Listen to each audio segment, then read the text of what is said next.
Hi everyone, welcome into Legends Sparring Invitational. Since we are here at Legends Companies, and here with me is Brian Jan, the boxing nerd of Legends Fight Sport. And today we have 26 exciting sparring exhibition matches, and the first one bringing up the ring will be Ryan Lee from Legends Fight Sport and Pro Lee from Evolve MMA.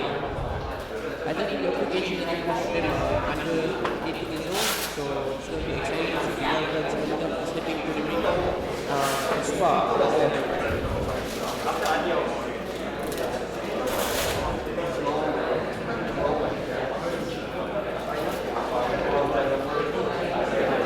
Maybe just waiting for some of the guys meeting the guidelines and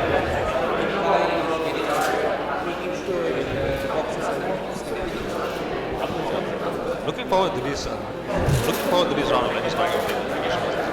At Legends Sparring Invitational, we always make sure that the matchmaking is always 50-50, so you get 26 evenly matched, exciting bouts.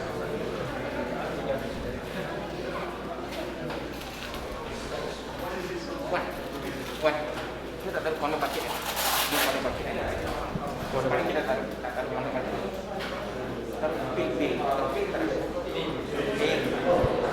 Pil, bali. Tak pakai tak? Saya tak pakai.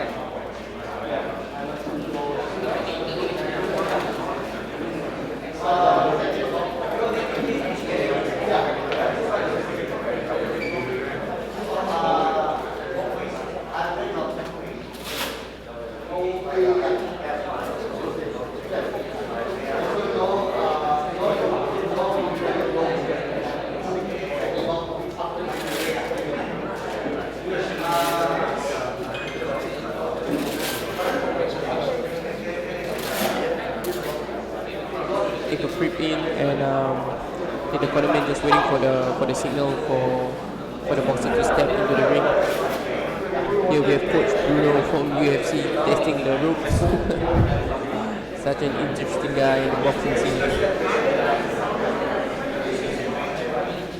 So to our Twitch chat, I know this is one of the rare times that we actually have everyone on the commentary desk. So if you guys have any questions, just drop them in the chat and we'll try to address them as the action is going on.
Okay, looks like we're gonna start now.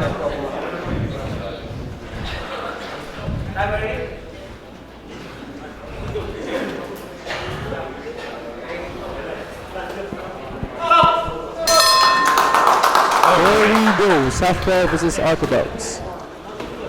Like we mentioned, chat again, let's see, let's watch the lead foot battle again, who takes the inside and outside angle. Remember, taking the outside angle is good for you to land your straights and your hooks. The inside angle is good for your jab. Yeah, I think the younger fighters, I think they should be excited to punch each other in the face. So it's a matter of who's got a better composure to stick to the game plan according to their cornerman. You see, Yiming sort of trying to time. No, Yiming is kind of punching harder and harder once he finds that the early punches are landing. So that's a well-deserved 8 count for the favor of Yiming. Ryan Adrian is covering up, he's a bit passive. When you cover up and don't do anything and just stay there, it encourages your opponent to punch you more. And he's a little bit shook by that, a little bit passive. But he needs to do sort of reset and find his distance. If you cover up, your opponent will just keep punching. Yeah, he just needs to jump first and get out of there. Stop taking. Just needs to punch and get out. He's going to get encountered again. I hope not. He manages to snap his head by index back. You need to do a good job of not getting overexcited, just picking your shots. He's not even trying to hit hard, but Ryan's just there to be hit. Yeah, he's covered up by his passive. I think it was a body punch that hit him.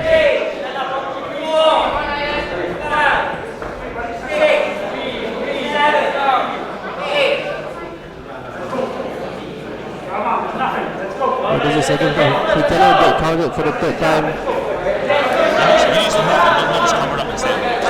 He's just Oh, there's a bit stoppage. Oh, at least it's a good learning experience for both of them. Yeah, stepping into a live situation like this is completely different from like normal sparring or drilling. So I think sort of just getting used to the feeling in a safe environment like this is an invaluable experience for somebody to manage.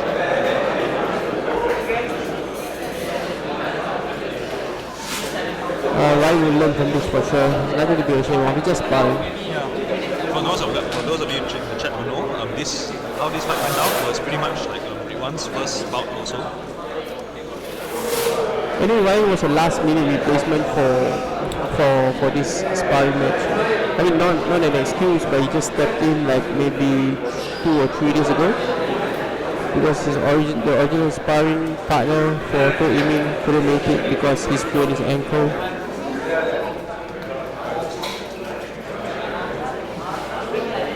So we're gonna take a break first. I think the boxing for the second bout is on the way.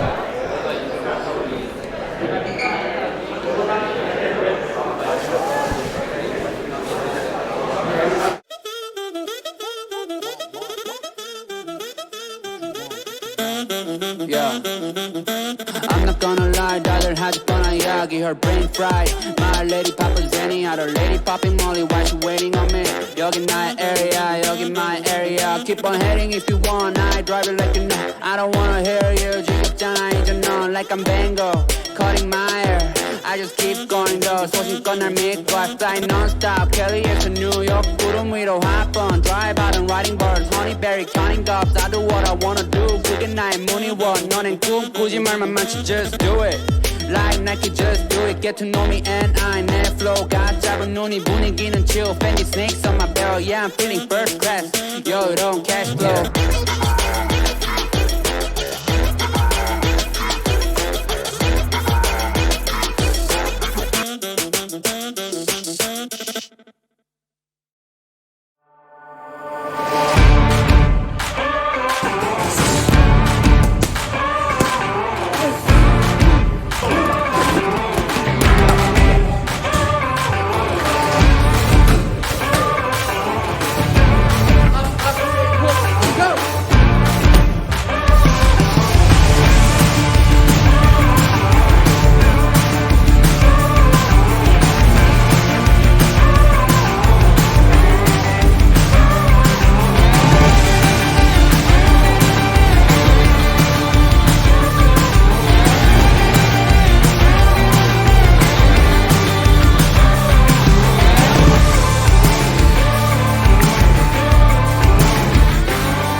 the boxer from. Okay, we're gonna go forward with the third fight first between Seto from Legends Fight Sport and Pierre Paul from Evolve from MMA. Looks like Pierre is here now in the blue corner getting ready to gear up and step into the ring, so we're going to expect the sparring to start in about 1 to 2 minutes.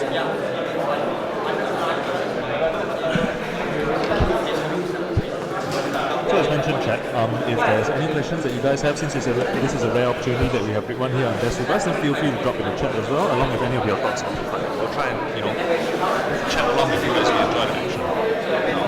Expect this next fight to start in a couple of minutes.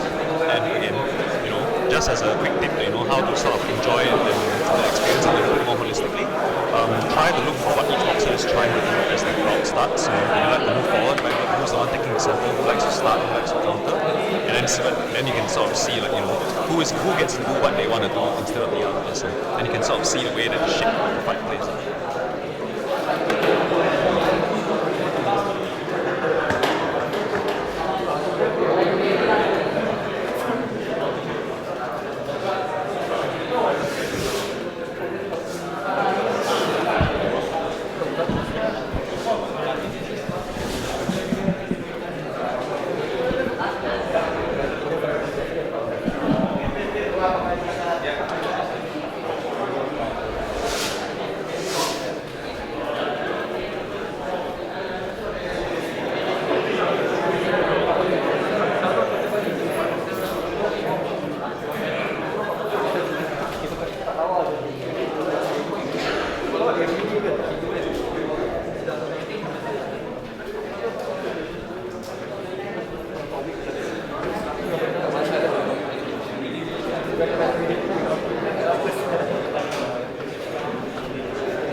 corner representing Legends Fight Sport, and Pierre in the blue corner representing Evolve MMA.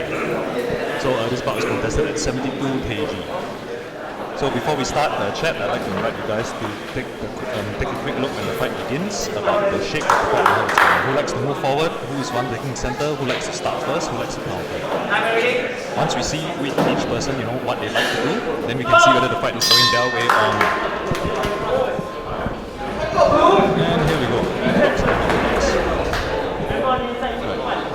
Looks like the blue has got a bit of a American background, the way he boxes, he goes up to the middle of the ring. Yeah, here's a bit more square and posting and framing a lot more. It's more like a free flow kind of style. Seto is trying to jab in. Here looking for the right of the body very often. He sort of pulls with his left hand and then digs to the body with the other.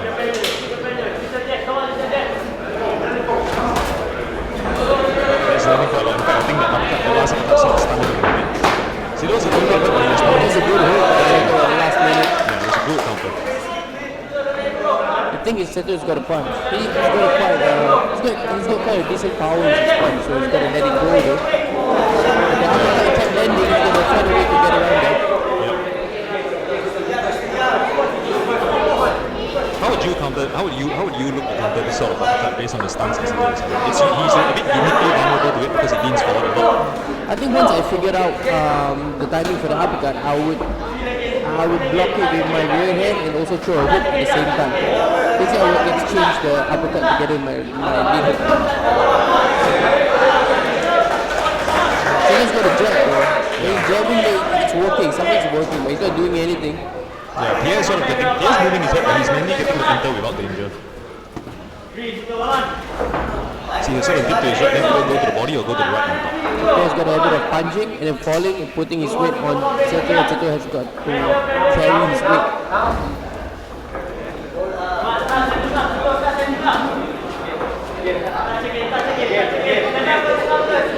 Seto a little bit tentative of the distance now. I think he's sort of trying to tuck the crook of his elbow in a little bit to sort of clear the space, deny the space for the uppercut. The problem is that because he's looking only for that now, because Pierre has thrown it so often in the past, now he's sort of not looking at other things that Pierre is doing. But very nice setup on the double right hand. Pierre's always got a sneaky uppercut, so Seto's going to find a way to get through it. Yeah, I mean he's uniquely vulnerable to it because he leans forward a lot. I would try to sort of lean forward first to bait the uppercut and then lean back. Yeah, I think the high cut is also preventing him from seeing the uppercut. Yeah, that's right. That's a good one. Plus another thing is, Pierre seems very comfortable coming forward. We're not sure how comfortable he is on the back foot. It might be a good idea to try and push him back and make him react.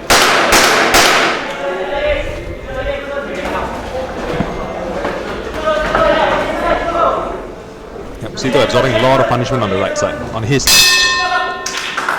And the other round.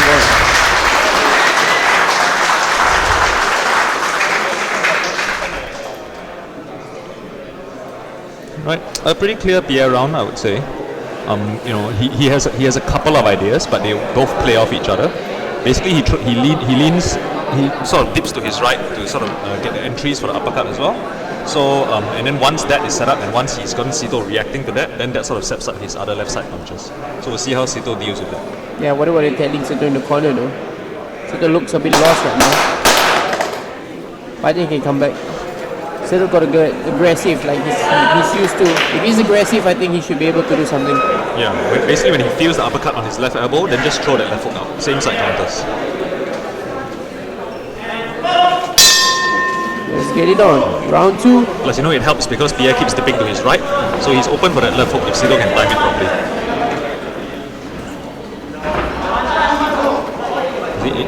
You see, it might be a good idea. Yeah, Seto just got to let his hands go. Punch with both hands. Make it uncomfortable for Pierre to dip to the right. But he's waiting. I think sometimes what happens is that, when people get hit a punch really often, they just get too cautious maybe.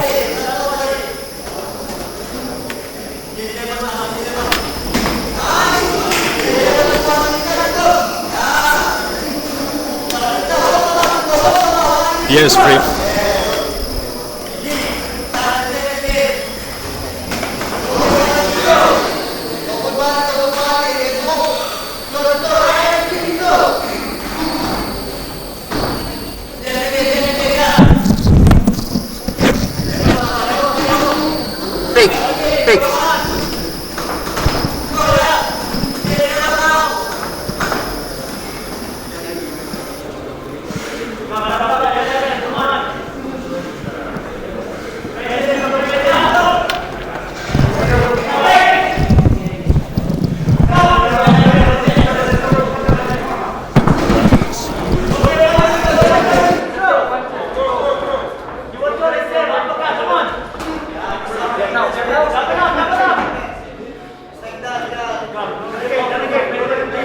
Double up the left hook, Teto. Double up the left hook.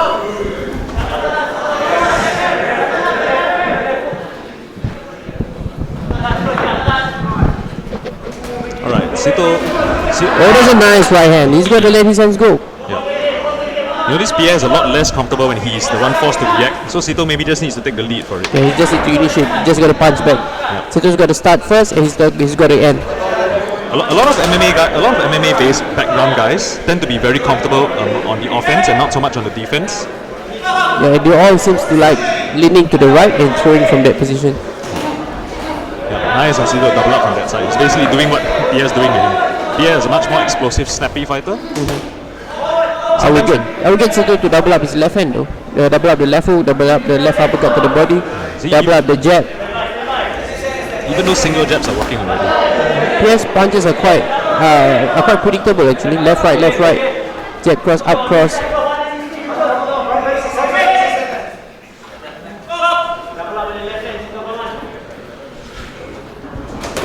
I like how Sito is coming back, making this a bit more competitive compared to the first round. Yeah, he's still getting hit a lot, but he's finding his shots as well.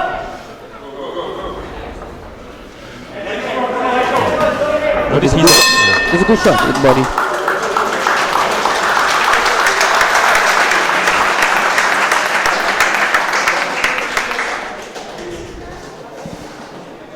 So those viewing, if you have anything to ask, anything to say in the comments, you can leave it there, and then we'll address your questions or your comments to make the chat box a bit more interesting and engaging. in general, I think Sito has had a much better showing. He probably still got outworked in this round, but he's finding his spots. I would say the main shape of this fight is that he needs to do things to put Pierre on the back foot, and that's where Pierre becomes a lot more uncomfortable. Yep. Pierre's got to outbox, I think, to be competitive. Sito's got to put in the pressure.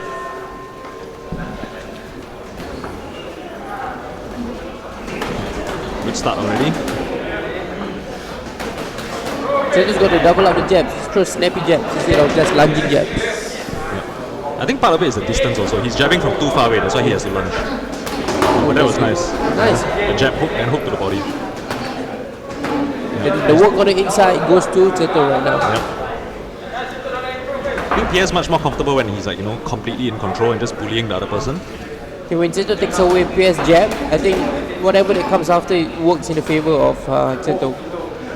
Yeah, Pierre a little bit off balance now, especially when Sito pushes forward when they're inside like this. So he needs to put his head down, find the underhook, and then after that, hit the uppercut from that side. Nice uppercut there. Sito actually taking control of this round. You see, when he pushes Pierre backwards, it's a lot easier for him. He's got to push Pierre back. Pierre has got to be forced to move back. There's a nice uppercut though by Pierre. Yeah. Pierre's finding a consistent home for the uppercut to the body, which is one of my favorite punches. So really nice, easy to get power into with that shot.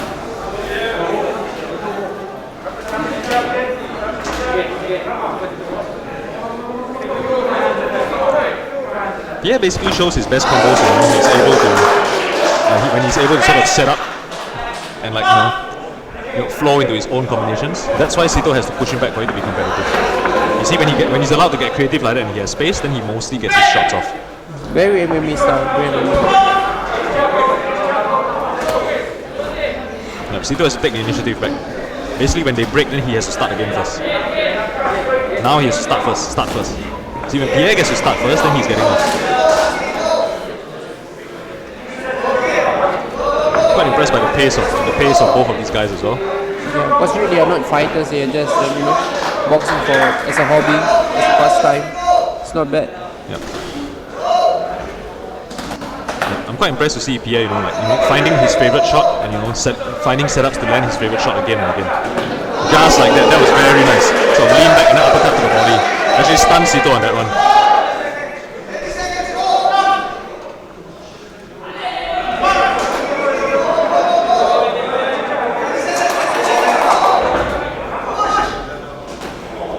You notice the jab of Pierre is sort of just like a pawing jab. It's just to create space for himself and also to pull the glove down a little bit. That was very nice. You see he'll pulse with his left hand to the face and then launch his right to the body instead. So you see his jab sort of just, it's not a snappy jab, it sort of just pushes Sito back, obscures the vision, then he can set up for the body. Yeah, good display of skills, good display of heart. Sito's not giving up. Yeah. I quite like that Sito, found his way back in the second round also and made it competitive. Yep, and now I think Sito's going to go back home because he's got a national day rehearsal, I think. That's why he requested his sparring bout to be early this time.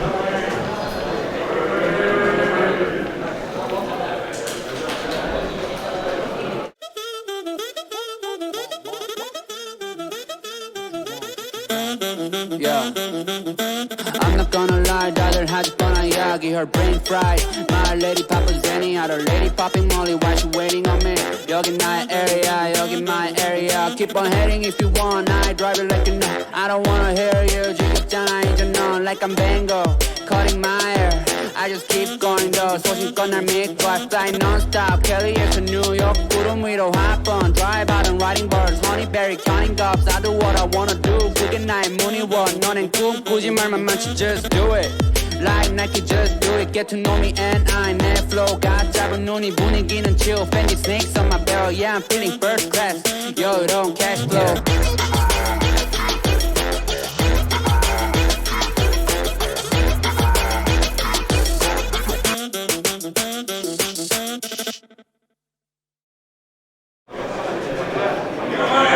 Alright, now we have a third bout between Adi from Legends Fight Sport and Gerald Ong from Elite Coach. Yep.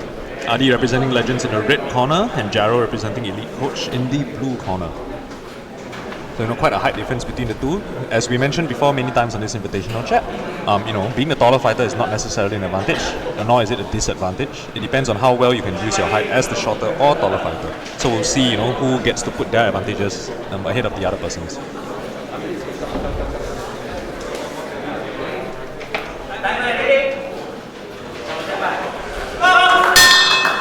And here we go.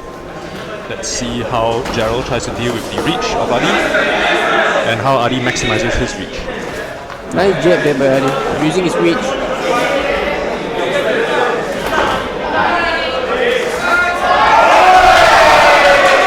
Nice counter round.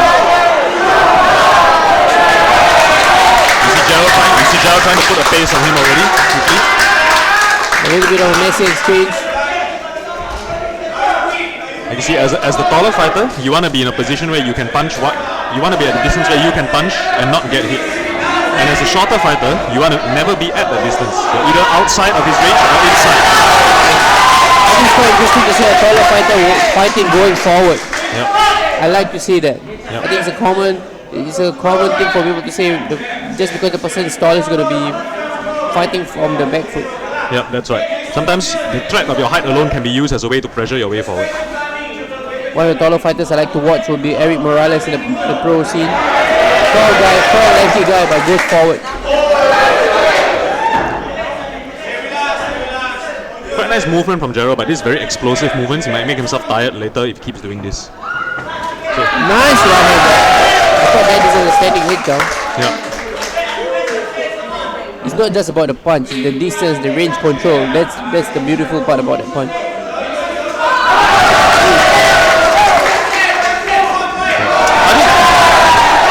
Adi falls apart a little bit when he's forced to move backwards like this. Yeah. You notice when Gerald explodes into a combination, Adi is a little bit uncomfortable. He's sort of like his feet start to cross up already. Yeah, his feet is not ready for that burst. Yeah. So he needs to sort of prevent that burst by just setting like a constant and steady high pace of pressure like this. He could have a counter ready. I like to see him double up his jab as well, just to sort of keep Gerald from exploding like that. A stiffer and more common jab. You see when he's attacked like this, and his balance starts to fall apart already. Very valuable with the swings, with the hooks. I'd like to see him mix up, like, double up the jab to the body as well, to sort of like counter the head movement of Gerald, which is pretty good, by the way. Like, he's starting to time Adi's jab as well, and, like, looking for his entries inside. This is actually quite a high-level fight. It's quite nice to watch. You sort of see Gerald like switching stance to double up on his right hand over there to close the distance. You see that they're both very young.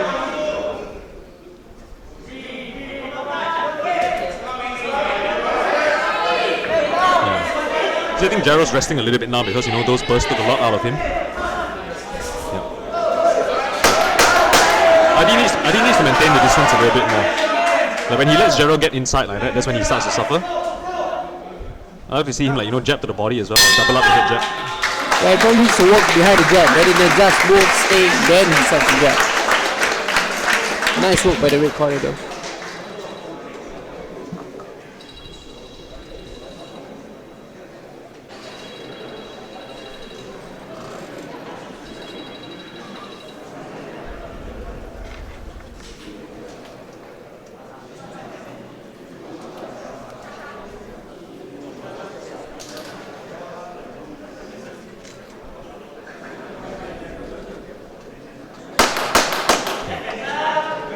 Round 2 of bout 3 out of 26 about to commence.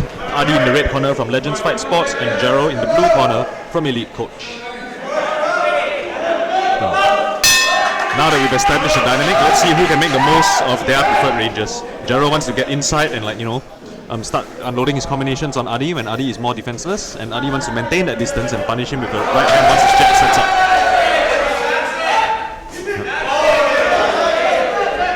I just gotta watch for the swings from Gerald. The swings are careless, but they are landing though. Yeah. The thing is because a lot of times taller fighters, they are quite confident in their range. So because of that, they don't move the head off center very much. They sort of just tend to lean back a lot. So that's when this kind of sort of careless swings catch them. Like if your opponent doesn't move his head, you don't need to aim it. You don't need to look at your shot. You can aim it at where you know it's gonna be. Very nice combination from Gerald. So you see he sort of shifted to southpaw a little bit to land the left hand to the body.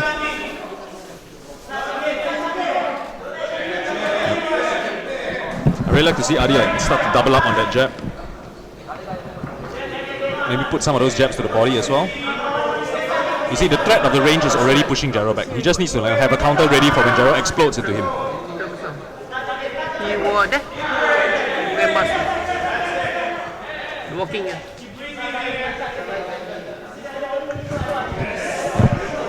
Very nice from Adi as well. You see he sort of stepped to his left and then threw a right hand. I like that he sends some right hands to the body as well.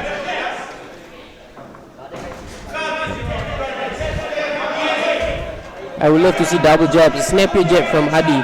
Yeah. Basically double up on jab a little bit. Send some to the body as well. Once he gets Gerald to react to his jab like 2 or 3 times in the same way, that's when he can start setting up shots. Gerald hasn't been sort of exploding forward for quite a while now. I think he's a little bit tired. And that was quite nice, switch into southpaw to get extra range. You see when he does this, that's when Adi starts to suffer. I think he needs to move out now. Adi's got to rely on his feet for defense rather than his upper body movement for now against a fighter like Gerald. But Gerald just keeps coming forward. Yeah. I'd like to see him, sort of retreat on an angle instead of just moving backwards. If you move backwards in a straight line, right, then Gerald, who is comfortable with switching the southpaw to cover distance, will catch him. Yeah. A lot of these jabs are landing, it's pretty good. I'd just like to see, double up, triple up. Send one up top first. You see to draw that parry out.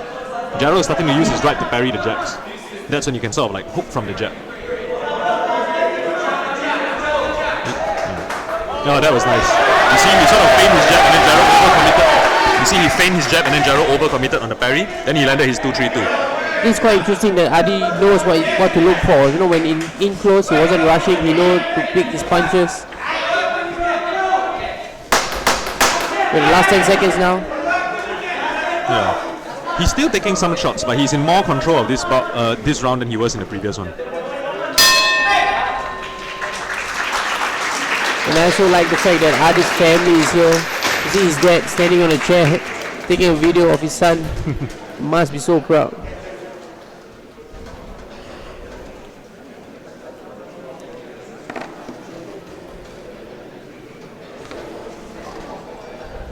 Alright, so now that we've the shape of this fight, the dynamic between the two styles is very clearly established. Now it's just a matter of who gets to do what they want to do. Jaro needs to close the distance and punish Adi from inside, and Adi needs to maintain that distance using his feet for defense, not retreat in a straight line, and sort of like his jab is working, his jab is landing. Now he needs to build off that jab.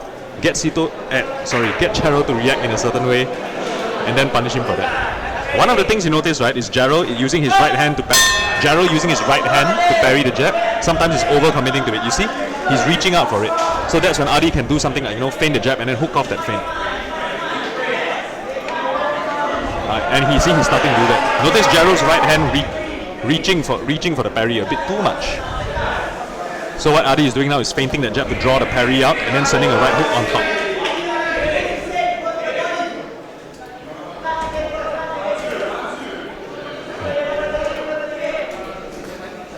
Pretty good footwork from Jaro to sort of get out from the corner like this.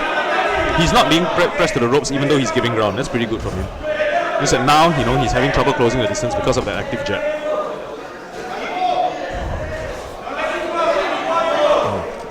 Adi is sort of having his way now, but he just needs to not be careless. He's getting hit by a bit of careless return fire.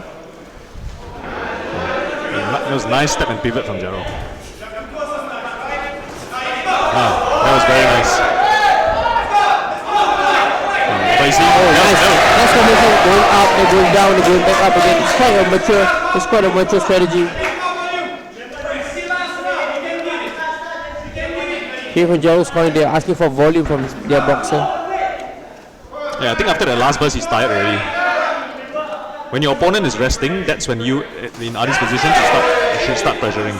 But you see, he has to not be careless. He's still getting hit on the way in sometimes. Yeah, Adi got his head snap back there. Now Jaro got his head snap back. Yeah, Adi's jabs are the story of this fight. It's really amazing to see this young man's growth. Adi, I remember he was just throwing one punch and just defending all the way. He's been sparring in the gym, but now he's just so much different right now. He was one of those boxers that stepped up to the occasion.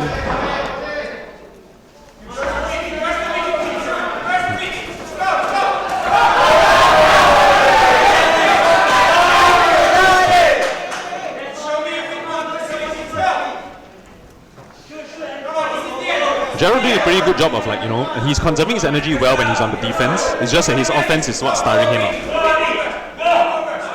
What's worked for him is a 1-1-2 to the body, stuff like that works. Jaro's actually quite composed on the defense. I'm quite impressed by that. It's just that he's really having trouble with that jab.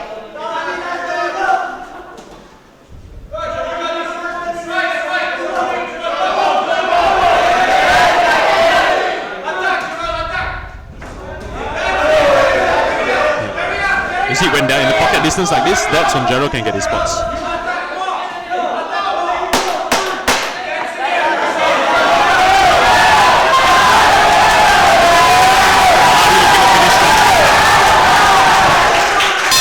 Nice, typical Mexican finish, just go crazy for the last 10 seconds. These young guys can be proud.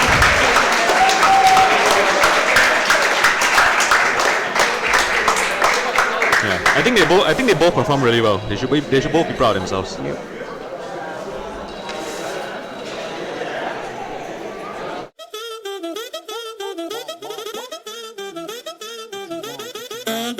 Yeah. I'm not gonna lie, daughter had fun on Yagi, her brain fried. My lady Papa Zenny, other lady popping Molly, why she waiting on me? Yogi my area, keep on heading if you want, I drive it like you know. I don't wanna hear you, 지겹잖아, 이제 넌 like I'm Bango, cutting my hair. I just keep going though, 소신껏 날 믿고 I fly non-stop, Kelly에서 New York, 구름 위로 hop on, drive out and riding birds, honeyberry counting cups, I do what I wanna do, 그게 나의 무늬원, 너넨 꿈꾸지 말만 많지, just do it. Like Nike, just do it. Get to know me and I net flow. got 잡은 눈이 분위기는 chill. Fendi snakes on my barrel. Yeah, I'm feeling first class. Yo, don't cash flow.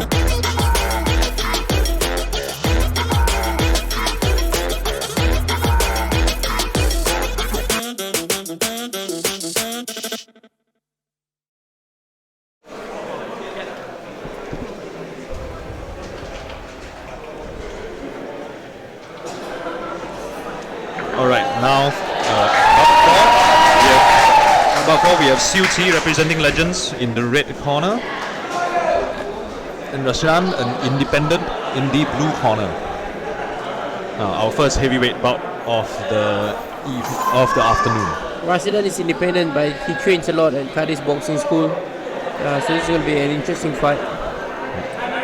Whereas Siu T, this is probably his third or fourth appearance already at our Sparring Invitational. Quite excited to see his gradual growth as continues competing.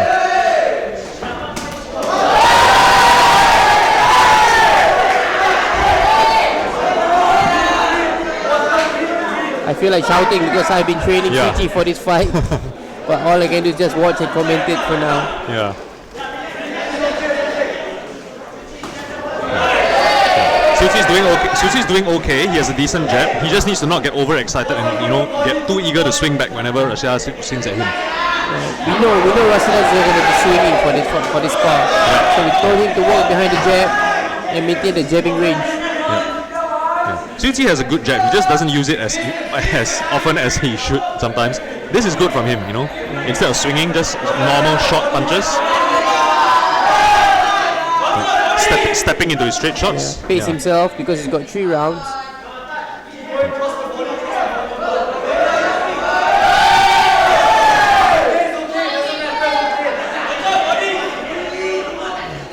Suji shouldn't be reacting to everything. He just take his time, pace, walk behind the jab.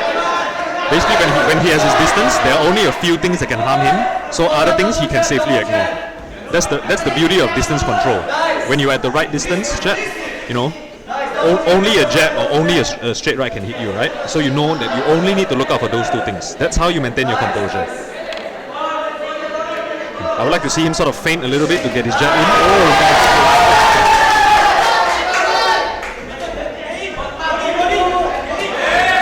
There's a nice shot, check hook.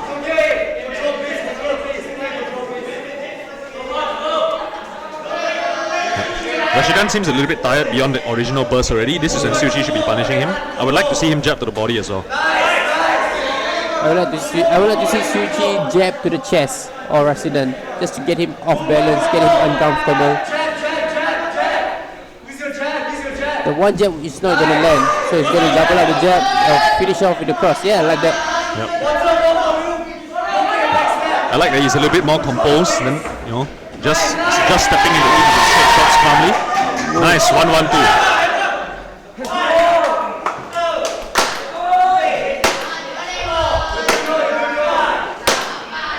Standing count for Rashidan.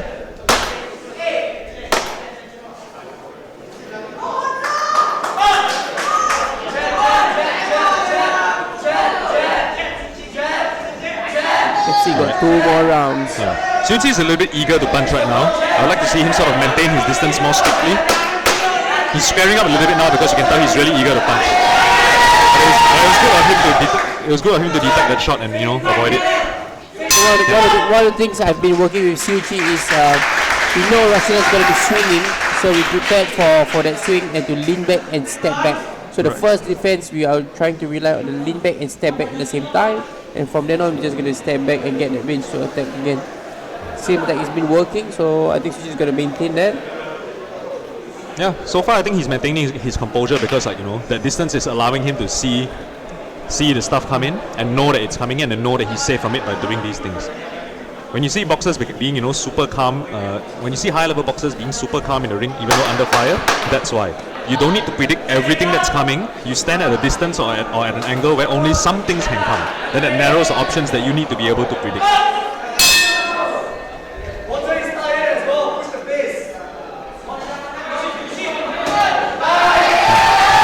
A lot of big shots from Rashidan is just landing on the arms. I think Suchi is doing a good job of leaning back and catching them on his arms and elbows. Relax, relax. You just gotta stay relaxed and calm. Yeah, I would like to see him sort of feint the jab a little bit more just to make Rashidan react. Gotta be calm, relaxed, but dominant. And that's the thing that I like to say to the fighters. Yeah, a casual dominance. This is what he can't do. He can't stay in the pocket like this where they're exchanging. Like Shu Qi is not the fastest fighter, so pocket exchanges like this don't favor him. He needs to keep his punches long. Rashidan is quite explosive actually. Yeah, like he knows how to turn. He knows how to turn his hips for the maximum effect. That makes him dangerous. Yeah, nice stiff jab. Rashidan got pretty good head movement and he blocks with his elbows, his forearms pretty well. Yeah. So I think 1-2 punches are going to be tricky to land. Yeah, he has like a sort of slightly modified cross guard, which is very natural kind of defense. This is kind of pocket exchanges where Rashidan will win instead of Shu Qi.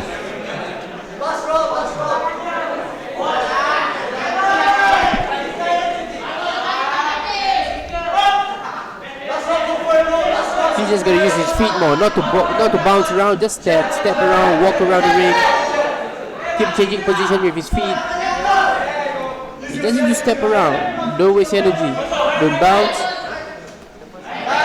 pick his shot, then move again. I would like to see him like sort of punish Rashidan with a jab every time he misses a swing. Like now. Alright, while Rashidan is on the defense, he's saving his energy for that burst. Yep.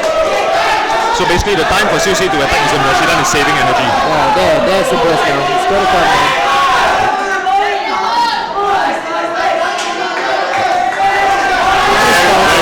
Very nice counter right after that swing.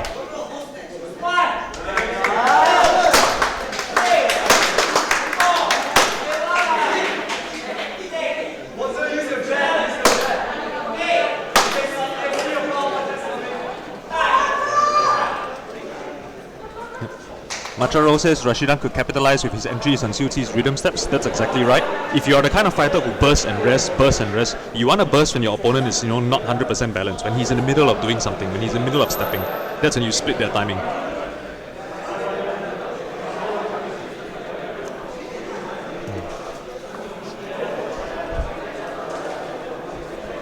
So yeah, keep the comments coming, chat. We'll read it as best as we can while watching the fights.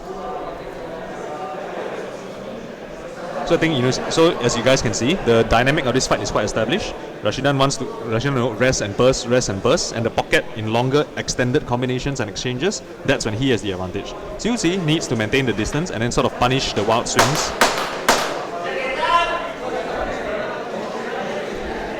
So for Rashidan, I think I would like to see him sort of like burst at the right times. You burst when Shu Qi is in the middle of stepping or moving away at not super balanced. And from Shu Qi, I want to see more double up of the jabs, more feint jabs, more strictly maintaining the distance. I think better still if Rashidan can actually punch together with Shu Qi, show that overhand when Shu Qi throws the jab. I think that's going to cause Shu Qi some trouble. And keep the fight mid-range like this. Yep. The pocket distance is when Rashidan has the advantage. He's actually faster than Shu Qi, like in terms of punching speed.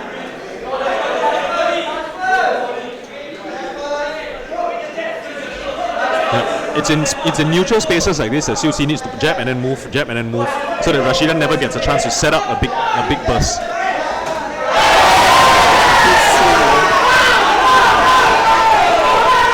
Yeah. Shu Qi doing a good job of keeping calm, but that was a big shot. You guys got to use his feet now. Just get out. Yeah. Just get out, get his range back again, then he will go again. Nice counter there. Yeah. Nice lean back with the assist of the ropes.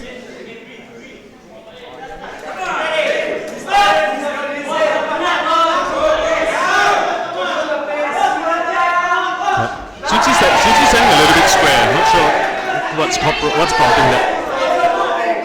Yeah. You can sort of see him getting really tired already. So that's when your distance is even more important.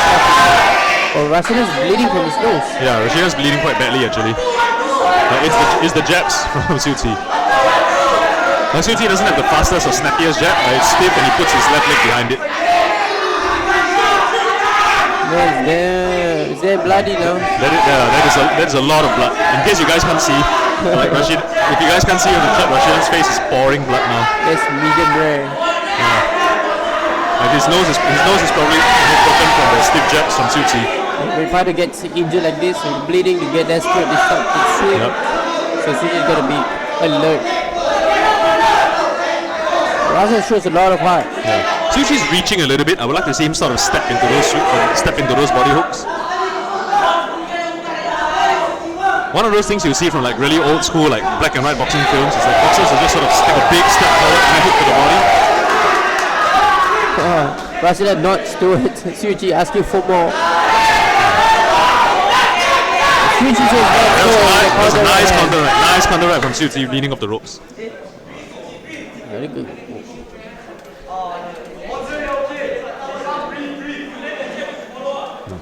We're taking a short break for the just to get rid of a little bit of the blood. I know it's a bit hard to see in the chat, but it's streaming down his face now. I might be from a cut from where I'm at, but you know, I think it's a broken nose from like the repeated jabs. Like I mentioned, Suchi doesn't have like the snappiest jab, but it's stiff and he puts his left hip behind it, which is good.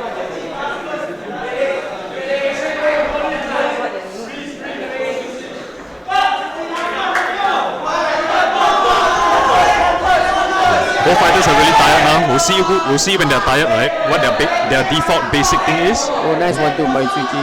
Yeah. The last 10 seconds, eh? Yeah. I like Rashidan using the cross guard to sort of block the right hand from Suchi. Very old school. Suchi got hit by Such a good fight. So entertaining. Yeah, that was really good. Yeah, Legends Sparring Invitational, the way we match up the fighters is that, you know, we try to match experience and skill level so that every fight is competitive, just like all the fights have been so far. Yeah, I mean, we try. Besides the first one. I mean, we try because sometimes when we're matching them up, I'll get them to send their sparring videos and their shadow boxing videos, and I'll match them as equal as possible.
Alright, we're back and now we have Amar from Legends Fight Sport sparring against Yazid from Elite Coach. Yazid has been around for quite a time in the boxing scene. I think he had a fight, a few weeks ago at the WBC amateur event.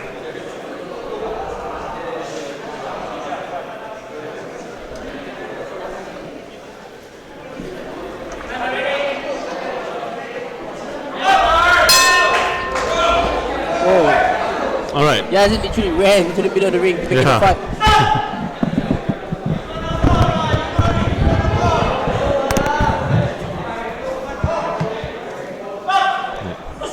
Yazid looks really eager already, trying to upset Amar from the start.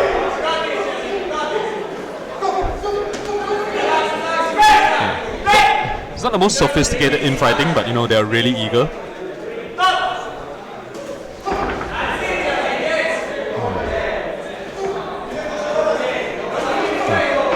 Amar looks like he wants to be the one at distance, whereas Yazid is, you know, can't wait to get into the pocket and mix it up. So we'll just see whether, you know, his entries are a bit careless. Yeah. You see Amar tried to do a cross step at the front. I think he's a bit holding and hitting now.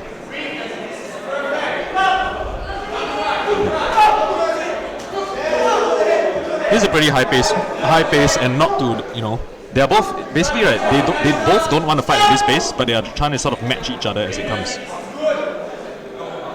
What this means is that since neither fighter is fighting at their super preferred pace, they'll both probably slow down after this. So far, Yazid seems to be the one to want to fight like this, and Amar is reacting. Now, Amar appears like he wants to be more at distance.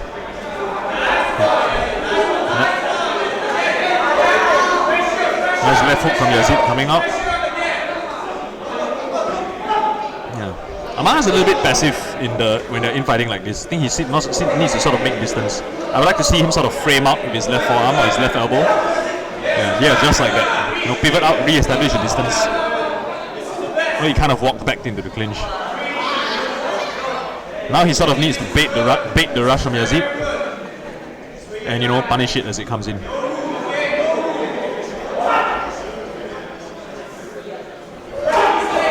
Yeah. Yazid isn't feinting when he comes in. He's not even jabbing his way in. So it's a really aggressive entry, fast entry, explosive entry, but it's also a little bit predictable.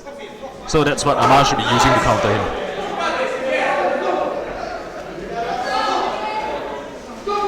This round is so far Yazid mostly having his way. Like we mentioned earlier in the chat, right? We want, each fighter wants to be in their preferred distance, their preferred pace. So right now, Yazid is getting his preferred fight. Amar is responding decently, but you can tell this is not the fight. This is not the shape of fight that he wants. Is that the aggression from Yazid is getting to him? Amar is used to distance and boxing beautifully with his defensive slick moves, and Yazid is taking that away.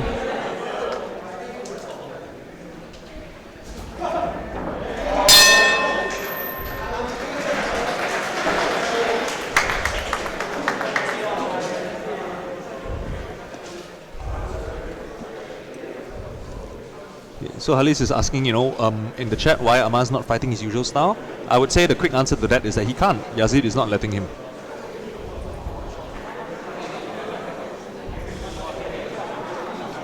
So we'll see whether Yazid can sort of maintain this pace and aggression throughout for the rest of the 2 rounds. If the fight goes on like this, it'll probably favor him because he wants to be in this kind of firefight, whereas Amar wants to be a bit more at distance. Amar's got to adjust quick. He'll be stuck in this vicious cycle of getting caught. Yep. He'll basically sort of get tied up in a messy exchange. He'll make space, and then Yazid will chase him, and then it'll repeat again and again.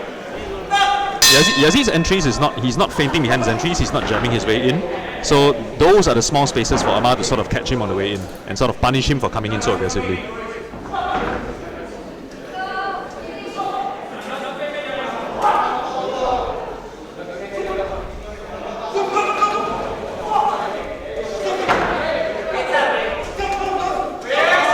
Yeah, see? When they're at distance like this, that's when Amar cannot.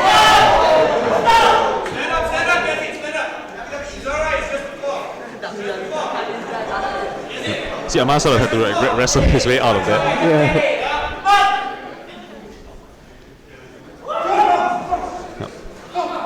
Amar opened up too wide for that uppercut, I think. Yeah. Amar then just steps in and neutralizes that move. Yazid is what we call the tank. We call him the tank because just keeps coming forward. Yeah, he's like a Swama type fighter. He's also, you can tell, clearly much more comfortable at that range. Like it's not super sophisticated, but he has 2 or 3 like moves that you can tell he's clearly drilled at that distance. It doesn't allow Amar to be slick. Yeah. He's doing a pretty good job, like sort of stepping into southpaw and stepping back into orthodox to sort of catch Amar when he pivots out. So he appears to be a fairly practiced Swama.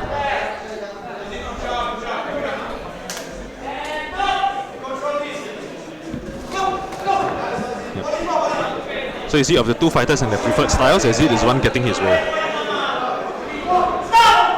And a bit of holding and hitting over there.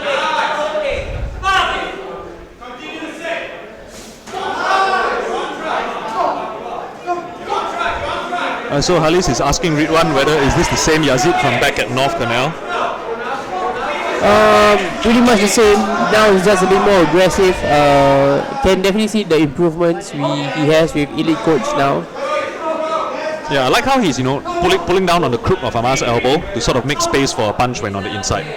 These are like fairly standard infighting techniques, but it's good to see that, he's defaulting to it as a habit, which means he's practiced it. Yeah, he's having his way with Amar on the inside now. He's not exactly like a beautiful fighter to watch, but he can fight. This boy can fight. He's got his forearm there. He holds you with one hand and punches with the other. Yeah. What I would like to see him more is sort of switch this up. Like change the holding hand and the punching hand. Use it to sort of frame on the neck, on the face of the opponent. All these are little small things that sort of spoil the opponent's vision and balance. That makes it hard for them to tell when the next shot is coming from. Sometimes this is the perfect way to fight, a slick fighter like Amar. Yep. Instead of trying to box with them at their preferred range, just go inside and spoil their whole game. Yazid is disrupting Amar's momentum. He's used to taking punches with the left, right. But Yazid is doubling up the left hand and doubling up the right hand. That makes it uncomfortable for Amar to defend. Yeah. Amar has got nothing left, but he's just got a hold to survive. You see, even when they're resting, Yazid is making Amar carry him. He's walking forward, mashing his head into Amar's face. You can see from the body language right now, which tells a lot. Yazid is still in the game, he's still in the zone. Yeah, he's a little bit winded, but he's getting to fight his fight. A lot of times, right, no matter how much energy you expend, if you get to fight your kind of fight, if you get to fight how you are used to, then you get less tired. Whereas if you get forced into something you don't want to do, that's the most tiring.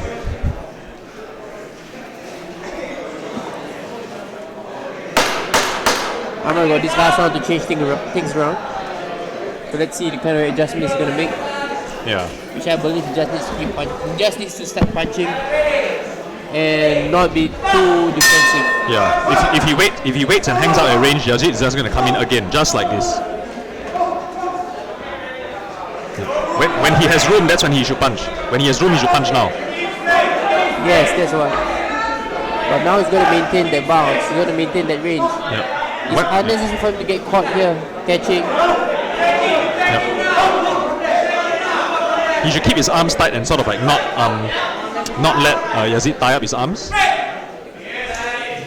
Another good tip for outfighters who don't want to get dragged into this kind of battle is that when you get pushed back, initiate the clinch first, so it's your clinch, and then you spin up.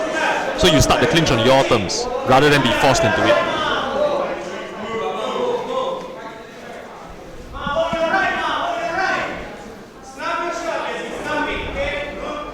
You see, because of the beating that he's taken, so in this round, even at distance, Yazid has the advantage now.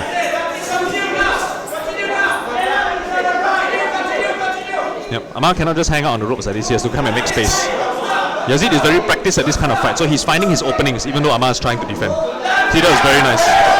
When the opponent does the Philly shell, you sort of put your right arm on his left arm, and then you uppercut from there. Amar is so used to getting away, being on the ropes, but this time... Yeah, Yazid is punishing him for it. Yeah, just not this time. Oh, that was very nice also. He sort of baits a tired right hand from Amar and then throws his own right hook over the top.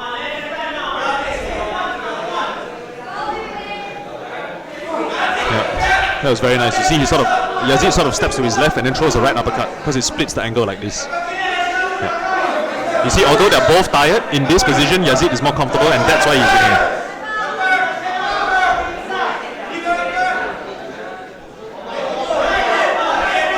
You see, they both have very little left, but in this scenario, because Yazid is more comfortable, that's why he's getting the better shots. Yeah, I'm just so tired watching them already. Yeah, I'm panting a little bit. Yeah.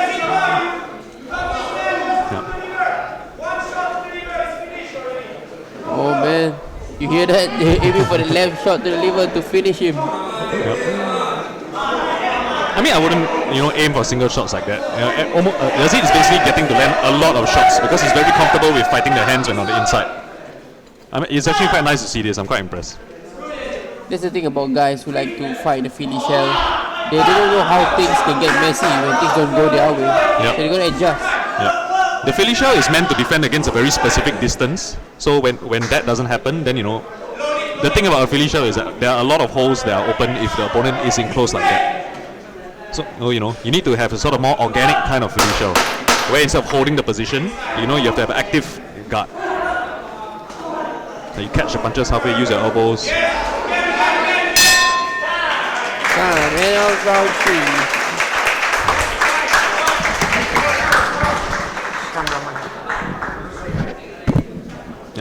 Very good showing from Yazid, quite impressive. And props to Amar for not giving up throughout in what's a very difficult fight.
This next round, as seen earlier, was brought to you by Neo Studios. A sharp look for a sharp move.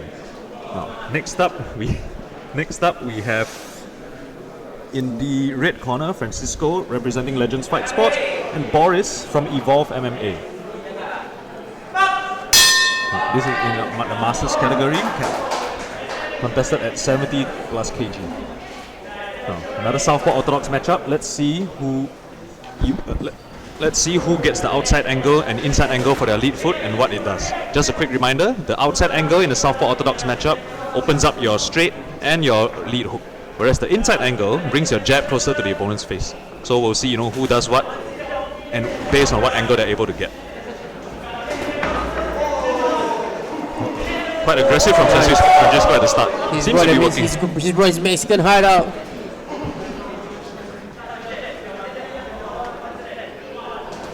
Notice Boris sort of trying to block with his lead elbow,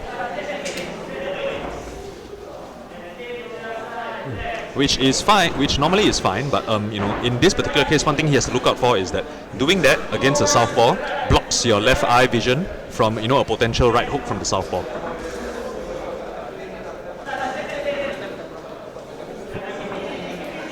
Good to see both fighters jabbing actively. Sometimes when orthodox guys fight southpaws, their jab kind of disappears because there's something in the way. It's quite impressive to see both of them using their feet to get the range. Yeah, they're not punching from too far out. They're stepping in and punching when the distance is right. Nice right hook from Boris over there. Sort of when Francisco is cutting to the angle. Very nice dig to the body as well, and then the left hook on top. Now Boris getting into a rhythm already.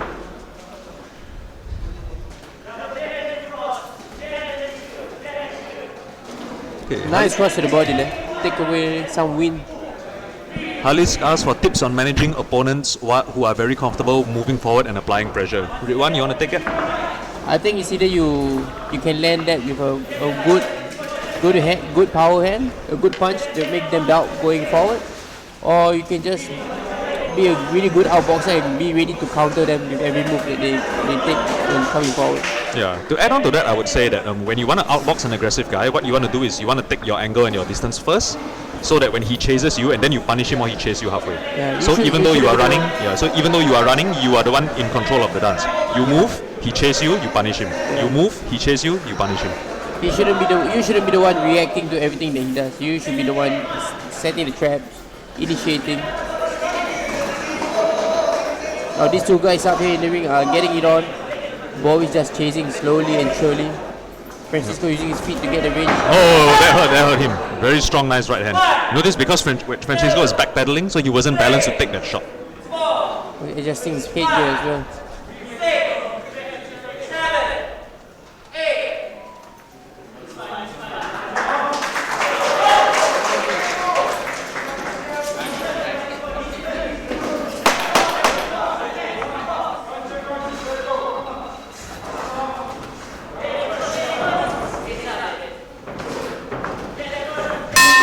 How Boris mixes it up to the body as well. I think Francisco has good movement, but he's sort of like struggling to get into a comfortable rhythm. Boris is sort of just stepping forward and pressuring, slowly but surely, and I like that he's not reaching and lunging with his punches.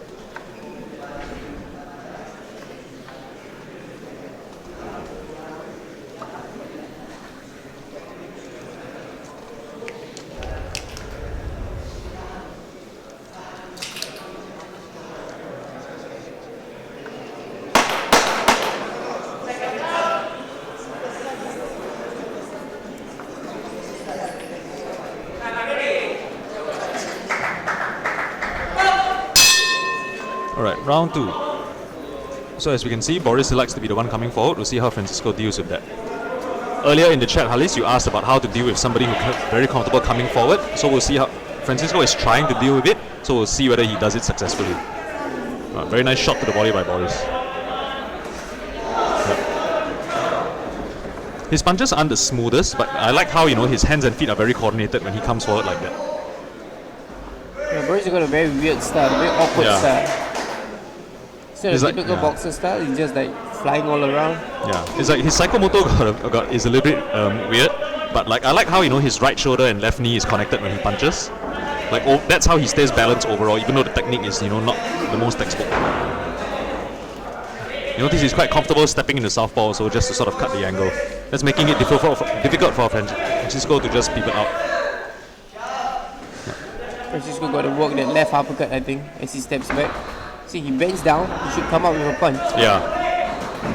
Like bending down is you're already loading your uppercut, so you just come back up with that. Overall, Boris looks fairly much in, he looks winded, but he's still in kind of like 80% cruise control. Like he's not punching as hard as he can.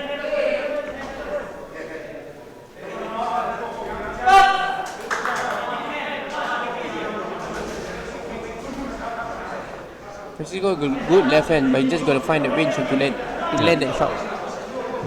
He's a bit tentative now. Yeah, plus, I would like to see him not, retreat in a straight line, because Boris is very happy to like sort of switch stance and step forward to cut that distance. The bending down is good, but he's got to come out with a punch. Yep. Like we saw earlier from the other representative of Evolve, Yiming, who was, he'll bend down, and then after that come back up with an uppercut to the body. Francisco needs to do that now.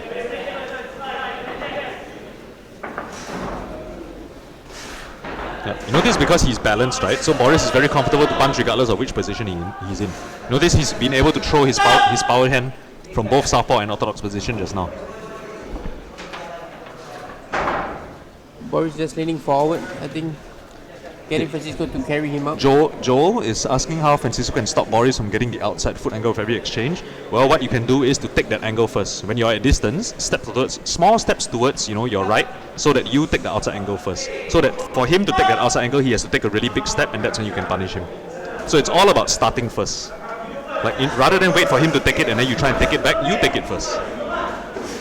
Jab and go to the side, circle jabs. Jab and circle to his right. That's what Francisco could have done.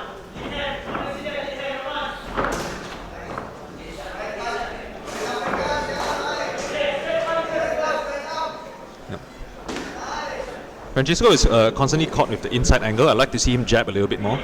When you have the inside angle in a southpaw orthodox matchup, your left shoulder is much nearer to the opponent's face.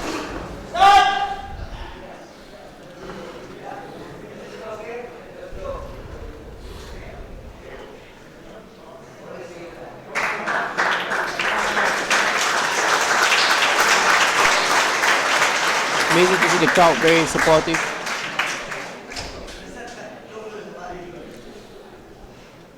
I think they might stop it here because it went a little bit low. It's a bit of a low blow there.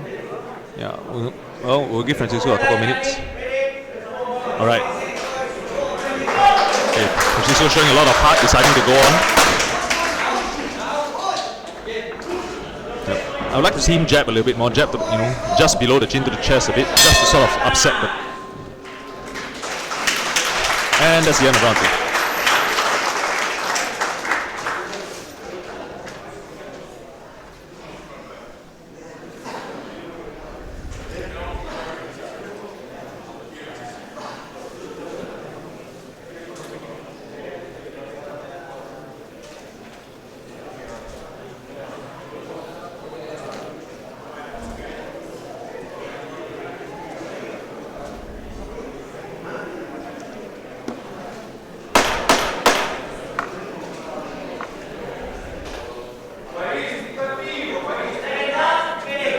Riwan, if you were in Francisco's corner now, as you wish you could be, what would you tell him now? I would say stand and fight. Because he gets caught the most when he is going back. So just stand and fight. If Boris wants a war, he wants to make it messy, let's do it. He just has to stand his ground. Stand his ground, show that landing shots. Because if he wasn't landing shots, it's because he goes forward and fly with the punches. See, prophetically, he gets caught just as he moves backwards.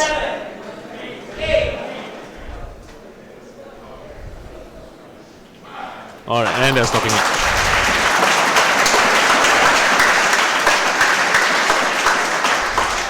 Huge respect for Francisco, above 50 years old, and to choose to do this.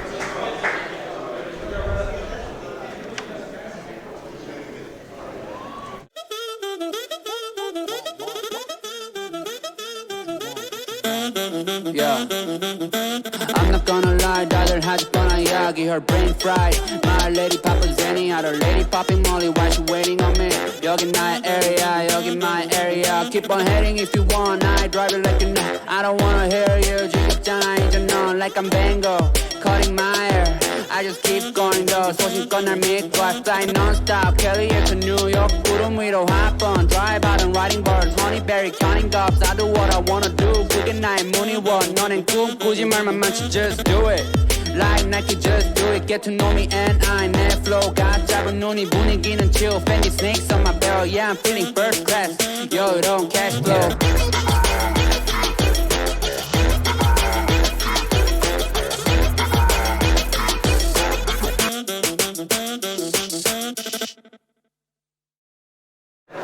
Once in a while after 3 fights already. Let's go, back on.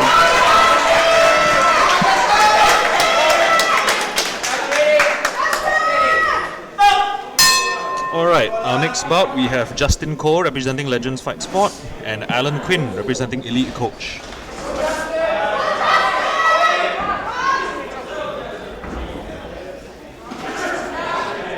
With Alan in the blue corner and Justin in the red. To be honest, when Justin came into the gym, I didn't expect him to even do this. He looks like the guy who's just going to be doing boxing for fitness, and it's amazing to see him step into the ring to spar a little bit competitively. And to reach this level with the coaches from Serangoon, it's quite inspiring. Yeah, I think it's a testament to the curriculum that we've set out at Legends and also the quality of the coaches that we have week in, week out.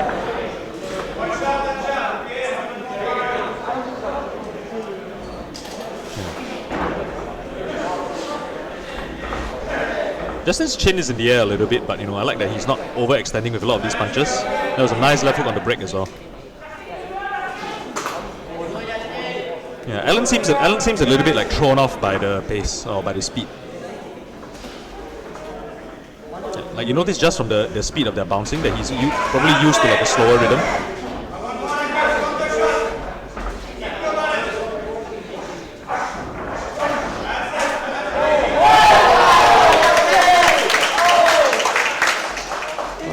Got his mouthpiece out.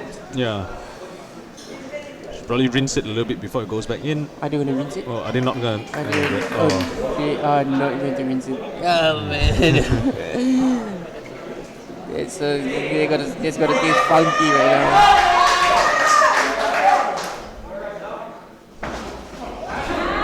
Alright. That was pretty good from Justin. Jab right to the body and then come back up with a left jab to the head.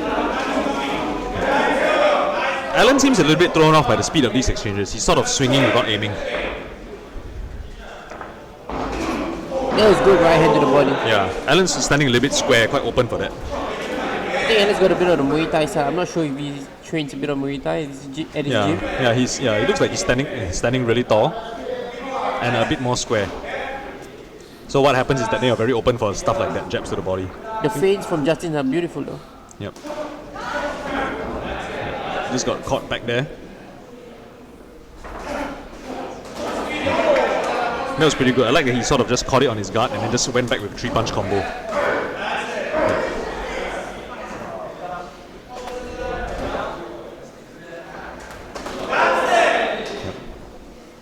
Alan needs to drag out these exchanges a little bit more. When you are the slower fighter, you want long exchanges because when things are at neutral, you will always lose.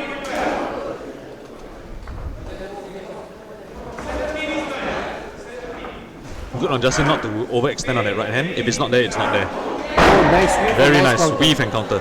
For the first time, for a beginner, I think it's pretty impressive. Yeah, I think he's sort of picking up on Alan's wide hooks. Yeah, that was a little bit careless. Oh, that was a good right hand. That was good, Alan. Notice he dipped down. Okay, he wants to hug it out after each round. You want to bet if you're gonna hug it out again after the second round?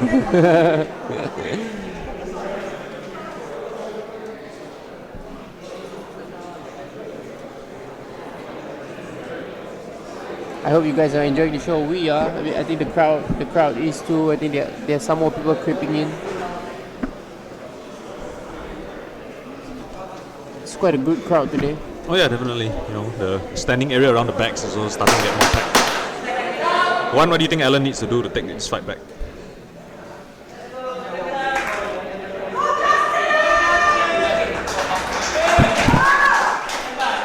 No, Rivan, what do you think Alan needs to do to take this fight back? Oh, Alan.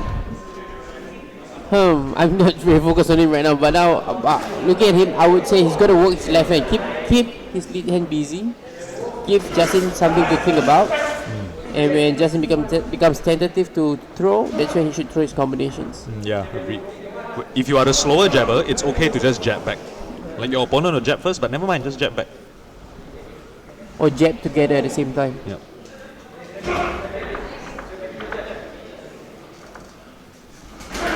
No, that was nice. You see, Alan sort of like waited for Justin to come in with the body jab, and he threw his right hand, caught him on top. Yeah, that was good also. 1-3-2.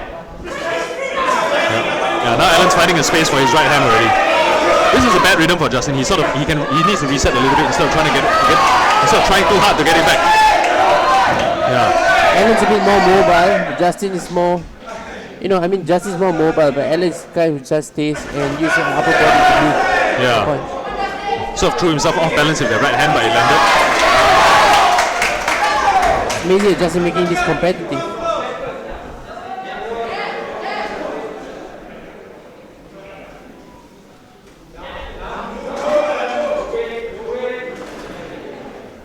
I think Alan's finding a home for that right hand already, and then now that sets up the left hook. And he's effective if he's allowed to wait and plan. Yeah. That's got to disrupt Alan a bit. Yeah. Earlier we saw that Alan was sort of like very thrown off by the pace and the speed of Justin. Now that they're settling into a more comfortable rhythm, that's why Alan is finding his shots. He's finding a lot of shots. He's winning this round quite handily.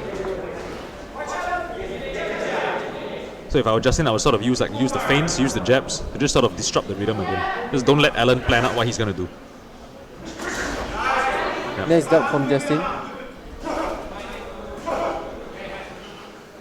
Yeah, there's a clear speed advantage, so he just needs to use it. That was nice on Alan. The power goes to Alan, the speed goes to Justin. So it just comes down to who uses it to their advantage.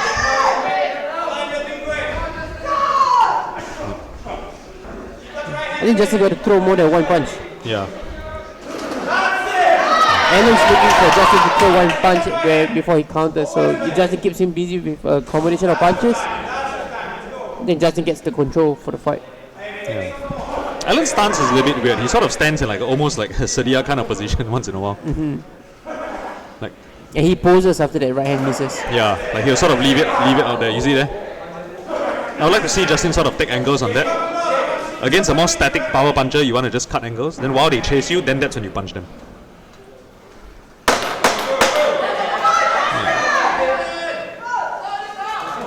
You see, when they're able to plan like this, then Alan will just wait for Justin to throw something. They will throw the power shot back. Oh, he wanted to hug. Justin said no, not this time.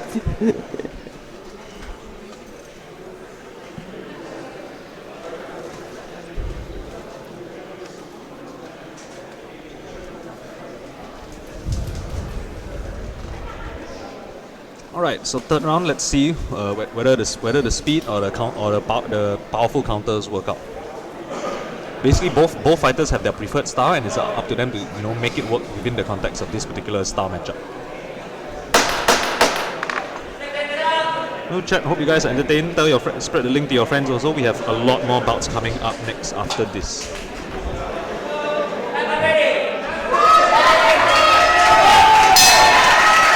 Oh, the crowd going electric for this. Yeah. Notice, Alan sort of leaning quite a lot in front. He's putting his weight on the front foot. Yeah. And when the fighter leans with his front foot, it's most likely he will start with a lead punch. Yeah, Justin got a swarm, volume. I think Helen cannot handle volume. Actually, I don't know about that. I think in the longer exchanges, right, then they actually favor Allen because Justin will be there for him for the slower puncher to punch. I think Justin sort of need to use more feints. 1-2 in and out. 1-2 in and out. That was good from Allen.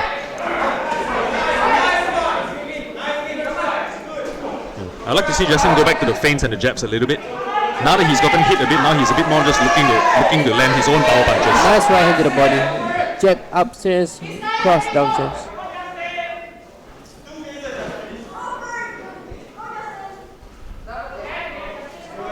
Yeah, Justin needs to sort of feint, draw the reactions out. That was a good jab. And he's looking to counter the hook. I can see that. See the left He's hand. dropping his left hand to do that. Ah, that was very nice from Justin. Drop his weight and then right cross to the head. Got to take advantage of that. Allen likes to pose after his punch. Yeah.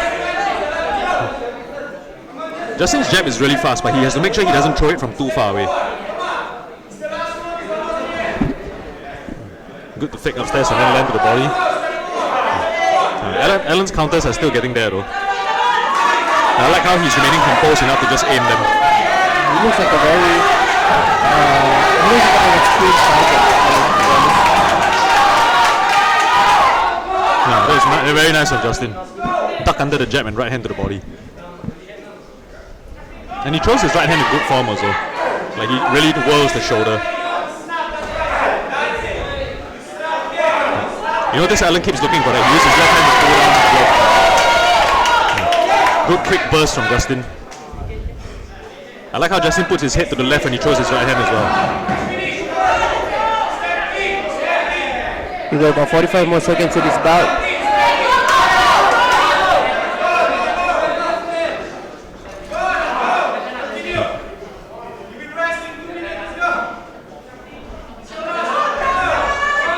I don't know whether Allen is trying to rest or he's just pretending to rest. Maybe he's really resting. Yeah, he looks like he's resting. Oh, that was a very good right hand. Double jab right hand.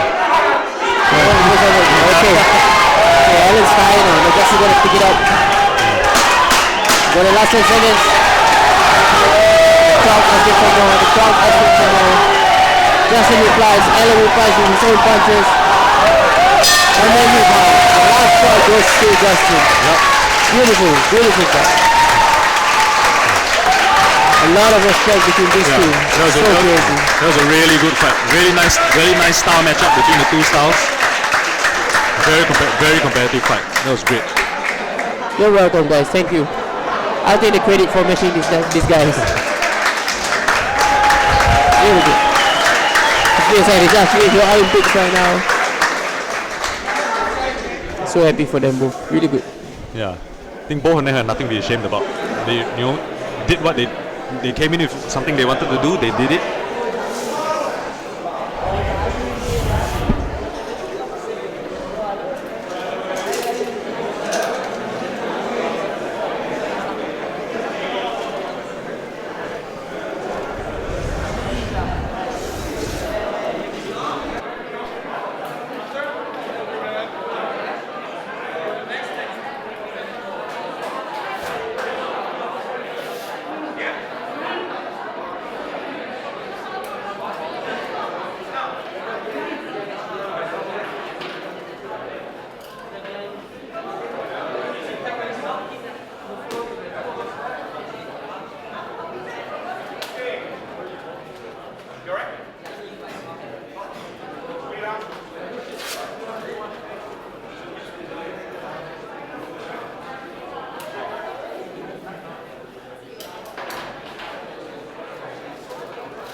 Okay, welcome back everyone.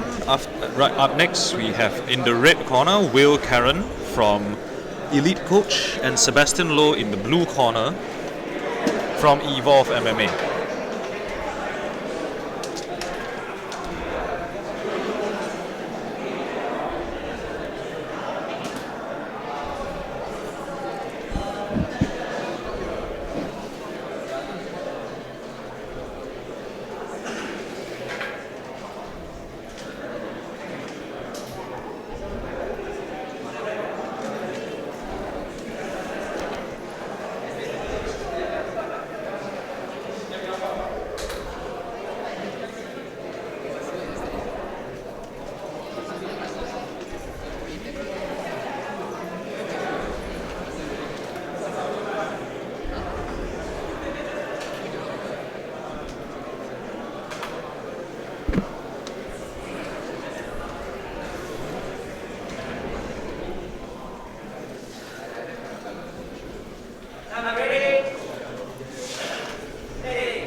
Here we go. Round one of Will Caron in the red corner from Elite Coach and Sebastian Loh in the blue corner from Evolve MMA. Nice lead right hand from Will already.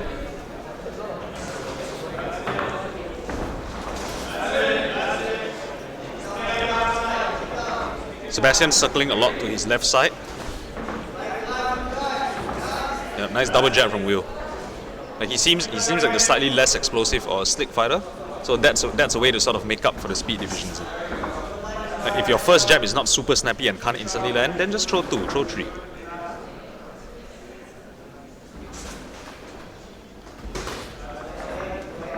Good sort of like long casting hook from Will, like turning the fist over.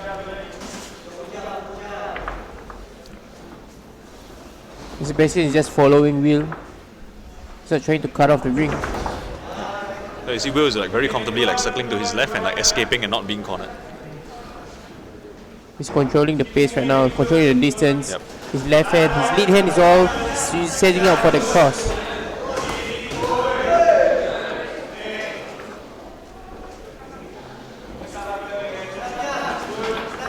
Sebastian looks composed, but I would like to see him sort of like get his range a bit better. I don't know whether he's composed or he's trying to think what to do. Looks a little lost. There's a nice cross to the body from Sebastian.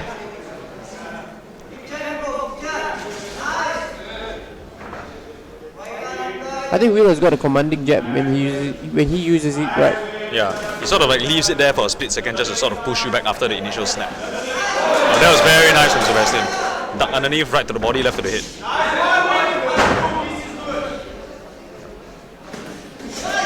I would like to see Will like not load up on that right hand so much. Sort of like baseball song that one.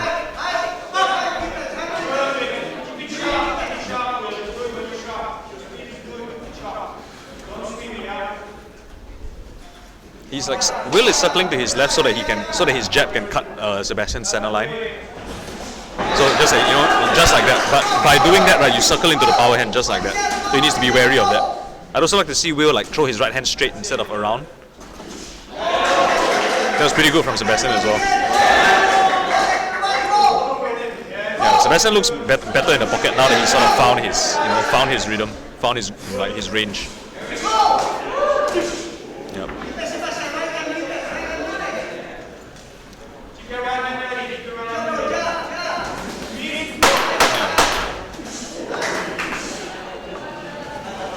Yeah, that's the other thing about Will, he's kind of not moving his head, so when Sebastian pivots, then he just needs to aim his punch in the same spot.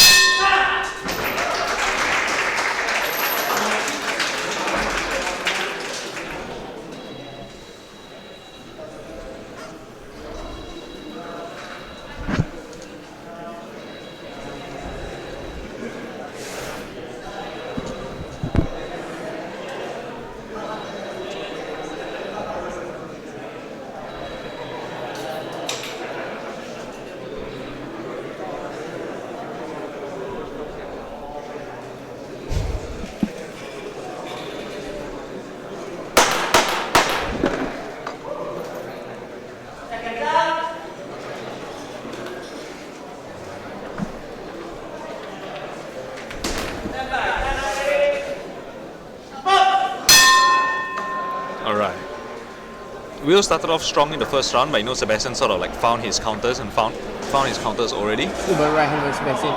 Yep. Yeah, I think time Will's jab. Yeah. Will's like power punches are a bit wide. I would like to see him tighten them a little bit. His right hand especially. He sort of like almost like clubs it like. That was nice from Sebastian. He's sort of getting the jab timing from Will and just punishing him with counters, either right over the top or left to the body. Sebastian decided to pick up the pace, I guess, for this round. Yeah. This is pretty much the story of like the second half of the first round already.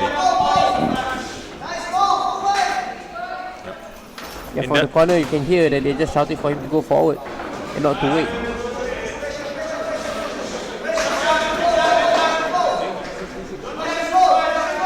They are in a rhythm now that favors Sebastian. Notice they're like they'll walk forward 2 steps each, and then after that get into the exchange.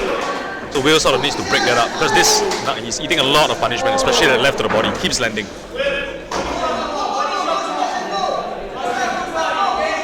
I think Will is slowly fading. Yeah, it's fading quite quickly actually. Sebastian's just pushing the pace right now. Yeah. His jab timing is also quite predictable already.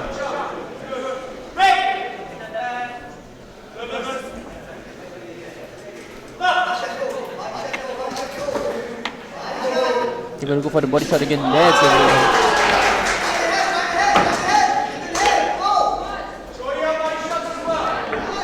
Yeah, Sebastian's basically starting to tee off already. Like he's mixing up to the head and body in a way that Will cannot predict. Plus the thing is that Will keeps circling to his left.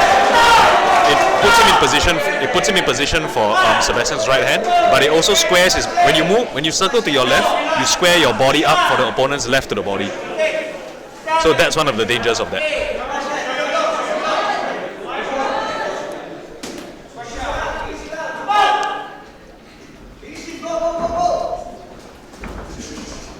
Oh, very nice from Sebastian.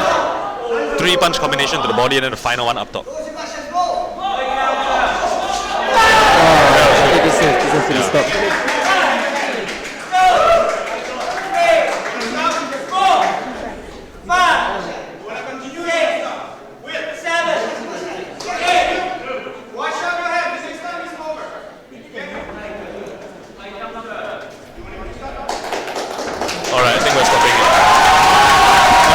That was a good stoppage. Will was okay, but at this point he had nothing left for Sebastian already.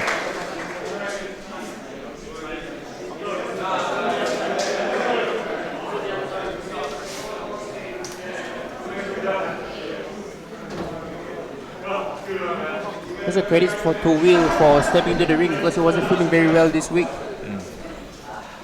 His coach wanted him to pull out, but he wanted to fight through, and he did. He gave his best.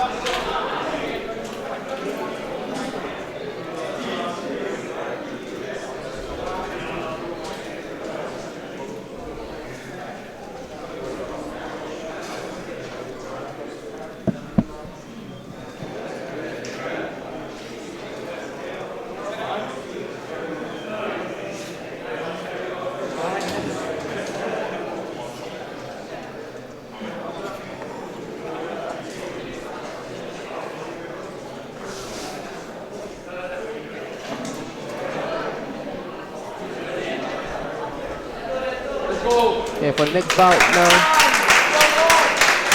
We have in the red corner, Irfan representing Legends Fight Sport, and Hong Wei Yan representing Evolve MMA.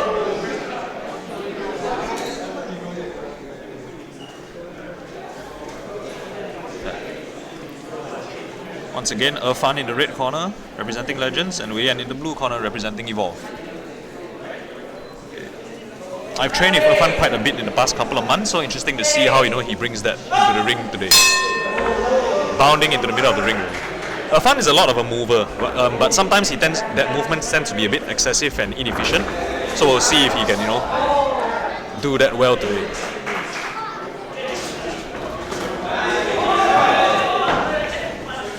And Wei Yan is chasing him a lot, but falling a bit off balance sometimes.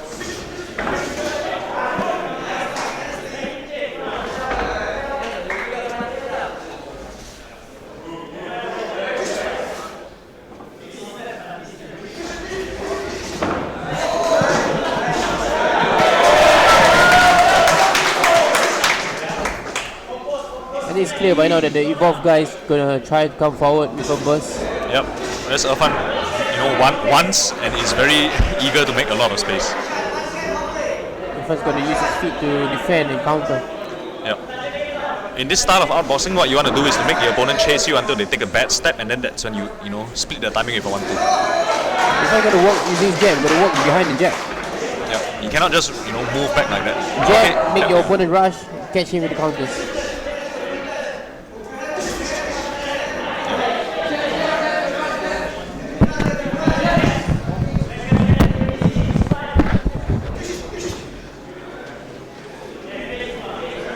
Irfan sort of trying to pull Wei Yan into his jab.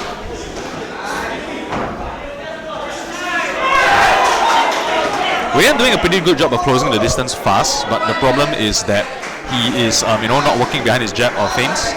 So that kind of explosiveness will fade a bit later on. And he's sort of like following Irfan around the ring instead of cutting it off. Like you see, he's just following him. When you want to chase an opponent who is running like Irfan is, what you want to do is mirror him instead of just run after him. Irfan's doing a good job of countering at the right times. Yeah, that was a very nice step-in right hand. Yep. Wei Yan's chasing with an almost desperate ferocity. So Irfan's at a very comfortable distance now. Yep, that was a nice one too also. I would like to see Irfan feint a little bit more to sort of like pull Wei Yan out of position. Whereas I would like to see Wei Yan sort of just jab back with Irfan and cut off the ring a bit better. Right now he's just sort of ambling after him. Very nice. Yeah, he's gonna get A countered for that. Snap his head way back.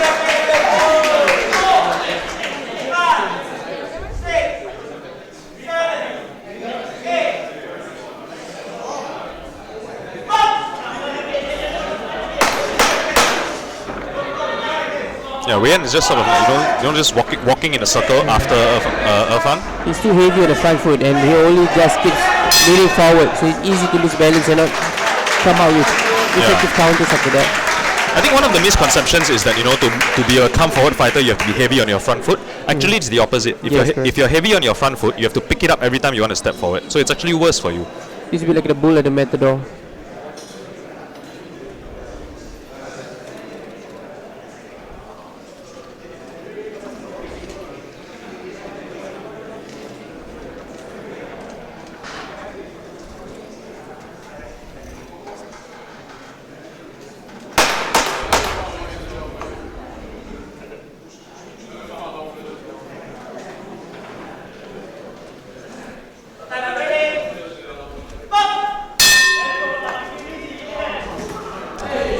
Very nice 1-2 from Irfan. The problem is that Wei Yan is chasing him in a straight line, so the straight punches for Irfan become very easy to land. If I can start with a feint, make him rush, then counter.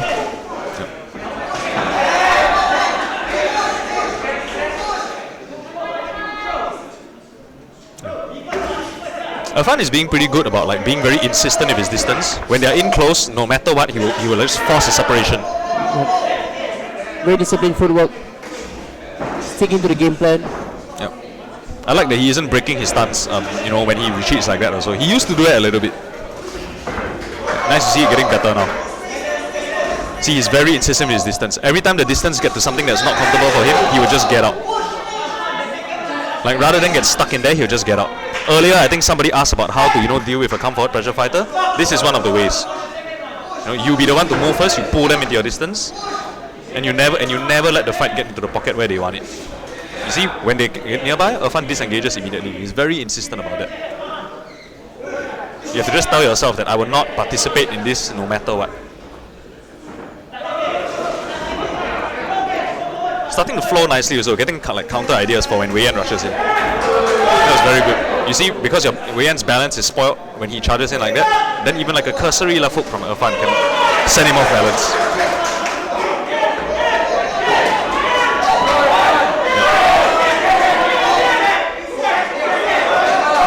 You see, even when Irfan gets aggressive, he quickly pulls himself back up. I'm quite liking this performance from him actually. Very disciplined and very he has a very clear idea in his head of how this fight is supposed to go, and he's sticking to it. He changes direction, just doesn't go right or just doesn't go left, he changes direction. Sudden change in direction disrupts Wei Yan's forward movement. Yep. You see now that they're in, he'll clinch and then he'll disengage. Insists on disengaging. There's a perfect way to outbox. Like no matter what, don't agree to not fight your fight.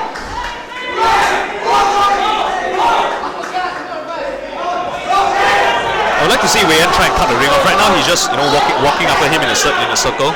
Just coming in a straight line or just following in circles. The thing is when you pressure in a straight line, the opponent's gonna go left and then you follow him left. You go right, you follow him right. You have to sort of pressure in a way that makes him have to go in a certain way, and that's how you catch him.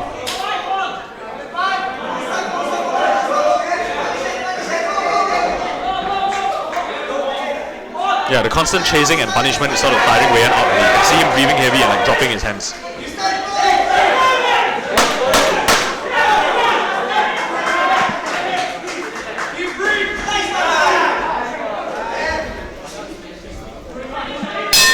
Ooh, the corner's ready to jump in just fast.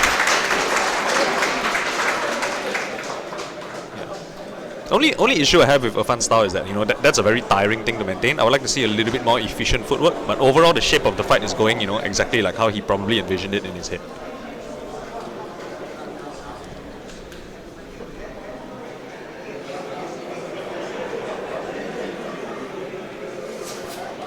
Here I am looking in the blue corner. I think they're going to stick to the strategy, which is to go forward and to throw punches to the head and to the body and body to the head, and they want to stick in close to Irfan. I think Irfan's going to stick to his game plan of using his feet for defense. And that's going to continue to be a challenge if that happens.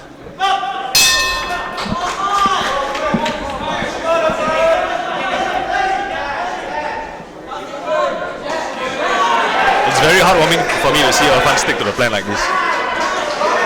You see, although he's not afraid to exchange, but he knows very well that exchanging is not what he wants. Like he'll exchange when he's forced to, but he makes it a point to always get out immediately after. Like he doesn't let the exchanges prolong. So Wei Yan is just stuck chasing him. See, just round and round in a circle. Yeah, very mature. He picks his shots. They countered the uppercut while Wei Yan is coming in was beautiful. Yeah, see, round and round in a circle. Wei Yan cannot catch him. Change direction, yes. Very nice right hand.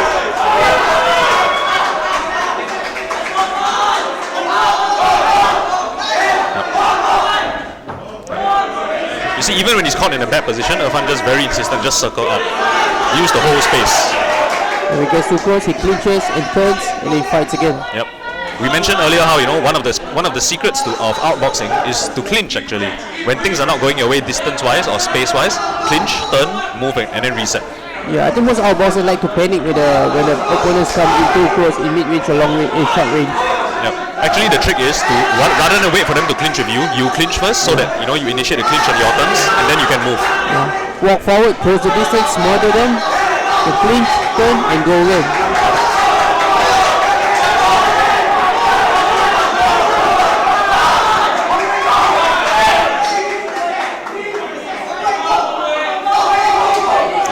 I think Irfan's probably a little bit tired from all the movement already.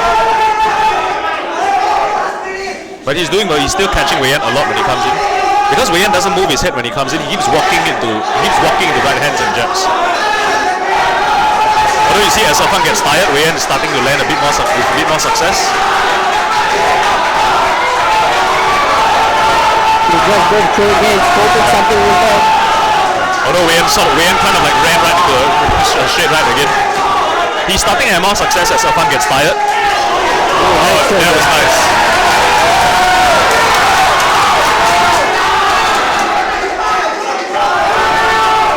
Yeah, you can see Irfan clearly his gas tank is gone, but still he's countering with his. He's able to punch back because he's in stance.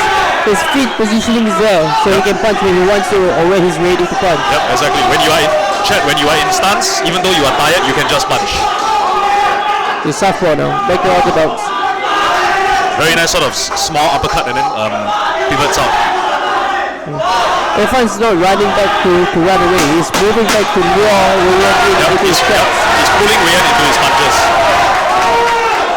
So entertaining this fight. Beautiful. Wow, What a pace and what a fight. Very beautiful.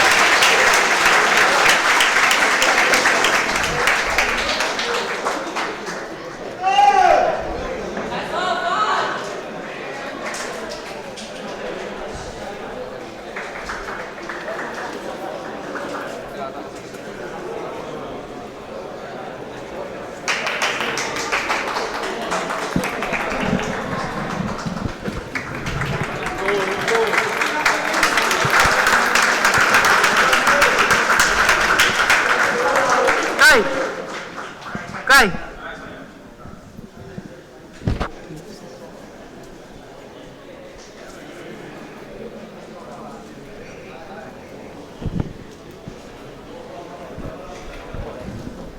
Do they look like 16 ounce?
Alright, now we have Andy Furman representing Legends Fight Sport in the red corner and Salvador representing Spartans in the blue corner.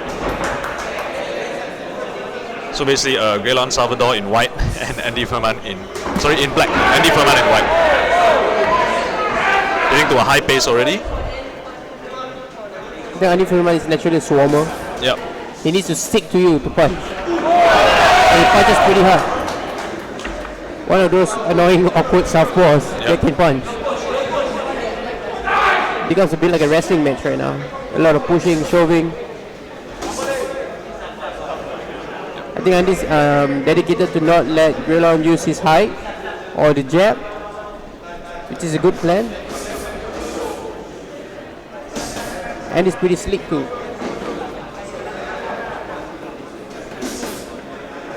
I think Graylon's got some fight experience as well. I think he's fought Arman in the nationals. Andy's doing a good job of punching off the brakes. I wish he Nice uppercut to the body. keep his balance a little bit instead of swinging like that. Yeah, he's throwing Street Fighter uppercuts to the body though.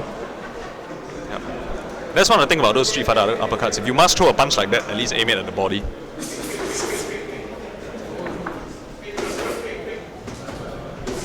Oh, that was good. That was good. Graylon's got good eyes. He saw Andy got the body exposed. He threw the left hook to the body. Yep.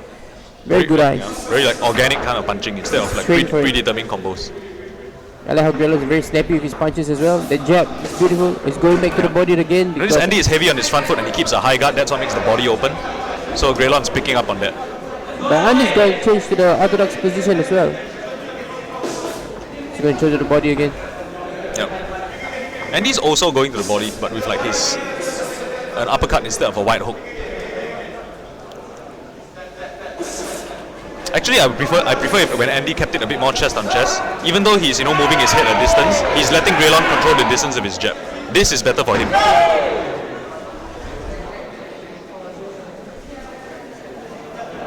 Like when they're in close and Greylon cannot jab at all, it's better than when they're at a distance and Andy is moving his head, but Greylon's getting to establish the jab. Like, see, this is better for Greylon. I preferred it when Andy was like in close. Then when Greylon tries to make space, then Andy punches on the break. You see, when they're at distance like this, actually Greylon's doing better. Oh, now that Greylon has found the left hook to the body, he's not letting go of that. Nice work from Andy to punch from the break. You see, when they're at distance, now that Greylon can establish his jab, he is doing better. Yeah, when it's messy like this, when Andy is better. I think for the previous sparring exhibition bouts, we've seen Andy gets better in the second round usually. So we'll see whether he picks up after this.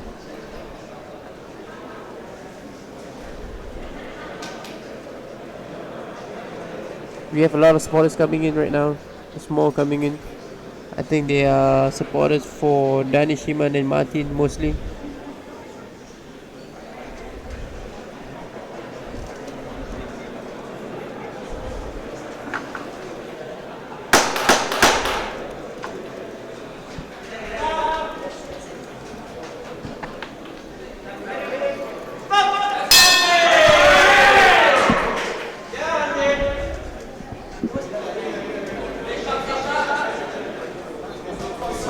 See whether Andy can make get inside in his preferred range, and sort of upset the distance and balance of Greylon, or whether Greylon can establish his jab. Because all of Greylon's combos is set up by his jab from that side. And you notice, see now the lead hook against the southpaw, the best anti-southpaw weapon. Yep.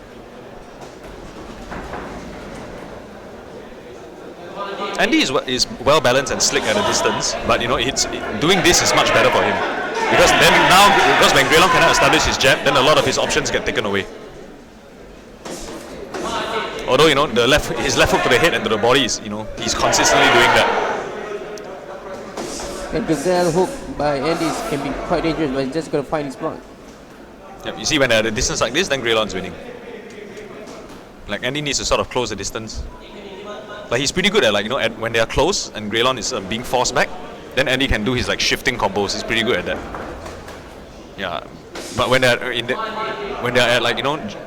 straight right distance like this, that's when Greylon's winning.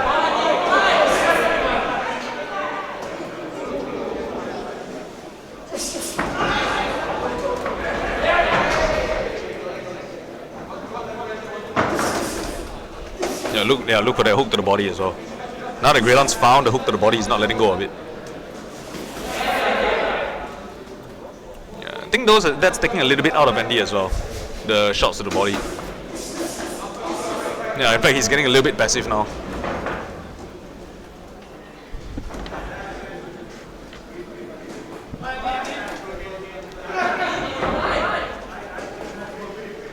Yeah, I think Andy's losing quite a bit of steam. The shots to the body have taken a bit out of him. I would like to see him sort of not cover up so much at this distance. Now he's just swinging hard.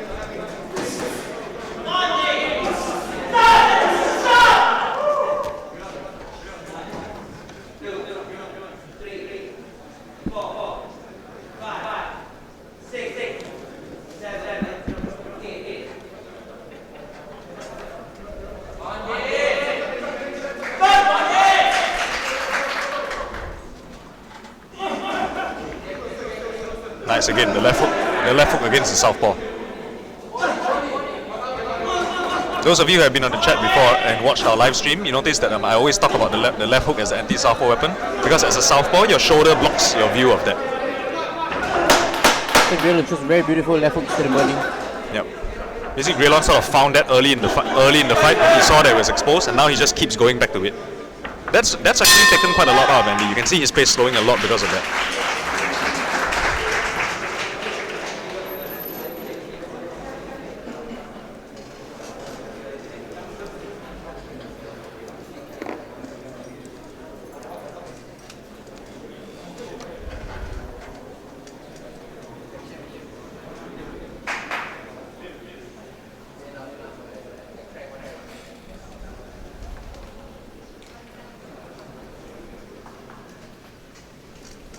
So quiet suddenly.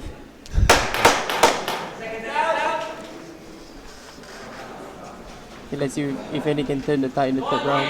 Yeah, I mean, I think he was, started really well in the first round, but started to lose steam at the end of the first round. And the second round was mostly all Graylan. I think Velo's getting comfortable going in close also. So Yeah. Plus, he's consistently finding his left hook both to the head and to the body. The problem is that Andy, sort of like leans forward a lot, Yeah. and he He's leans forward with a high exposing. guard. It's not like Velo have to find for that left hook to the body. He just, It's always open. And because it's always open, when there's no other option, Graylan can just go back to that. This is what Andy needs, like a more in-close exchange where Graylan's range cannot help. Watch for the hook. Watch for the left hook again from Graylan. He's gonna throw to the body again. See, it's always open. It's always open, even after he gets hit.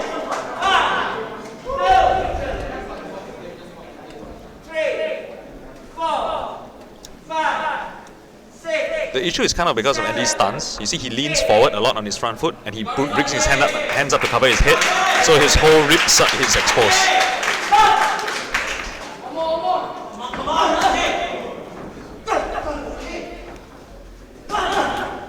Yeah, see, watch for that again. He really needs to defend that. It's his stance that opens up that shot for him. Okay, and I think I was stopping it.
Alright, we're moving on to bout number 11. We have Han Seng-Ling from Legends Fight Sport against Davin Raj, son of Murugan from Spartans Choa Chu Kang. Yep. Seng-Ling from Legends in the red corner, and Damiraj from Spartans in the blue corner. Right, just waiting a couple of minutes for the fighters to be ready, and here we go.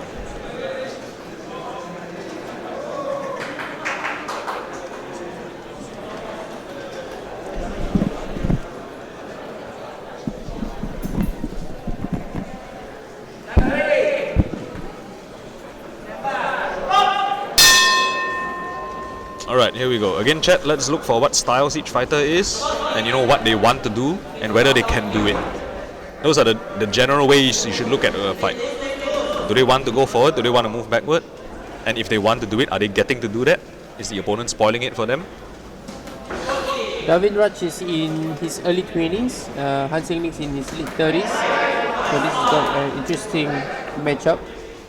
That's got a decent, over the top right hand for Seng-Ling, almost sort of arcing downwards.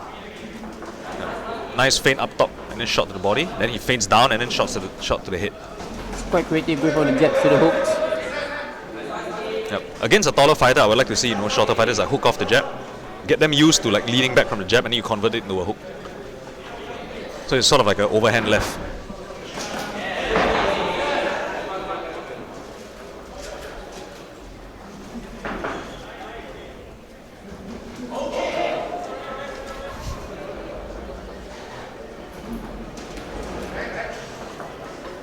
Yep, Damiraj very reliant on leaning back. Yep. Yeah, very nice. From a 1-2 and then moves to a 3-2. Sort of just when Damiraj is circling to Sengling's left.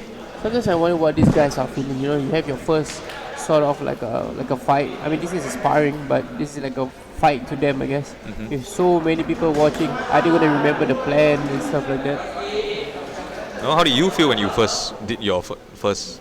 Oh, my first fight I lost in 1 round, so I couldn't say much. It was pretty much like the first match that we had today. Yep. But I remember I was so excited to box. Nice. Sort of looping overhands like this against a tall fighter that likes to lean back. Nice counter uppercut by David. Yeah, sort of lean back and then uppercut to the body. David Raj smiling there underneath the head guard. And both of them are getting comfortable there with the range and distance. It's just a matter who's gonna switch it up.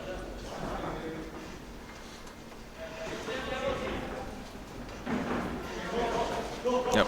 Oh, very nice sort of like long lead uppercut from Devin Raj. Yep, he's doing a pretty good job of like, you know, when he advances and punches, he's still quite balanced. Yep. Oh, very nice. Sort of split his timing there with the like just short right hand.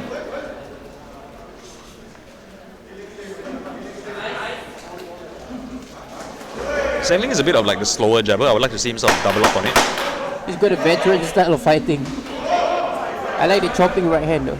Chopping hook, chopping right hand. Yeah, those work against a tall fighter that like to lean back. Hug it out. Yeah, that's the way. LSI way. Finish the spar, hug it out.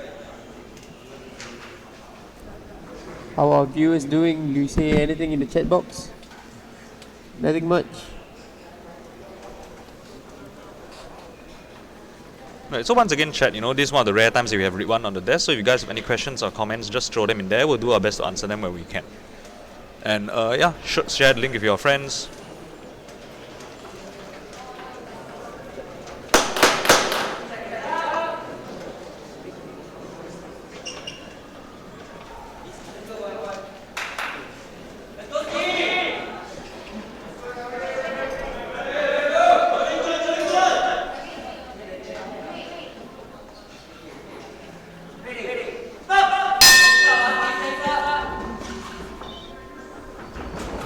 Sengling continuing with like the jab feints up top.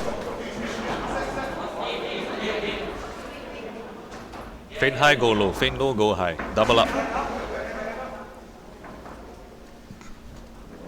Actually, I would like to see Davindrap sort of try and establish his jab also. His hip is already flat in front a little bit, so that sort of lends a lot of weight to like more of a long spearing, like Russian style jab.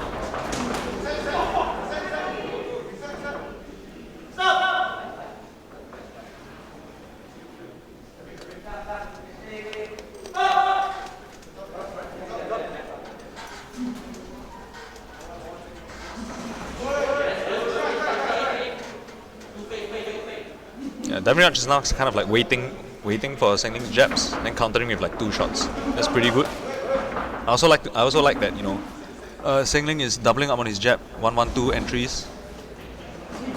There's maybe a bit of rhythm change from that. Move his head off center line when he's coming in. And if Davindrap is waiting for a counter, it might be useful to feint him into like, you know, false starting. Yeah, because now he's having an issue with the distance.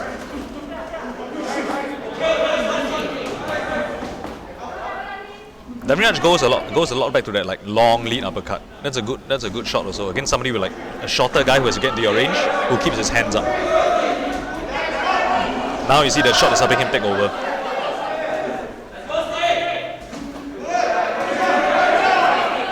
Yeah, Davindrap is in a really good rhythm now. Punch, pause, punch, pause. So you know Sengling has to sort of spoil it like this for him.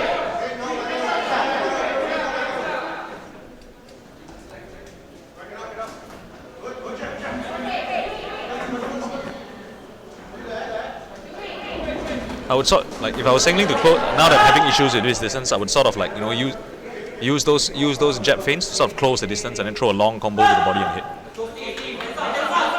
I think both of them like to fight in spurts. When they fight, they stop, they move to another spot, then they fight again. Yeah. So there's not a lot of exchanges in between from point A to point B.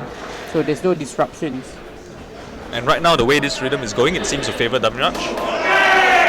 You see, he sort of rolled his shoulder with that one.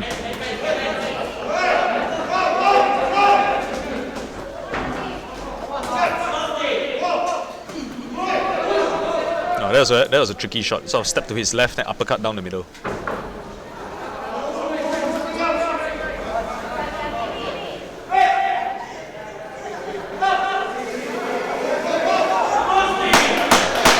Singling is looking for the overhand a lot, but he's not setting it up very well. Like when he throws his 1-1-2, I would like to see like a 1-1 overhand, or a jab head, jab body, then right overhand.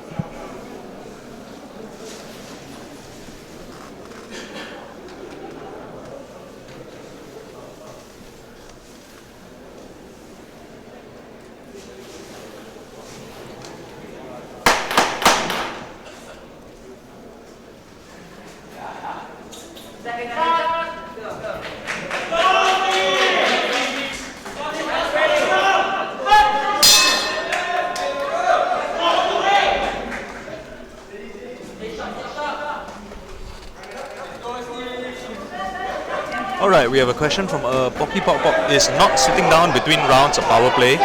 Maybe, but it's up to you. Some people prefer to stand, some people prefer to sit, some people sometimes just have to sit. It could be, but it usually isn't. Yeah, I think in terms of Legends case, I think we are just so used to not sit in between rounds when we spar Yep. or when we train, so we just continue with that.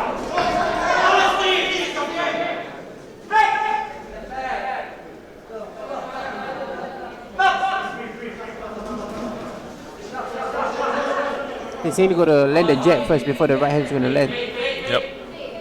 But the jab feels like just a fake.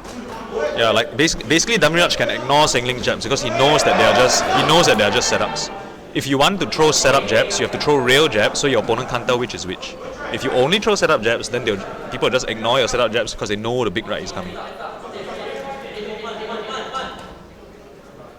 Damiraj is sort of like this rhythm favors him. Because since they're fighting in spurts, and Singling always has to come in from afar since he's a shorter fighter, so a spurt rest dynamic favors the longer, taller fighter, generally, because the other guy got more distance to cover.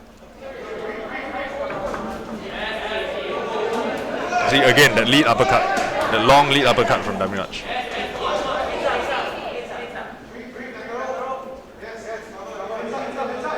Singling needs to go back to those jab feints. You see him stepping into southpaw just to close the distance.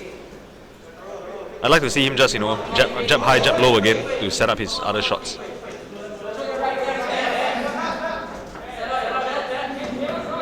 Yeah. His right to the body is still landing, but he has to set it up with his jabs first.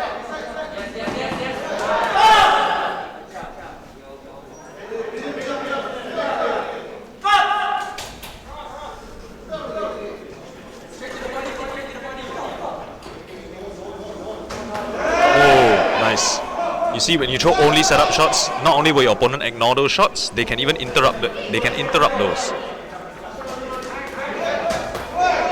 Very nice combo from Damiraj. Yeah. See, a committed double jab in. That's what Singling needs. That was a good counter right as well. Ate the left to the body, but threw his right on top.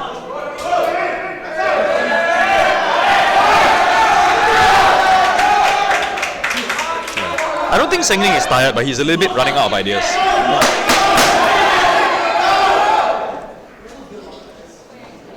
It's the last 10 seconds and he chooses to hug it out again. Yeah.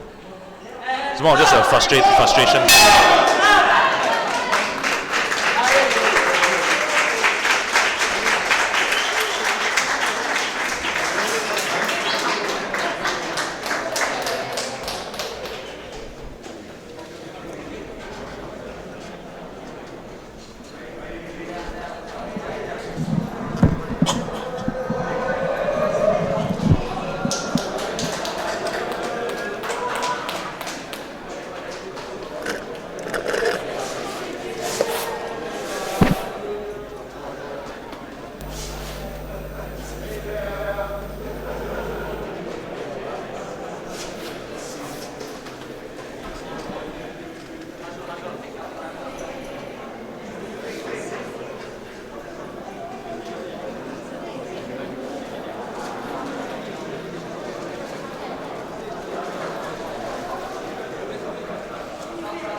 Alright chat, hope you guys are enjoying yourselves so far. We are still left with more than half of today's bouts to go, so we're in for a pretty good afternoon.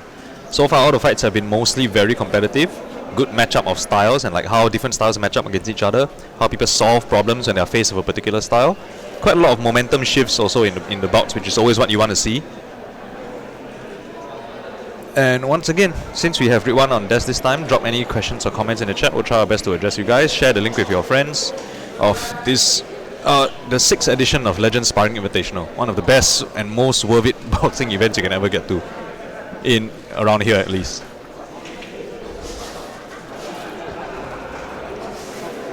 Right, and up next in the red corner, we have Sufi Irfan from Legends Fight Sport, and in the blue corner, an independent fighter, Muhammad Irzan.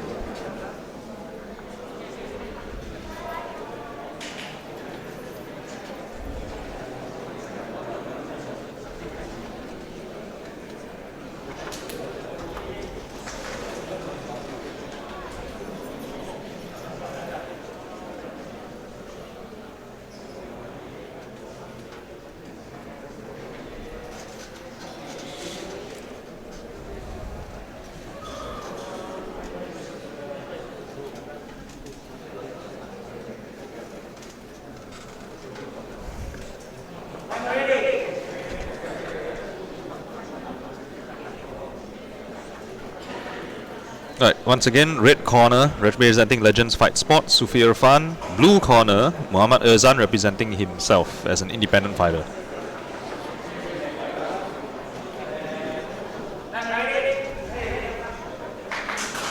And round 1 kicks off. Again, we have a southpaw orthodox matchup. Let's look at the battle of the lead foot.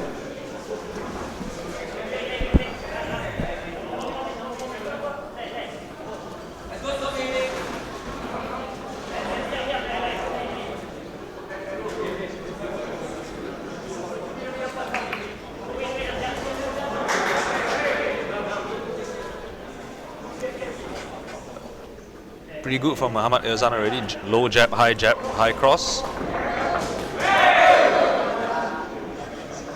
Sort of finding his flow earlier. Just sort of reactive combos based on whatever openings are available.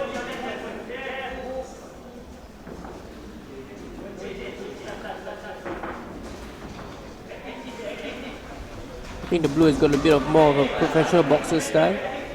Just stalking, very planted, explosive. Yeah, Irfan needs to move. Yeah, Irfan needs to move a little bit more. He's sort of like he's measured, but he's not giving Irzan anything to think about. So Irzan is just punishing him for any moments of inactivity. So Sufi Irfan needs to just punch first.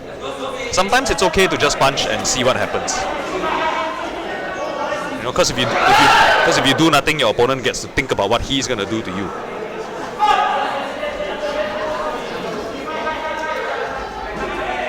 Okay, I like that 1-1-2. He sort of cut an angle in between.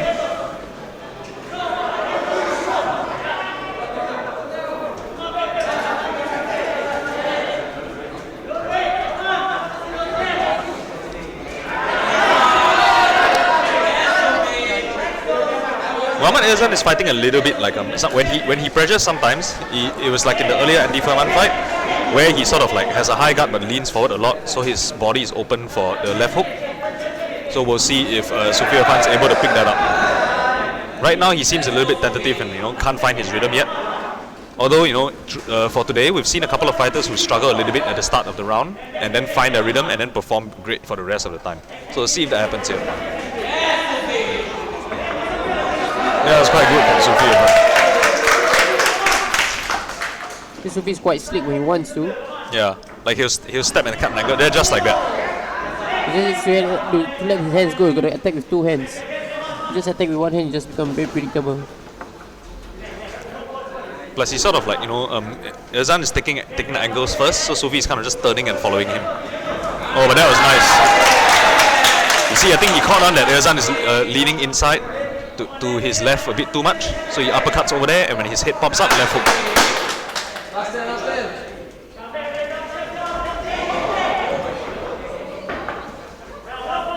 Now he's finding his rhythm a little bit better. Now he's taking the angles, taking the initiative in taking the angles.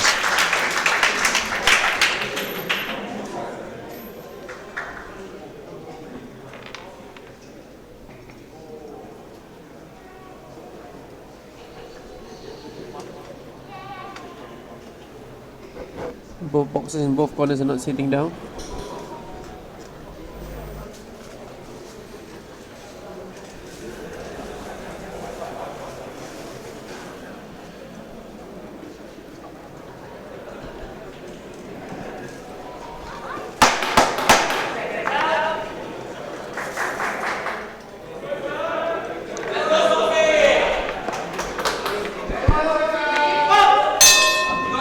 Round 2. Muhammad Irzan in the blue corner and Sufi Irfan in the red corner. At the start of round 1, Irzan was doing better. Sufi is sort of finding his rhythm towards the end of that round. We'll see whether he can continue that momentum.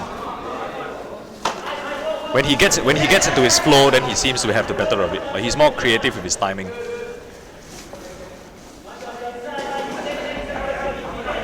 And he's sort of like tracking the head movement of Irzan. So I would like to see Sufi initiate the combinations, the exchanges. Just shows one jab and he waits, one jab he waits. He's got to take a bit of risk. Show the combination when the opponent flinches or seems frozen. That's when he's got to let his hands go.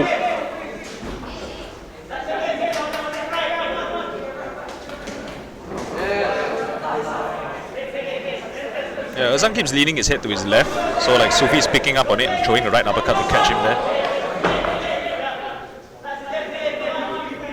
So you see in neutral exchanges like this, sort of, like you mentioned, Sufi just jabbing and then waiting.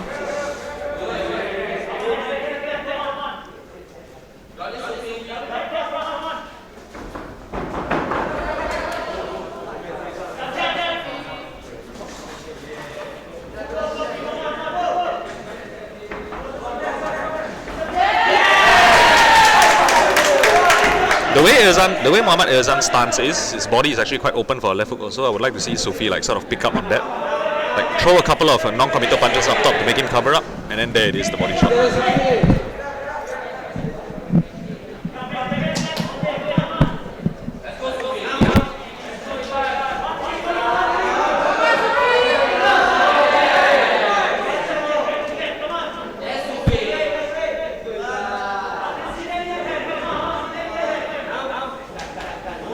Sufi's got a punch as he is coming in. I think now just following head going forward, that can be dangerous. Yeah, plus sometimes some of his angles is like his head moves in that direction before his feet moves in that direction. Kind of puts him off balance a little bit.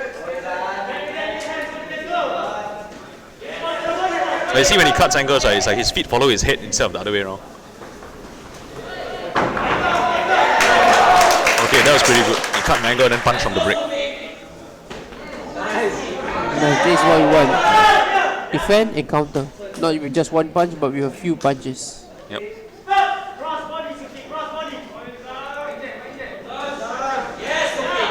Now he's sort of flowing a little bit. As he goes to southpaw, he can you see, that's the thing. When your head moves before your feet, you fall off balance like that.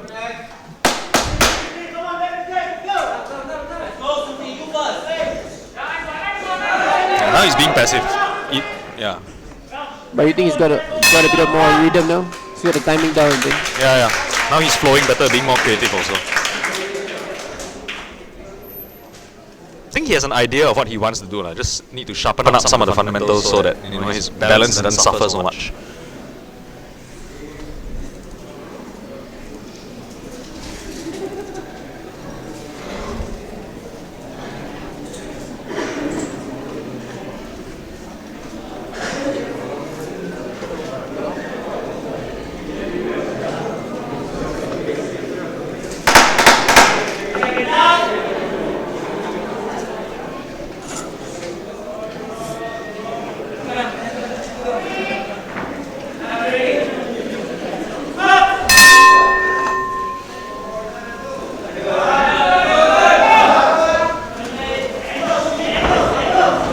See who gets better of this one now. It is clear that both want to be aggressive now.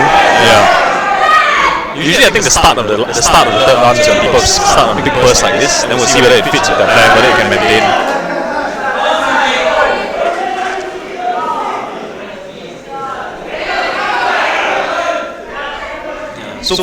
Sufi in general is finding his shots better. Like it's still a little bit nervous to watch because his balance is suffering quite a bit every time he turns. But overall he's finding more spots.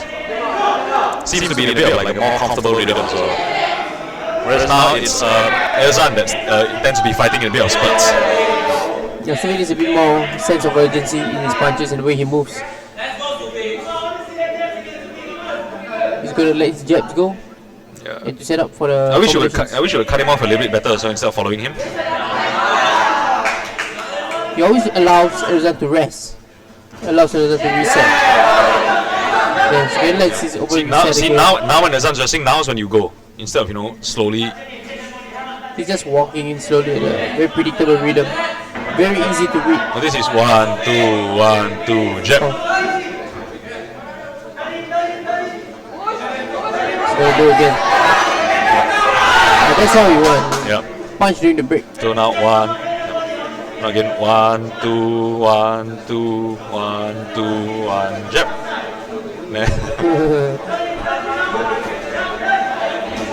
That was nice. Yeah, very nice right on the break. Oh, but good of Erzan to punch him back on the break like that also. See, now is when you go. After your opponent bursts and want to rest, now you go. Instead, 1, 2, 1, 2, 1, 2, jab.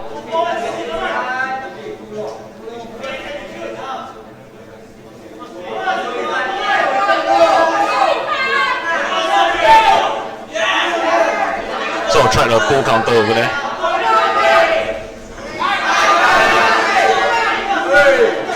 Oh, the lean back is beautiful. Yeah. It's going to be more beautiful if it comes with counter. Even though he was quite tired, Erzan still managed to sort of duck and then counter. Yeah, I think defense shouldn't be about making your opponents miss. It's about making your opponents miss and you being able to be in a position to counter. Yep. I think that takes real skill. Yep. Defense is its own reward. You defend so you can punch back.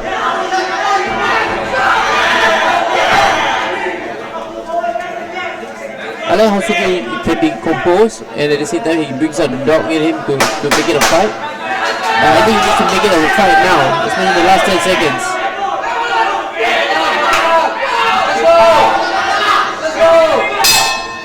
Nice stroke by both guys.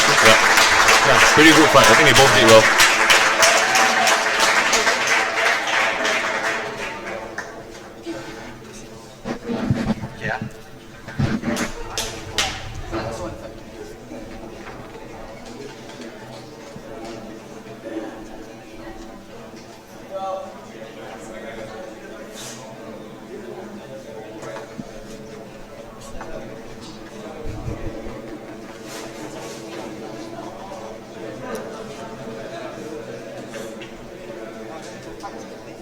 Okay, right now we have bout number 13 coming up. In the red corner representing Legends Fight Sport, we have Lee Kun Rong.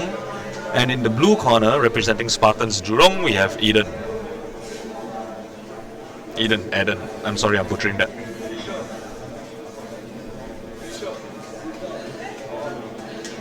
Right, once again, red corner Legends Fight Sport, Lee Kun Rong. And blue corner Spartans Jurong, Eden.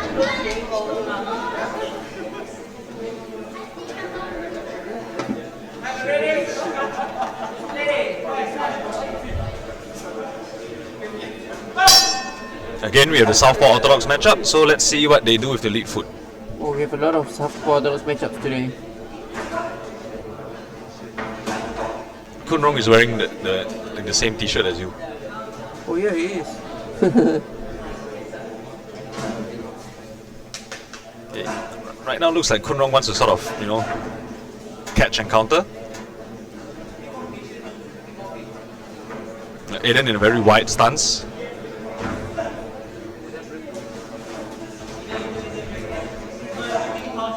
So far, I don't think either of them are consciously taking an angle. They're just, Yeah, just punching and hoping something lands. Yeah.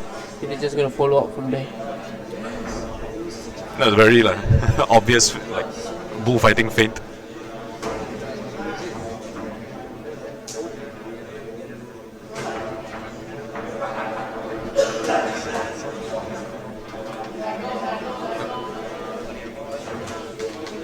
Right now they're both throwing fast combinations, but they're both not setting up their entries, so it ends up being a little bit messy.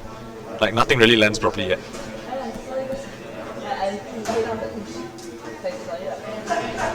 So far I think Kun Rong although he's the aggressor, he's looking to counter as well. So he's trying to be an aggressive counter puncher.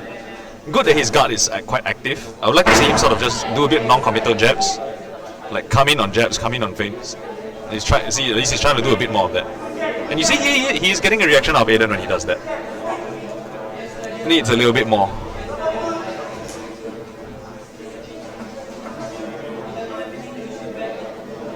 Oh, Kunrong is taunting.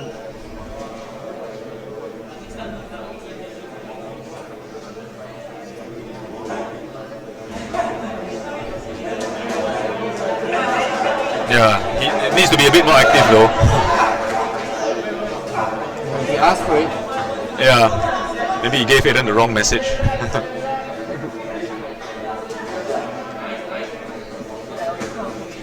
But yeah, Kunrong needs an effective way to come in. Right now he's marching forward, but it's mostly Aiden that's getting off. Yeah, a little bit more of that. Just, you know, a way to consistently enter. And not fall into the punch when he punches. Maintain the stance, maintain the composure. Constant pressure going forward. Yeah, he's only landed a couple of shots to the head, but you know it's already reddening up Aiden's face. Yeah, but I like how Kunrong is adjusting as he defends. As he steps back, he gives different openings. He changes the speed as he goes back. So it's not very easy to hit him. But it's still Aiden is landing more shots, whether it is a miss or not. Yeah. Basically, Aiden's outworking him, even though Kunrong looks very comfortable.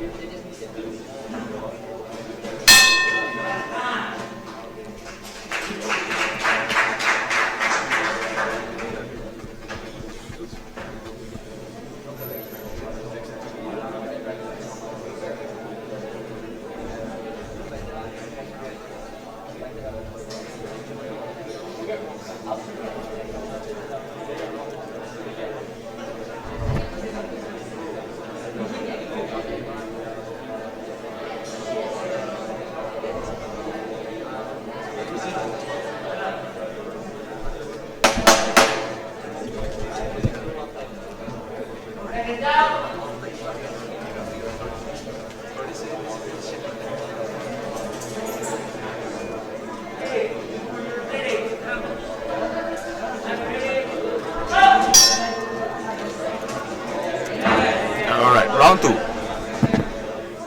Okay, let's see whether Kunrong can. Kunrong is, you know, he's a very adaptive defense, active guard. We'll see whether that lands him more shots overall. He looked very comfortable in round 1, but I would say Aiden overall outworked him. Yeah, if I were in his corner, Kunrong, I would ask him to use a two-hand approach to attack. Not just one punch, two punches. 1, 2, 3, 4, 5, 6. It will make it harder for Aiden to defend. Right now, it is too confident defending.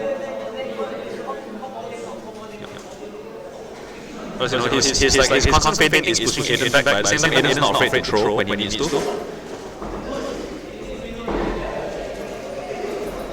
Good, let hands go. Two hands.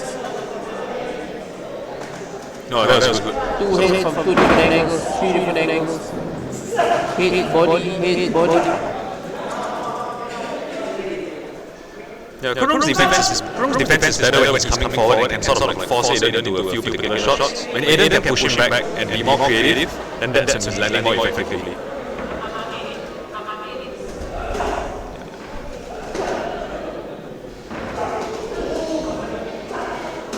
I would like to see Kunrong just, you see, now that he's being pushed back, suddenly his defense is not as good as it was. In fact, you're going to get countered.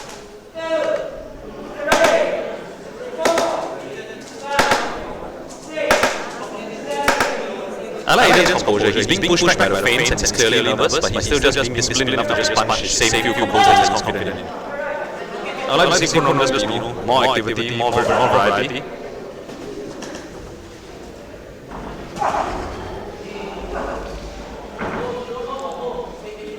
But I think sort of just like the power of the shots from Aiden sort of just keeping him a bit tentative. I like to see him punch body as well. Nicely put by Aiden. See, although Aiden's moving backwards, but he's, you know, he's pretty much getting the punch over he wants. And it's good that he's countering in combinations as well. He's planning the punches as well.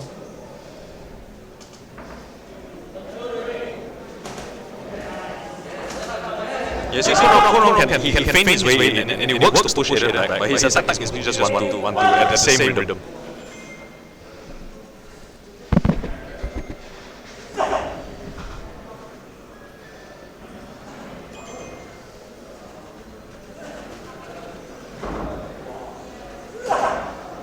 You see, at fencing like this now, Aiden's one more comfortable, more able to get the read on. Kunrong is like a decent active guard, but I think he's also sort of running out of ideas. Now he just says two big shots. He's gonna get a counter again. Oh, safe by the way. Yeah, I think he's a bit, running out of ideas.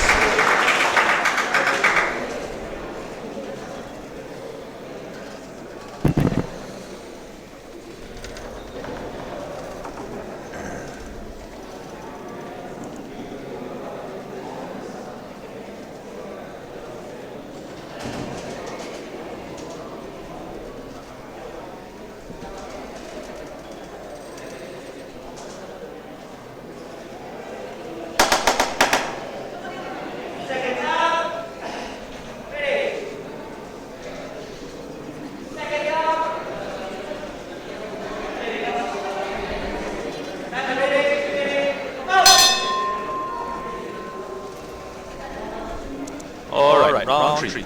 Let's see what Kunrong can bring against the steady work rate of Aiden.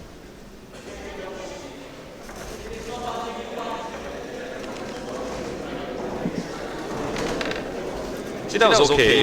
He has a good 1-2, but just keeps throwing it at the same rhythm. Kunrong.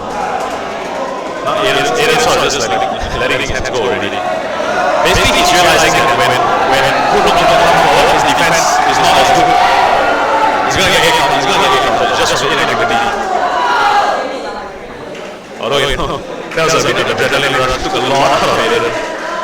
Nothing really led to. Yeah. Now is when Kunrong should go. Yeah, we should go to the body. Now Aiden's sucking in it. Yes, I think when it's a serious matter of time when Kunrong can notice that the body is open.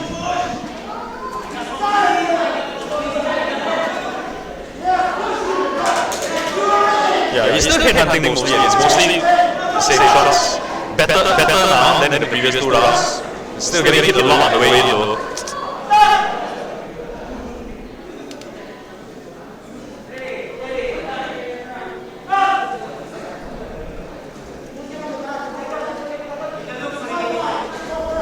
In fact, I think that's it for this round for Aiden. That took a lot out of him. See, now no more combination, now single shots. Now Kunrong should just pour everything on. Yeah, now Kunrong is fired as well, so it's matter whether he's got a step in the left. That's combination. That's one shot. Yeah, that's probably his first body hook of the fight.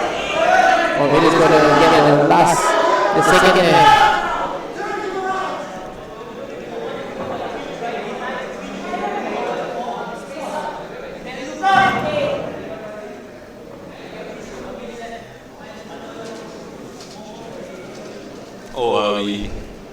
Getting some clean up for the bloody nose. Guess you guys can see on chat that Kunrong's bleeding out his nose a little bit. Quite a bit.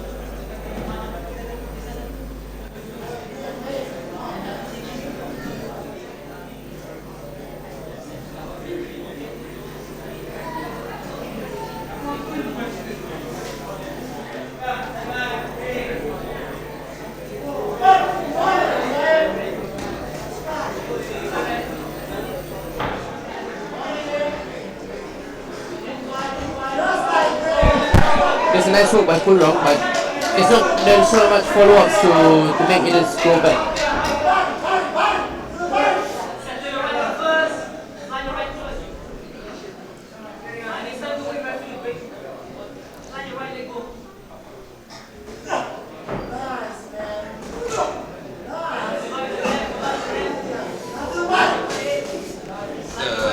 Kunrong getting hit a bit too much. That was a hard one.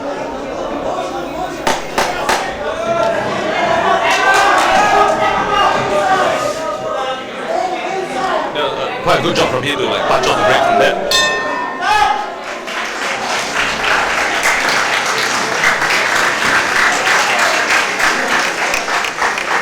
And the end of bout number 13. Halfway done for the rest of the afternoon. Already seen some great fights so far, including this one.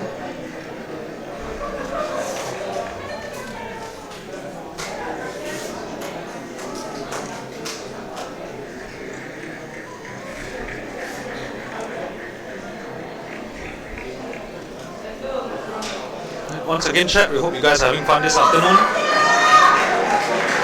Again, any questions or comments, just drop them, or even feedback for us, stuff like that. Just join the conversation, be a part of everything. Alright, up next, our first women's bout of the afternoon. In the red corner, representing Legends Fight Sport, is Sophia Pei. And in the blue corner, representing Spartans Chochugang, is Diana Shafika. And Shafika and Sophia are off.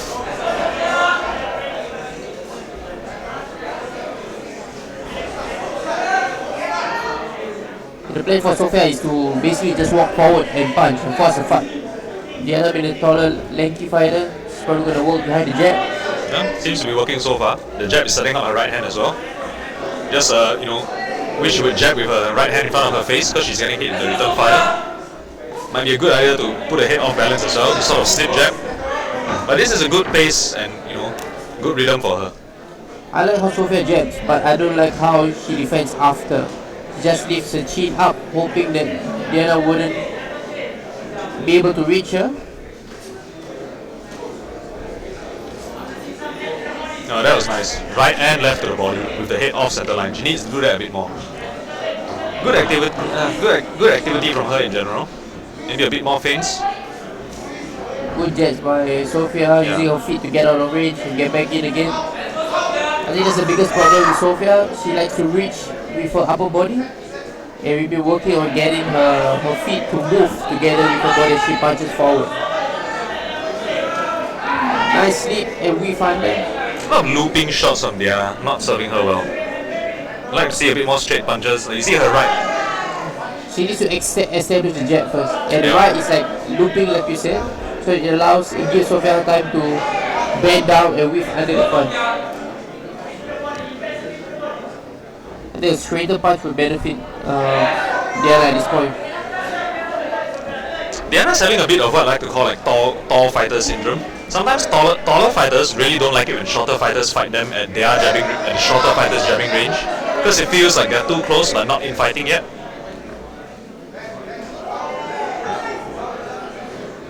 I like that Sophia is punching, like with her active guard. Like her hand is already kind of half cocked, half extended, so she can just sort of put it out there. She also seems to recognize the value of like a blinding jab, where you sort of just, you don't need to land super hard, just put it over there to obscure the vision, set up your other stuff. It's a good rhythm for her, so she's not trying to, swing too hard. And she goes back, she tries to be in position, to be in stance. I would like to see her sort of like turn her shoulder a bit more, on her right hand. Right now it's kind of just pawing downwards. Body's a bit too upright. Diana's going down to Sophia's side.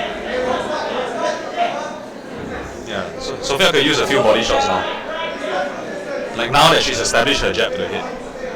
A nice jab to the body will do the work. Jab to the body, one cross to the head, and one overhead to the head. Overall it's a bit messy, but she has control. Just, needs to do a better job of avoiding the return fire.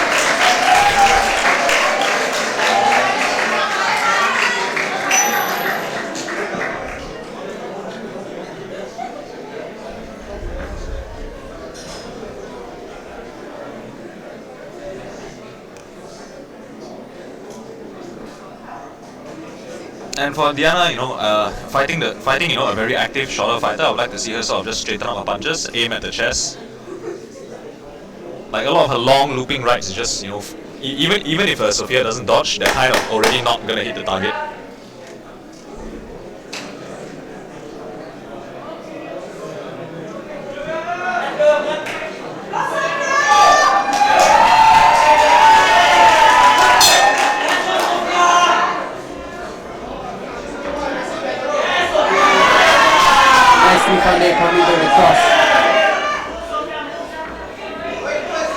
Diana's committing to she'll there's some dog in her, she'll brawl when she needs to, but the range and everything is all wrong for her.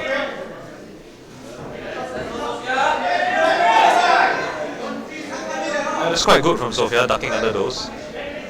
Still, I like to see her sort of, turn her shoulder more into the right hand. It's kind of robbing power away from the hip turn.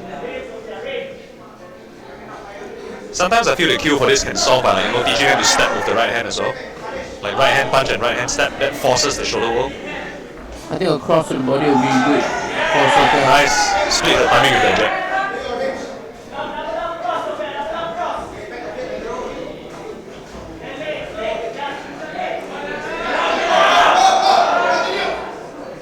Not surprising, Diana sort of like gave her back space.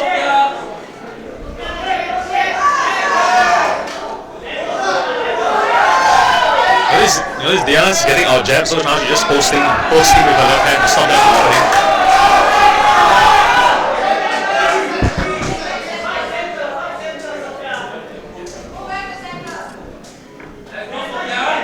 So if I can throw a more snapper jab would be great.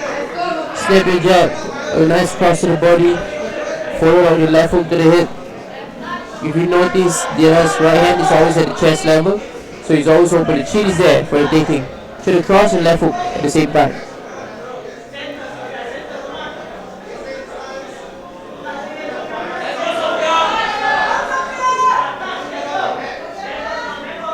Yeah, Diana's punches are still sort of just looping over Sofia. She had the right idea of posting to avoid the jabs. What she should now do is just convert those posts into actual jabs. Yeah, she's trying. That was very like loopy, slappy kind of left hook. Overall, Sophia's just outworking her throughout with very active jab.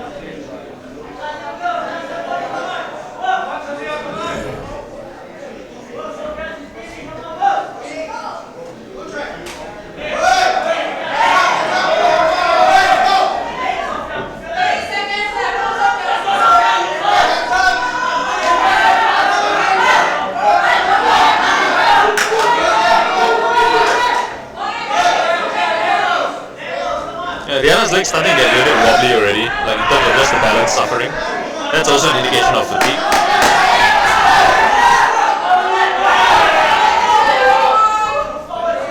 Sophia's jab is landing. I'd like to see her build off it a little bit. And jab, then hook to the body, stuff like that.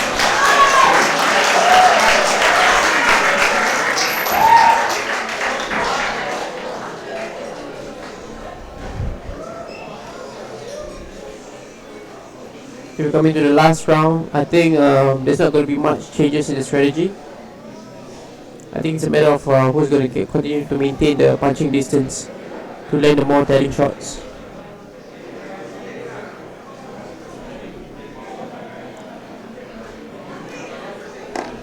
Both these ladies were training with the Singapore women's boxing community before. I think Sophia still is. Diana's now with Spartans Choa Chu Kang, is it? Yeah, Spartans Choa Chu Kang. So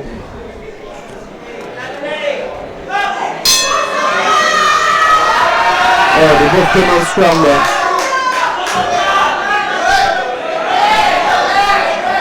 Diana said to the fight to Sophia. I thought he's going to be outboxing. She's just going to go forward. Yeah, she's gotten out jab and outwork for like most of the first 2 rounds. So I think now she just can turn into a top fight like this. She's got nothing to lose. She's got to go for it. Sophia will use her hands to punch rather than just hold. She's got to let her hands go. And she waits for herself to be too close before she punches. She can land the jab from there, but she doesn't throw it. Yep. She doesn't trust that the jab will land.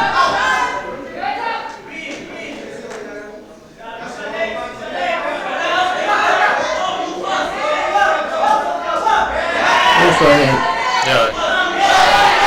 I like that she throws the right hand with no wind up. I just wish that she would follow up with the shoulder roll more. A little bit more of a twist. And the way she steps back to create space for that cross. Very basic what we've done so many times, almost for every session. Going forward, going back. We make our legs the first line of defense.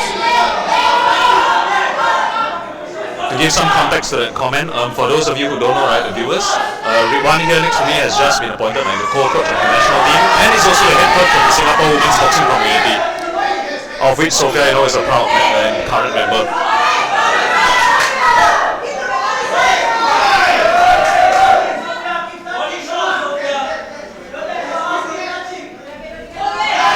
Nice cross to the body. Sometimes there's a lot of pausing, like a lot of posing after she punches. She's gonna just go. There again, go, bring back to facing. Go again, attack again. Go for the second attack, go for the third attack. Jaras trying to clinch. Jaras letting her clinch.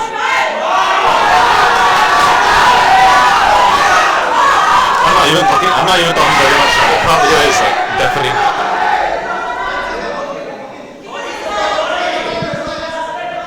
Yeah, Sophia's reaching for some of the punches. I would like to see her just convert those to the actual shots. You can sort of like, you know, that skipping stone counter, use the same hand that parries, just throw that forward. You're going to push with her legs, the back kick, to be back. To make it the power jab.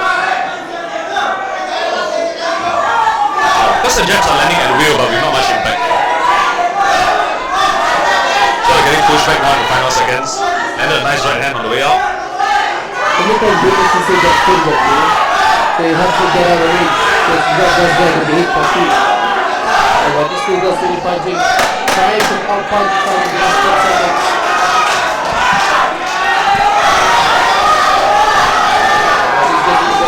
Non-stop from both of them, everybody wants it.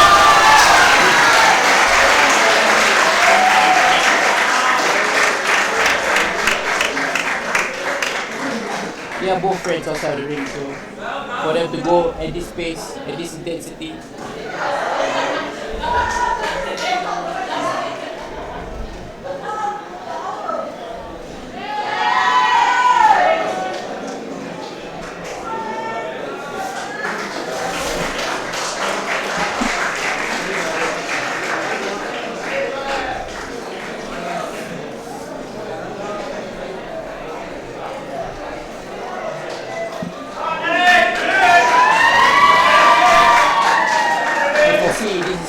Crazy fight because for both fighters the tickets from them have been crazy.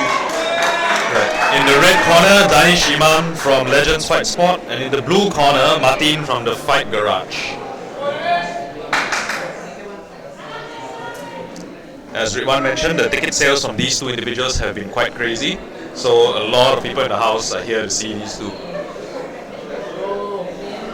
It's going to be like an entourage of 50.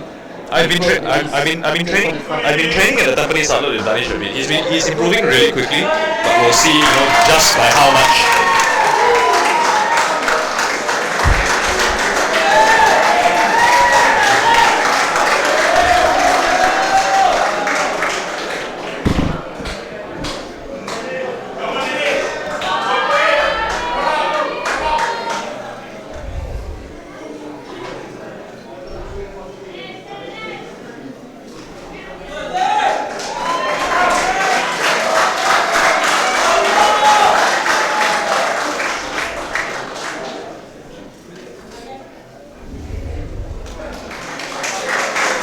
Once again, Danish Iman from Legends Fight Sport in the red corner and Martin from Fight Garage in the blue corner. One of the more popular fights of this afternoon, given how the ticket sales from the supporters of both individuals have been. So get ready for a lot of roaring from the crowd tonight, this afternoon.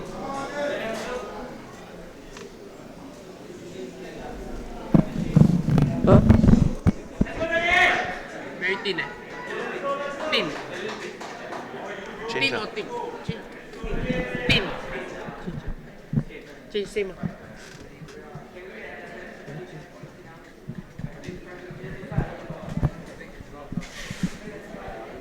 All right, just a second while we're dealing with some glove changes.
forehand right from Martin.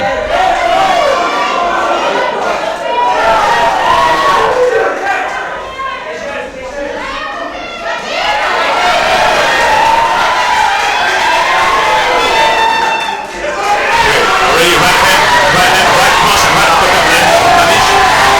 Just needs to make sure he doesn't gas himself up. Oh, this is really, I think we don't have to say anything.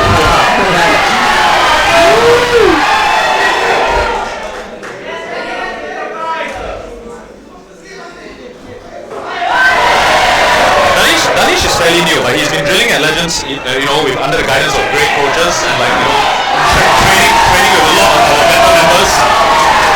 Training with people like Eugene, with Andy, with myself. I think when I was much younger at tennis boarding school, Martin has been around the gym since he was a baby. Oh, okay. And now I see him in the ring fighting. It's like crazy. I used to carry him. Oh, you think you carry him now? I think so. Not bad from Danish. Landing combinations, but not throwing extremely hard, staying balanced.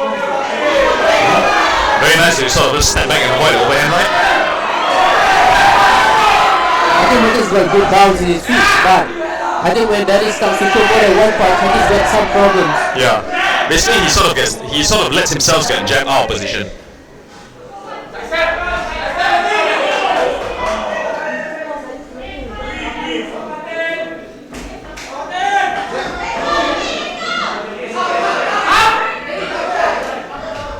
Pretty decent hand control from Danish.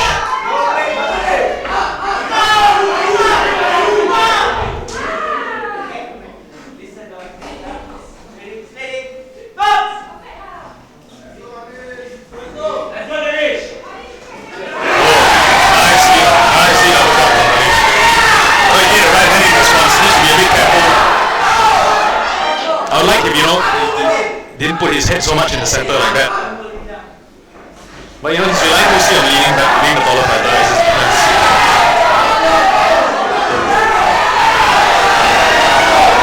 I think he hurt Martin a little bit. Plus the pace is just something that Martin is not able to maintain. The difference is Martin is punching as hard as he can. Danish is just punching. Yeah. And just walking. Very nice. Jab to the body and then right hand to the top. Actually, I'm quite impressed that Danish has come this far. Like, I remember his first day in the gym when he barely knew how to move at all.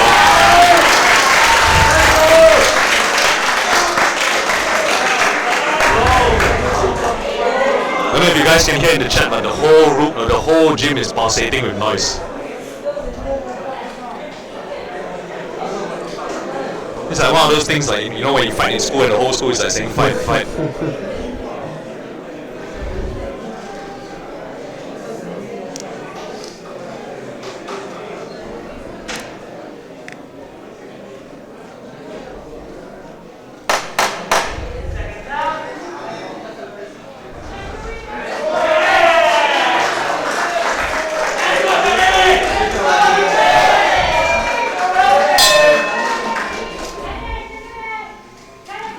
Round 2, let's see if this, this level of activity keeps up.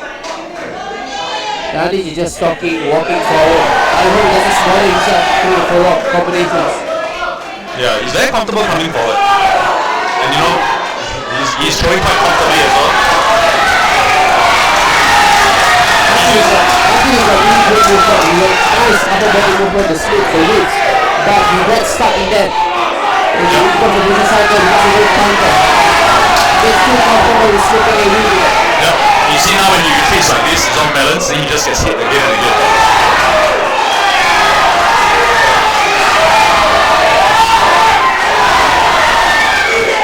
Wow, he's going crazy. The crowd is all standing up ringside. It feels like the crowd is going to come in and fight themselves. It's like WWF, the lumberjack match.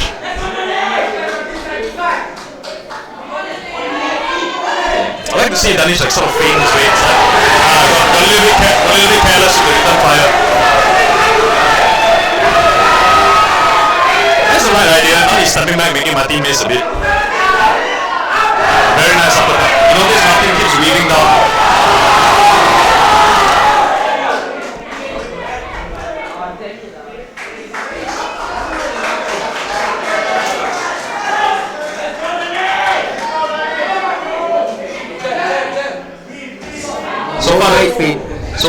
uppercut has been landing a lot for Ranish.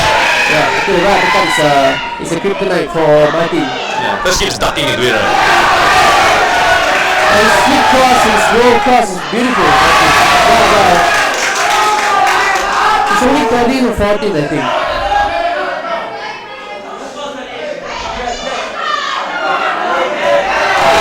Nice overhead, nice chopping overhead. I like the confidence he has to just walks him into the corner.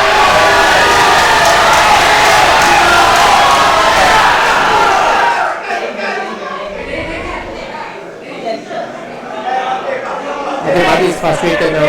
Yeah. Martin is frustrated now. It's basically just, he isn't getting space to do what he wants. You gotta understand that this is boxing.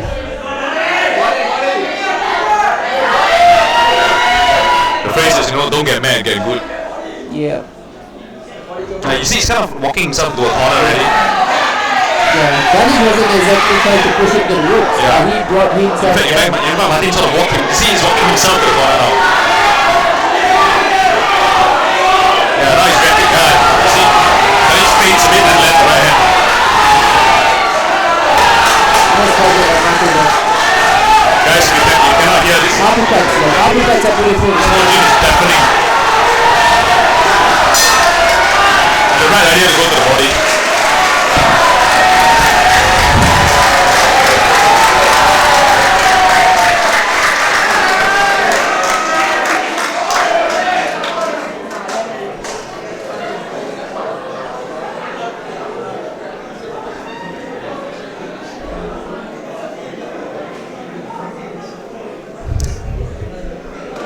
Also, we're gonna think about 10 to 15 minutes break after this bout, after this sparring submission. But this last one is gonna be epic. Once again, guys, I cannot emphasize enough how loud it is. It's as if everybody's in to watch this. And here we go.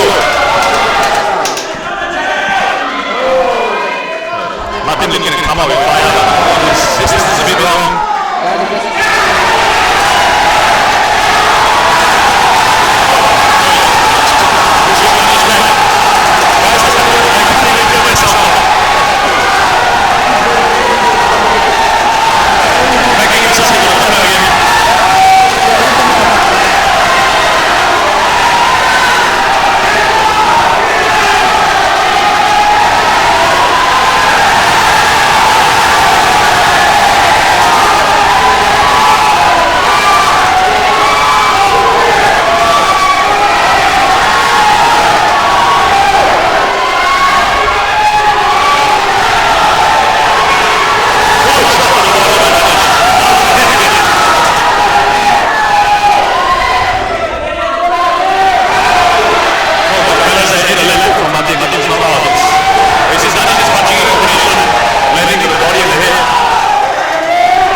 can't remember the last non-legends event I've been to where you heard a crowd like this.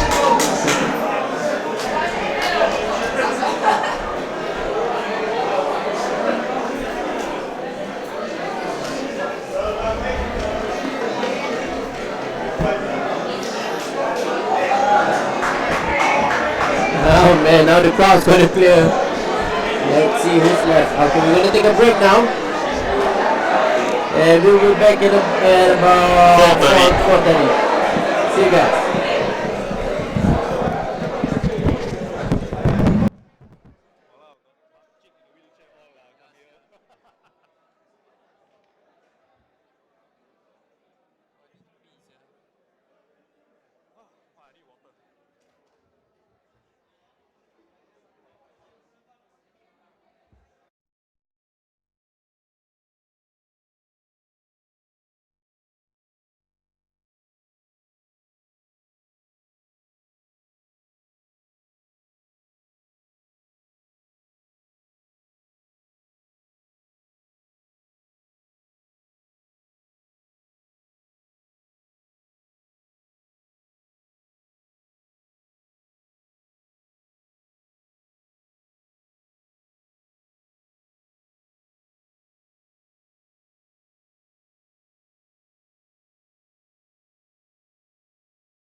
Alright guys, we are back after the break and now we have the 69 kilograms category Indra Mikhail from Spartan Chua Chu Kang in the red corner against Chan Bin from Fight Promotions.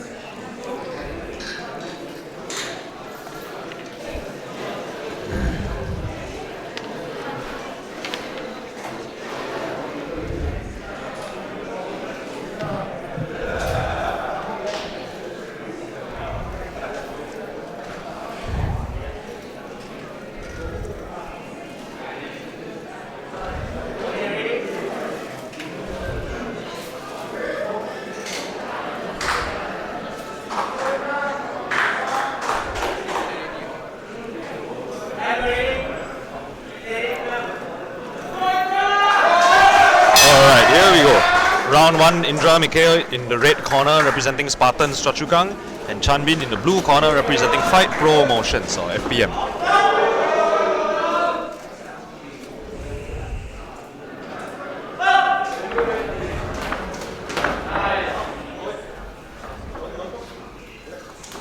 Okay, a lot of action already, not much. Very nice. Like right hand of his head to the left. Off the center line. Chanbin looking for the right hand counter. Both guys showing pretty good proactive defense. Punch and then don't wait for something to come back, just weave first. See, they are both always readily within each other's punching range. Yeah. Chanbin spoils his balance a little bit when he swings that right hand though. It doesn't feel like you need to make an effort to reach to your opponent. I mean, for them. Yeah. Just like they are both there. They are both there to be hit. Maybe it's a strategy. Maybe it's a bait. Or maybe they haven't figured out the preferred distance yet. You see, Indra tried to step to the left. Very nice. Take the angle first, and while the opponent is turning, punch him. That is the true value of angles in boxing. While your opponent turns to face you can punch already. Yeah, don't wait for them to be ready to defend against your counter.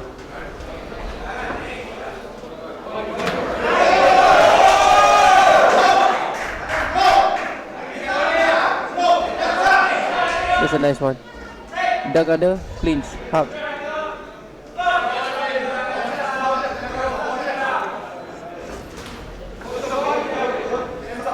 Chanbin's standing a little bit square, and his balance is probably a bit compromised sometimes. But he's picking his shots well. I like his consistent right hand to the body.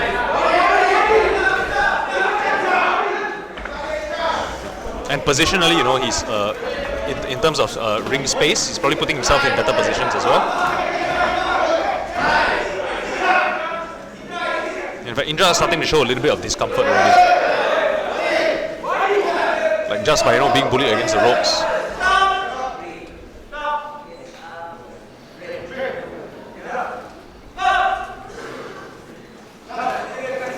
Consistently looking for a right hand to the body.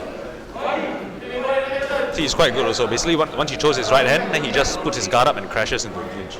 I think Indra sort of, if this is a fight, I think Indra is winning this first round. But yeah. I can see how Chanbin will come back in the second and the third. Yeah. Basically, Indra's scoring more now, but the fight is going towards a way that is not comfortable for him. In fact, Chanbin may take the rest of this round.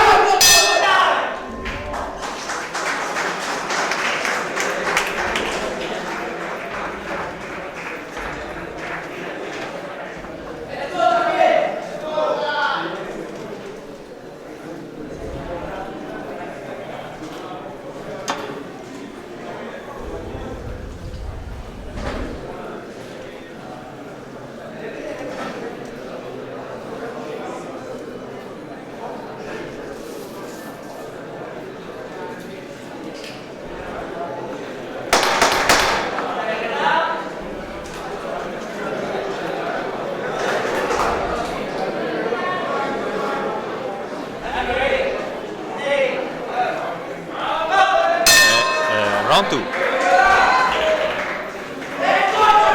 We'll see if Indra can sort of continue scoring without getting compromised. In general, the momentum swing is starting to favor Chanbin already. I like when they are in the clinch, Chamin has got his lead forearm and both his hands in front of their body, so he can push Indra away. And you can create space for yourself to throw short punches also. It always comes with the right hook first though. It's either the right hook to the body or the right hook to the head, and that gets a bit predictable. But lucky for him, I think Indra is not reading on that. Yeah, again. Another right hook is coming. Another right hook is coming. And now you see, Indra is circling it to the right hook already. Basically, Chanbin is coming from the left to force Indra to circle to the right, and that's where the right hook works. Yeah, now Indra is starting to back himself up to the ropes already, but he's just not comfortable with the position. So you see, Chanbin will push him from the left side and then attack from the right side. Basically, Chanbin's quite physical though. Yeah, basically he pushes Indra into the side that he wants him to go, then he punches that side. It's quite good fighting instinct. Yeah. He's very confident in his physicality, he just walks him down. See, tap on the glove with the jab and then uppercut, right hook to the body. Indra is just trying to survive right now. Yeah. Just hoping the crowd will go by fast.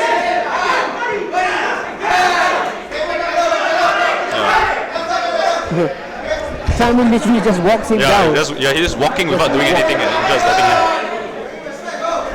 See, right again. Oh, change the hook, uppercut. Oh.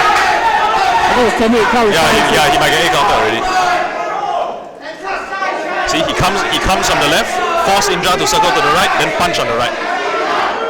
Basically, if you want to throw this punch, hurt your opponent into that punch. That's what ring control is about. Very nice one also, just a quick one off the break. Yeah, as I expected, Chinese going to make a comeback in the second and the third round. But I didn't expect him to be coming strong. Another right hook will be coming, I guess. Oh, there's a cross.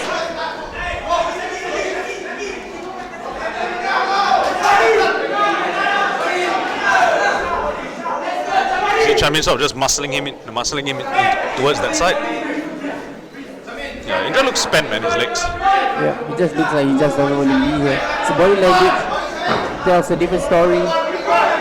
See, again, consistent hit to the body from the right side. Yeah, Indra's not fighting back already.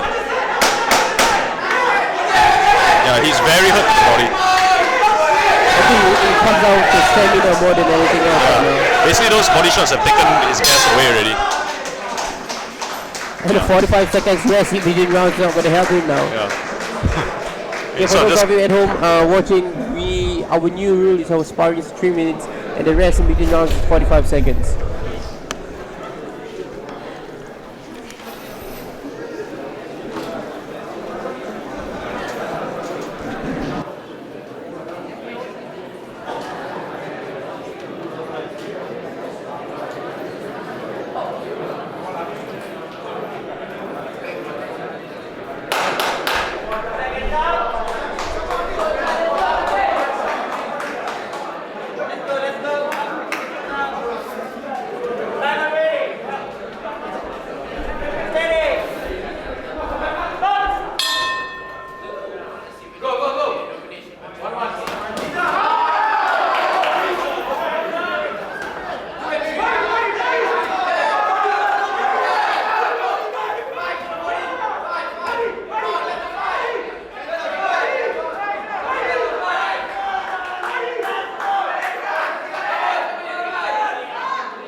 Will you have thrown in towel? Actually, I wouldn't have come out. I might not have come out for the third round if I were hit on his corner. Okay, Halis asked, thoughts on what Indra needs to do to get back into this fight. I would say, to stop letting himself get walked down. Sometimes just stand and, throw a combination. If your opponent comes from your right side trying to push you towards your left, just throw one combination there. Like uppercut, left hook, straight, and body shot. Basically, you need to stop. Basically, you need to stop the backward pedal.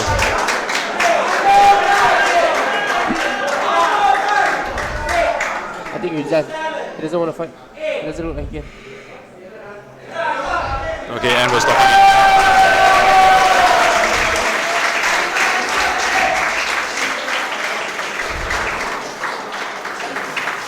So much respect between these two. Such great sportsmanship.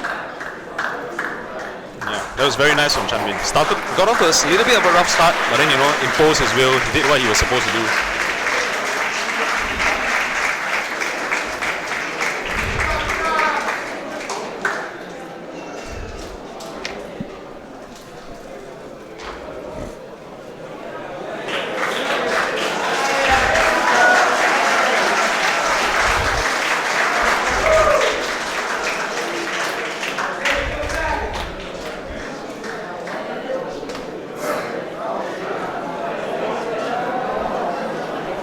Alright, and up next, in the 17th bout of this afternoon, we have Dani Rama from the ring in the red corner and Alvin Tan from Invictus Boxing in the blue corner. Contest at 75 kg, fighters walking into the ring now.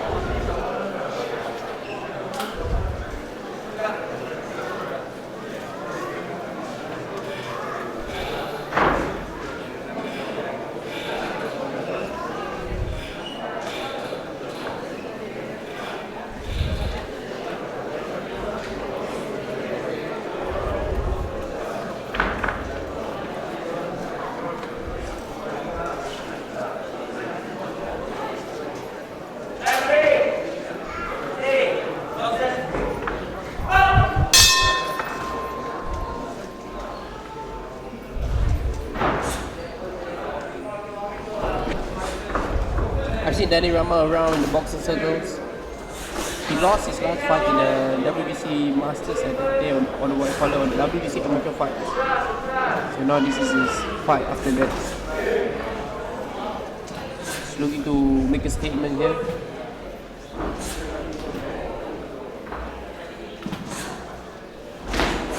That was pretty good. Cross to the body in anticipation of the jab.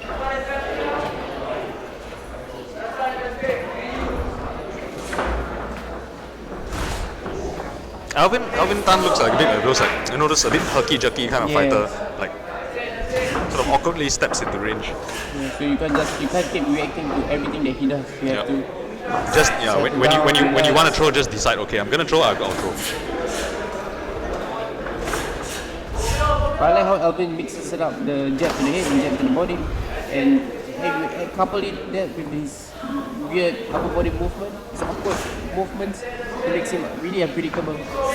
Plus, I like that he's taking a lot of small steps towards angles. And he's constantly moving, not bouncing a lot, just nice moving, getting to range, getting out of range. Yeah, I love that triple jab.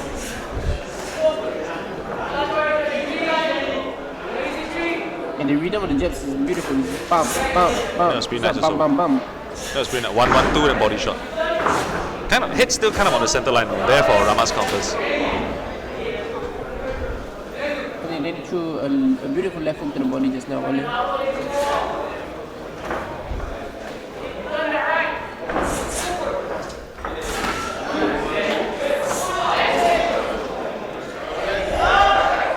bit of grappling and wrestling it.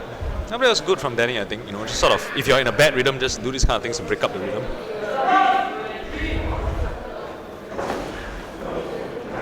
Good body jab also in response to Alvin's head jab.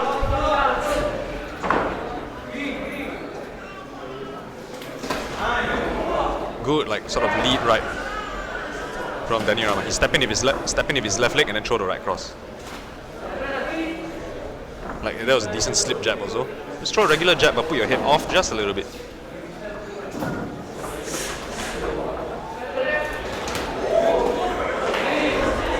And then he's sort of finding his rhythm a little bit. I think he's deciding to ignore the... Oh, that was very nice. Slip right uppercut, left hook.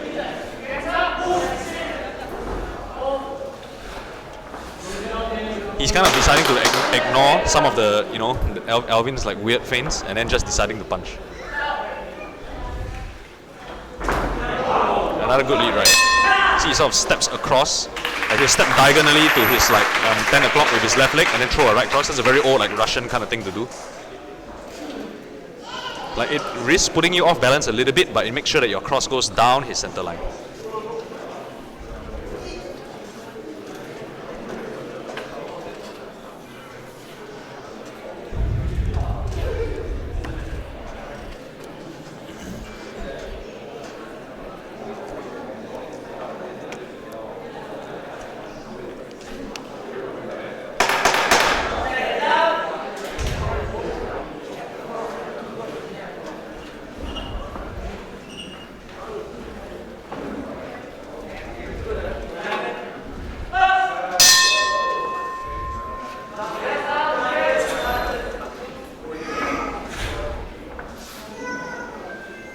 I think Alvin has improved his jabs a lot since the last two sparring invitationals.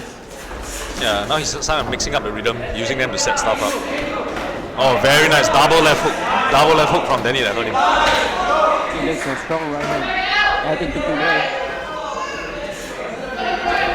Oh, that was nice. Like very nice, sort of step in jab. It's almost like you step in with your whole hip when you throw the jab, like you sink into it. Like the Jack Dempsey kind of jolt.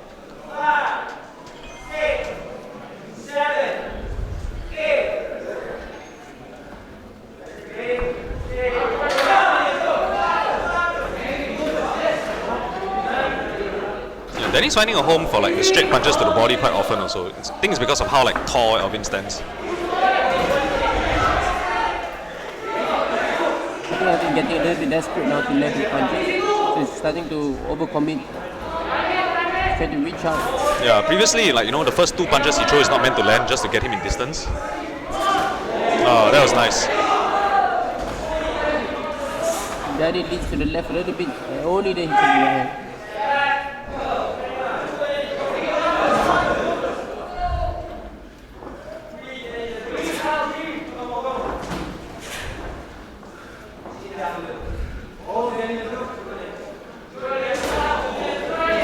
Then he's just hunting for the right hook the right hand counter to the jab already at this point. Pretty good job also to avoid the jab by going down with his own jab. I think overall he's getting in sort of a better rhythm.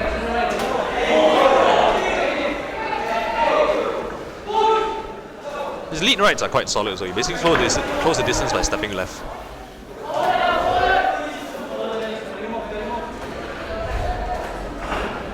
That was pretty good. They are both at the same range, but because he puts his head off the center line, so his jabs land and Alvin's don't.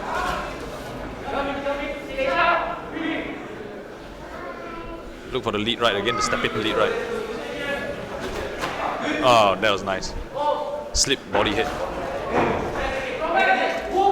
Yeah, he's just flowing nicely now, Danny Ramais. Ah, nice. You see, the hook is not meant to land, it's just clear the way for the right hand.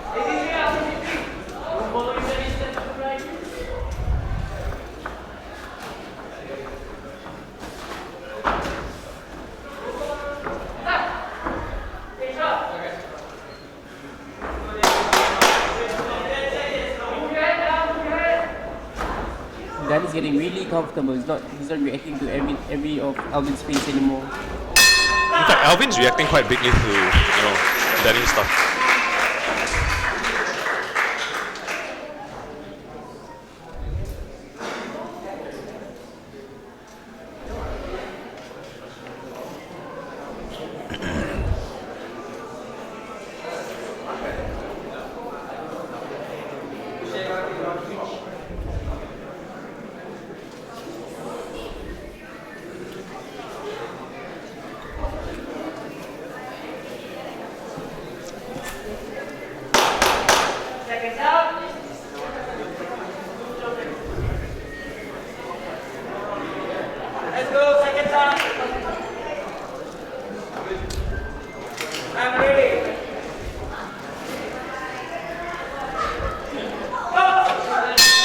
And round 3. Let's see whether Alvin can turn it back.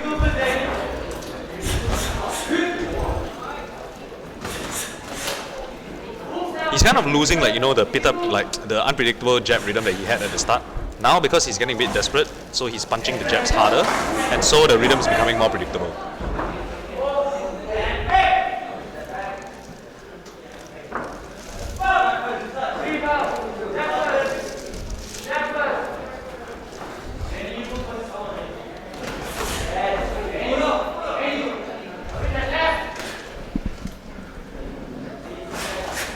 You see he's reaching a little bit already, not stepping with his jab anymore.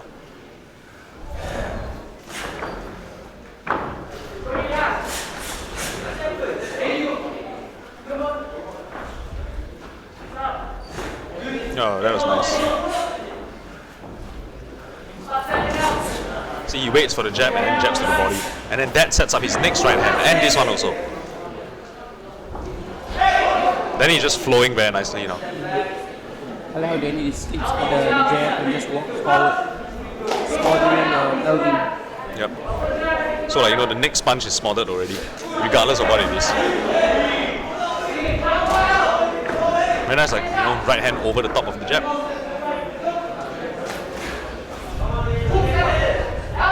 Although Danny's a little bit more inactive now. I think he might be a little bit tired as well.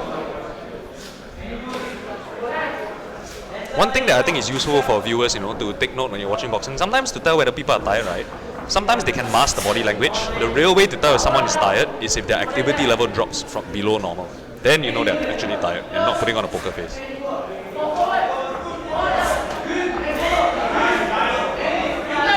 Yeah, they took clean shots there, and then the third clean shot. A bit of wrestling, I think even the wrestling and the grabbing goes to Danny at this point of time. Yeah. And then he's grappling, he's smart, he walks forward. And by the time the fight starts, Elvin's in the ropes.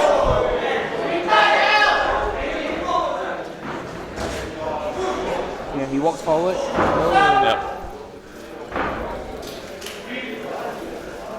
Generally, when you're in a clinch like this, guys, it's easier to just boo and walk forward rather than to, you know, have somebody lean on you and walk backwards. And you have that added advantage, like Ruan said, of, you know, getting better positioning during that whole thing. Oh, that was nice. Bit of off rhythm, offbeat right hand to the body from Alvin.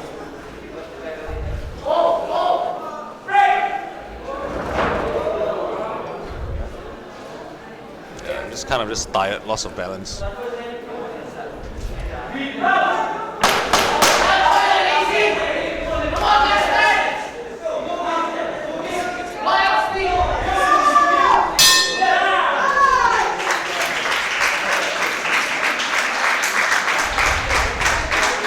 Very nice from both. Competitive, compelling fight.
That last bout was brought to you by Neo Studios, a gentle touch for a sharp look. Okay. Up next is our 18th bout with Muhammad Daniel in the red corner from Legends Fight Sport against Heiko in the blue corner from UFC Gym City Link.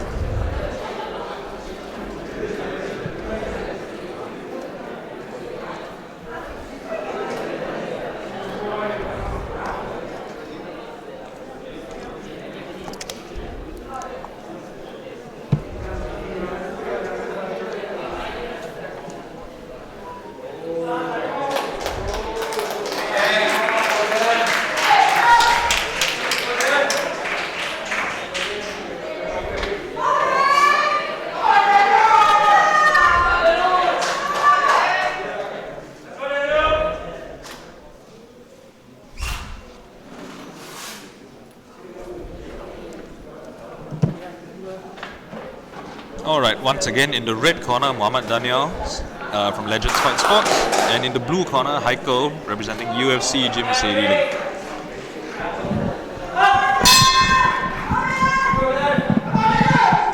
Alright, so taller fighter, shorter fighter dynamics. Let's see who takes advantage of their respective sizes.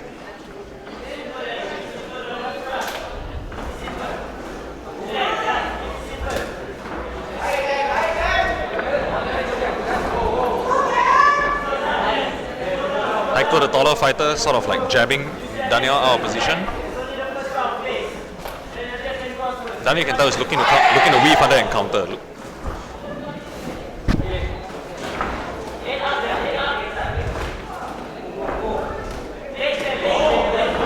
I like the proactive defense from Daniel. Basically, he'll punch and move his head, punch and move his head.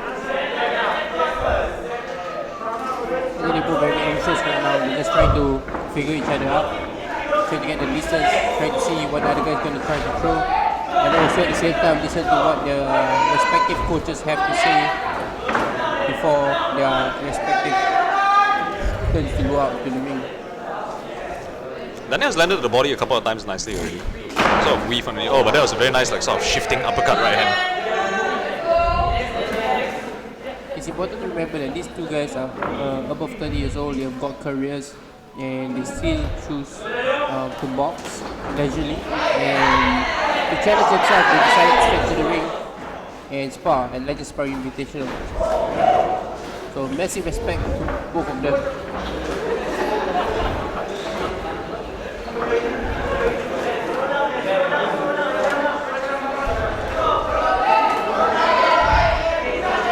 Yeah, Daniel cannot stay here right now. You know, Heiko sort of just like teeing off on him. Quick halt in the action to readjust the headgear. I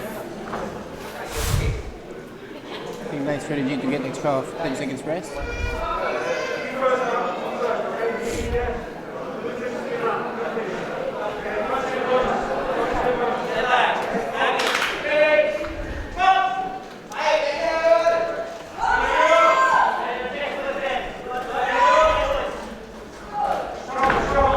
I love the multiple jabs from Heiko. Just sort of jabbing him out of position until something opens up. Good rip to the body also. Muhammad Daniel sort of just being a bit too passive. Oh, that was a nice right hand counter. Whoa! Whoa, nice move by Kai there. Yeah. It looks like a dance move. One of the things you guys can look for also for good footwork is for when Kai has to get out of the way. Still showing some nice pivots in his old age.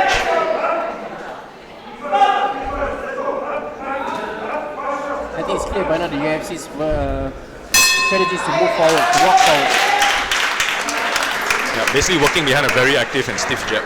Yeah, so Daniel has got to find that space to create his punching range, punching position, so that he doesn't bother himself to throw punches.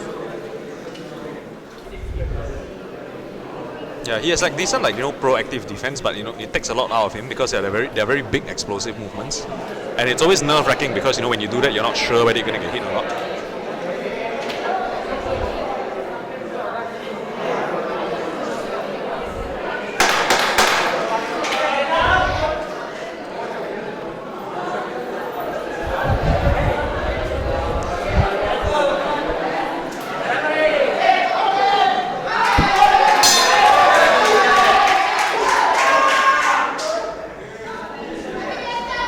See Daniel like jab back when that happens. Now he's just being a bit too bad. He'll sort of shell up and take a bunch of punches and then look for one big swing to counter. Yeah, it's a bit overwhelmed right now. I don't think Heiko's really planning on the punches, but he's just throwing. That's what you should do. Just jab back with him. Don't let him push you back with just jabs.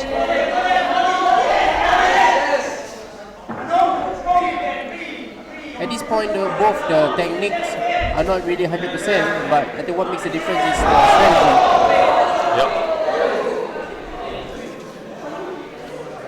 Techniques is one thing, but in the bigger picture is strategy.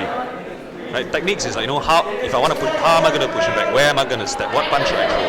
Whereas strategy is, do I want to move forward? Do I want to move backward? Do I want to start first? What am I trying to do here? Once you know why, once you know what you are trying to do, then you can figure out how. That's the difference between strategy and That's what happened there, yes. It's still his grab, took the risk, and threw the overhand right. I think that's something that he needs to be consistent with. Stop going back and punch back with both hands. Yes, and yeah, you see, now that he's doing that just a bit, he's already having a lot more success. You see, this is not what he needs, like moving backwards and letting Haiko just punch him. He's just trying to get his breath back, and that's bad. For the throw, the correct punches. Both punches coming really down at him. That was alright, yeah. Sort of zombie marching forward now. But you see, it disrupts the rhythm of Haiko's attack. Then instead of just backing off and trying to wrestle, he should just jab with him, see? When Haiko jabs, just jab back with him. Now he's kind of just letting himself get punched. He'll take a bunch more punches and then he'll swing back one wall counter, see? Nice start, man. That's why he just needs to walk Haiko down. Yep, you see, sort of walking himself into a corner and then getting hit again. But he needs to just jab back.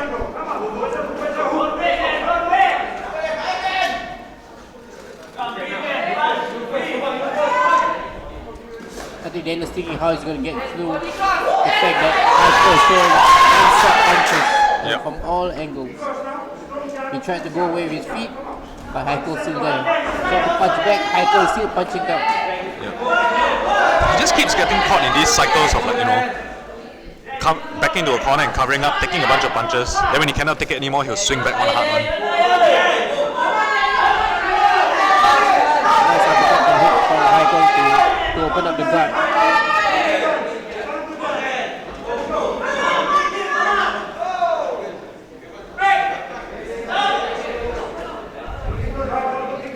That was a little bit good wrestling from Haiko also. Take a right step and then push the opponent to the left. Then it looks really tired.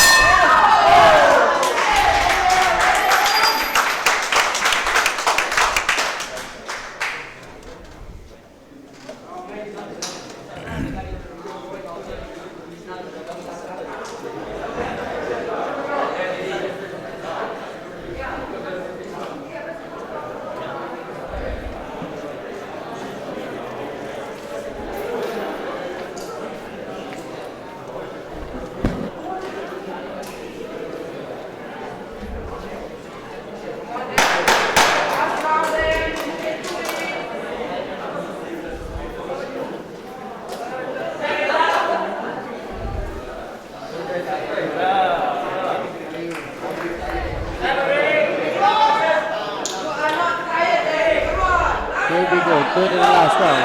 Round 3.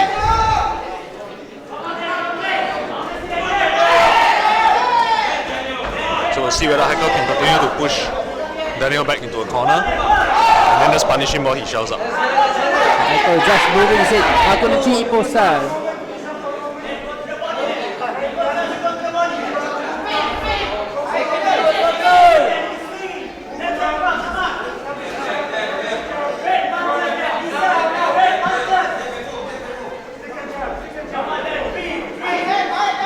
Yeah, Daniel's really exhausted already. Like, you can see the punches coming, but he can't do anything.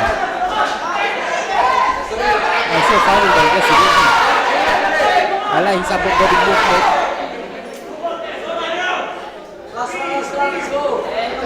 Yeah, you see, he's backing himself up already. Sort of letting himself get jabbed up with himself. See, now he'll eat a bunch of punches and then wait for a big counter.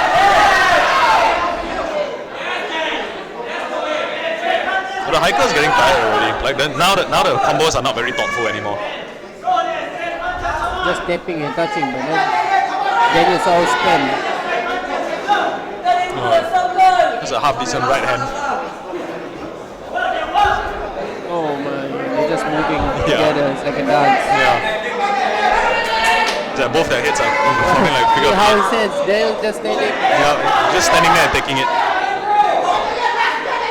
Another clean shot might get 8 counted. Yeah, he's looking away already. I don't think he.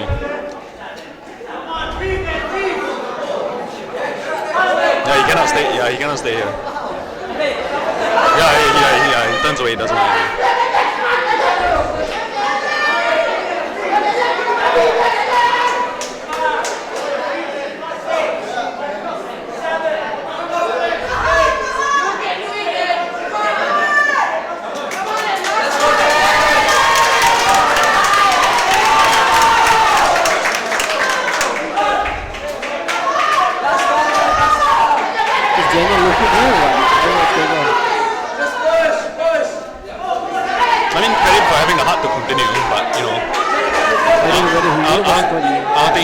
don't think can do it anything already.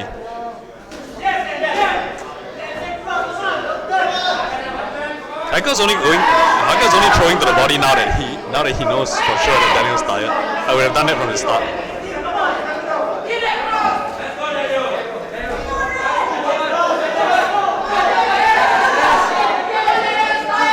Boxing, anything can happen. Okay, yeah, you're getting it. 10 seconds. 5, 4.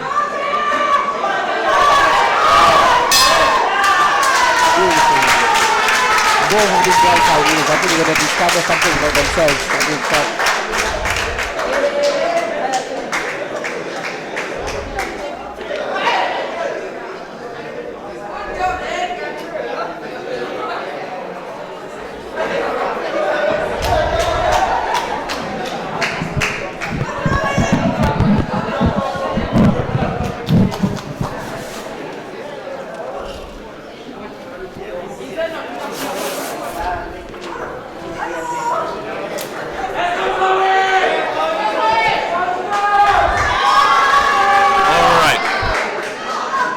Next, we have Chloe representing Legends Fight Sport in the red corner and Anushka representing NUS Boxing in the blue corner. This woman's bout will be contested at 60 kg.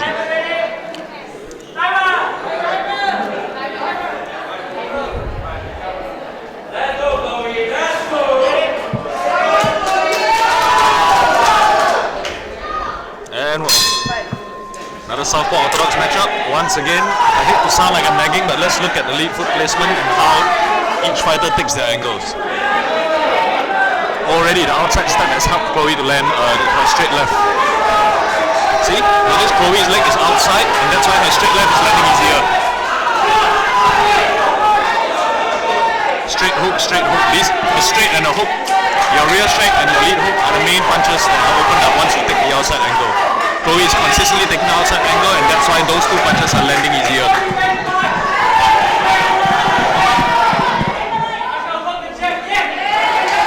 What Anushka needs to do is to get back to her jab just like that, because the inside angle opens up your jab. Good feint to the top and then move into the body jab. I think Anushka may consider to bully.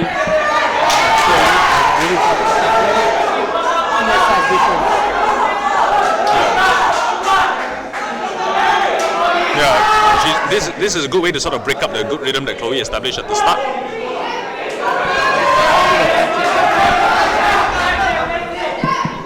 Let's see again who takes position. Yeah, Anushka sort of just storming forward and trying to spoil Chloe's rhythm.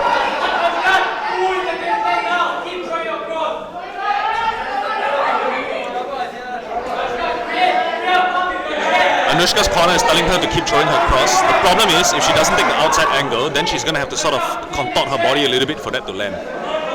It's not just so much a matter of technique or timing, but also a matter of like simple body mechanics. Notice her jab is landing the most because of her inside angle. So what angle is better to take? Doesn't matter. It depends on what punch you plan to throw. Ideally, the best southpaw versus orthodox matchups is when you take both angles depending on what you want to throw. Get your opponent conditioned to one and then do the other.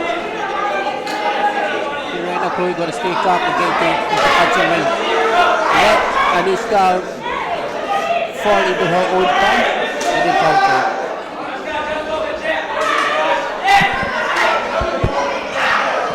Nice jab to the body by Anushka. Yep, you see, Anushka landed her cross now because she stepped outside. Whether on purpose or not, I don't know. But you see, when they brawl like this, Anushka seems just more comfortable inside the pocket.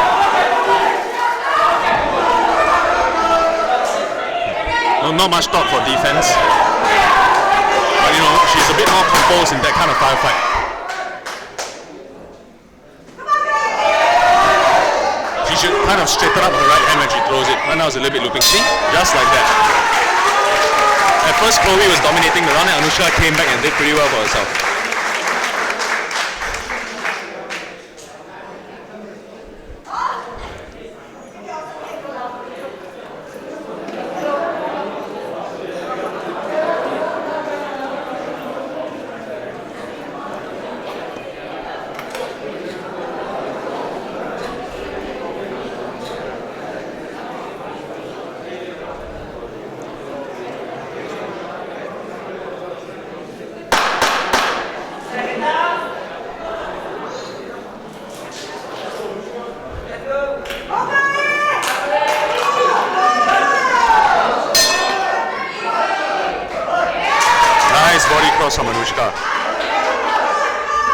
Chloe losing a little bit of composure as she gets sucked into these wild balls. I think she should kind of just, double up her jab, throw to the body a bit, slow the pace down. As the more technical person, you typically want a slower pace so that the technique takes over, the general physical rush. This is Anushka throws a punch, she leans forward, so her body is really close to Chloe. It's very hard for her to counter with the long punches. So she either steps back to create space or she tries to counter with the shorter punches, which is the uppercuts and hooks. Sometimes it's a little fight. Anushka got backing down. That was nice. That was a bit ugly, but well thought of by Anushka.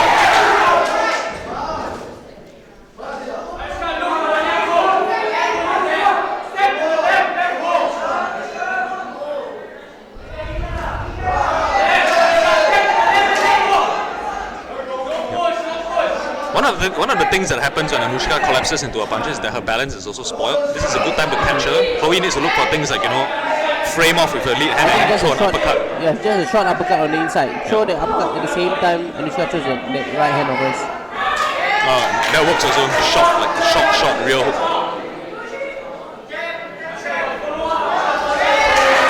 Just like that, you see?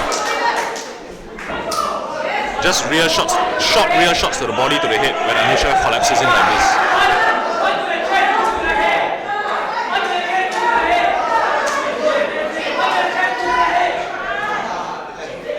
Chloe with a punch, the intention of hurting Anushka. She's now, the punch is makes the ball like a push, like stay away from me.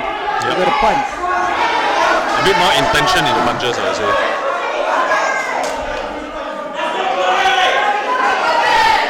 Anushka's punches are not super hard, but they're generally stiffer, and they do well to push Chloe back.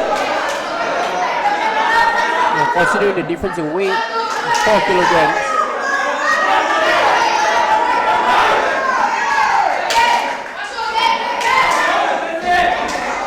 Anushka is a tough brawler. She's really a brawler. She's pushing. Kind of holding and hitting.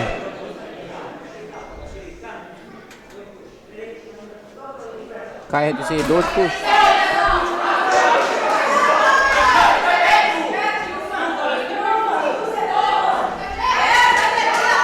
Chloe's punches now getting a little bit wide. I would like to see her show just tighter shots, especially when Anushka finishes throwing. A good right hand from her side. A good right hand from her side again. Chloe got to show her two punches together. Stick cross, flip jab. Yeah, take the outside angle, move your head to the side while throwing your cross.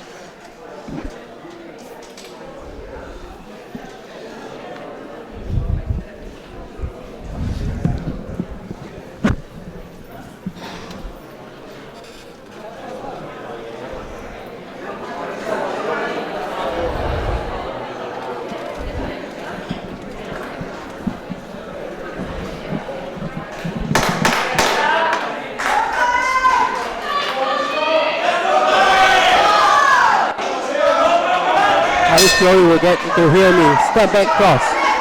A beautiful step back and a cross. Keep it as simple as possible, because the simple things that work in chaos.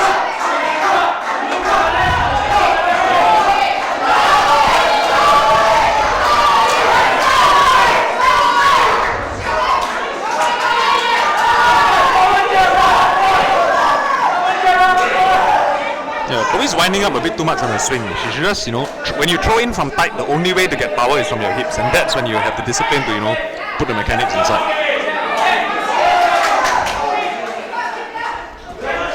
I would love to see her. Yeah, she's gonna punch, not hold.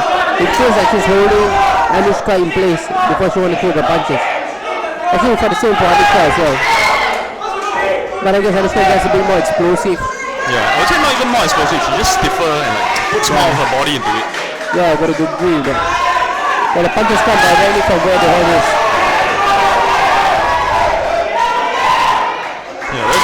Whereas Chloe is winding up quite a bit.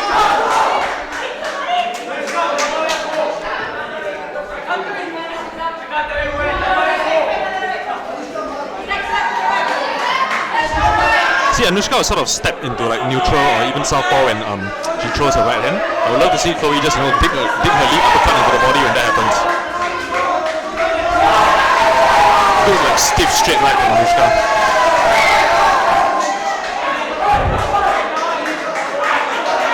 Yeah. Chloe losing a lot of composure at this point. You see she's like pulling the arm back to go and take a swing and their arm punches.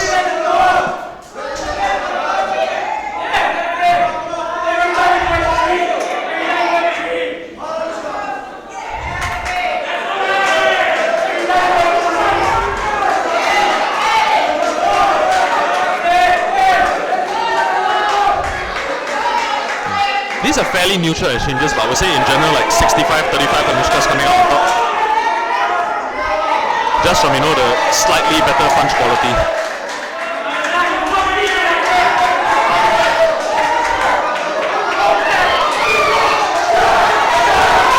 This is just like a brawl here.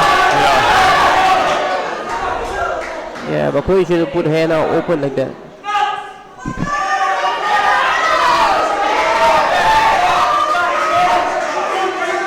Actually pushing is helpful. The trick is to not do it so often until the referee wants you.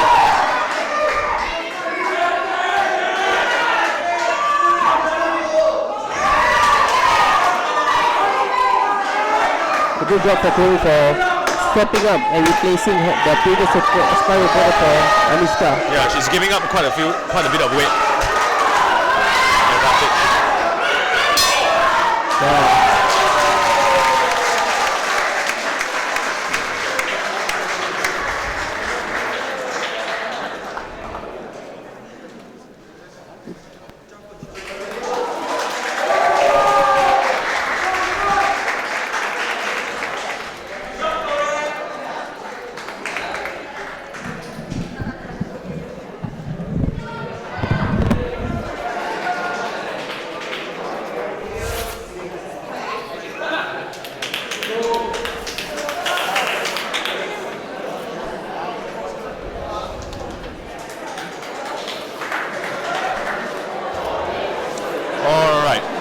Next, in the red corner, we have Hafiz Spencer representing Legend Fight Sport, and in the blue corner, representing the Right Fit, Jerry Liao.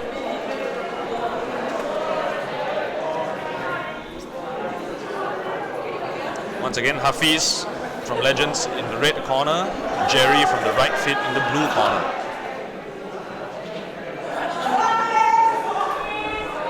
Jerry appears to be the taller fighter, so we'll see whether who makes the most of their height and the advantages and disadvantages that he confers.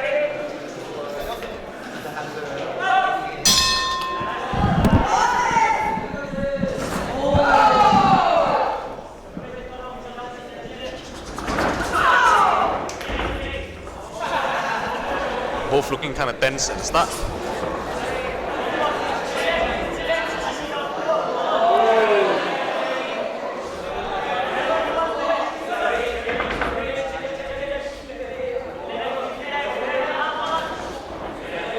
Hafiz is actually moving what I would call a little bit too much. Might tire himself out a bit later.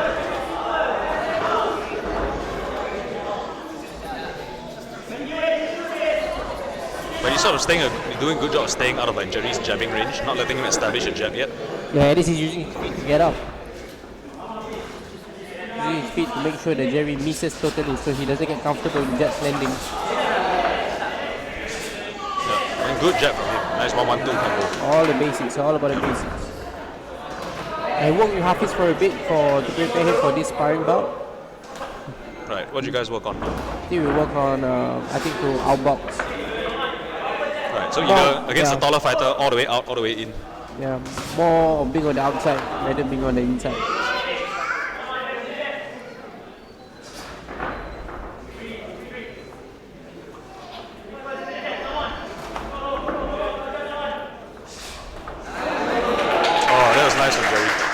Right hand misses, then just jab again. And to do that, he leans forward, he makes Hafiz throw. Hafiz misses, he counters.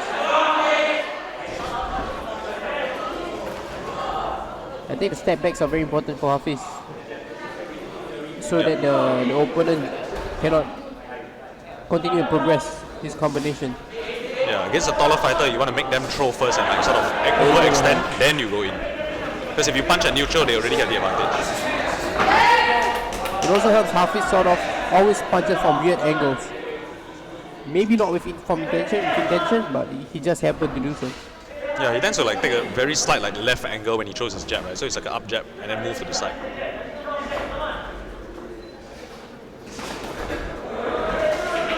Oh, that was nice from Jerry to just counter with jabs.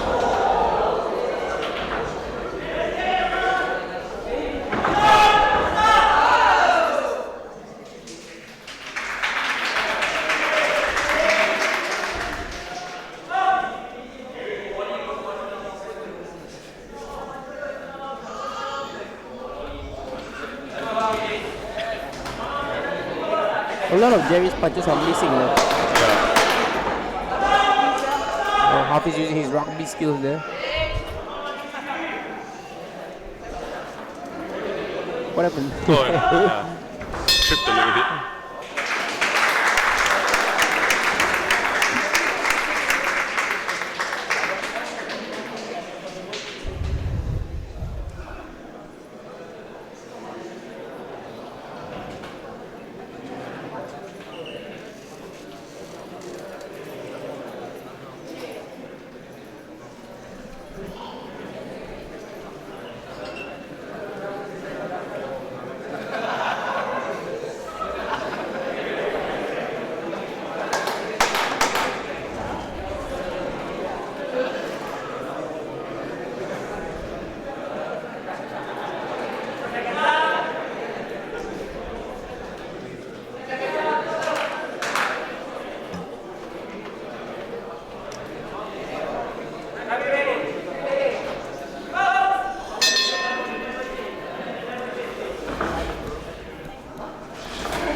Nice right hand from Hafiz.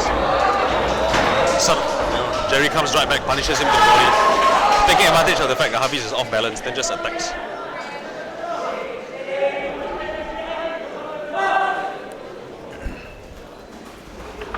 Good double jab from Jerry.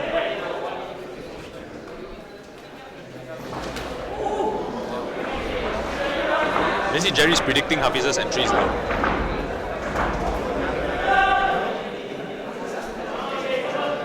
Hafiz is quite spent, his energy is gone. Yeah, so he's running into that. So I felt like at the start, right, he was a bit too explosive, a bit moving around too much, making himself tired. Yeah, it's kind of taking a knee now out of fatigue. And Jerry hit him in the back of the head.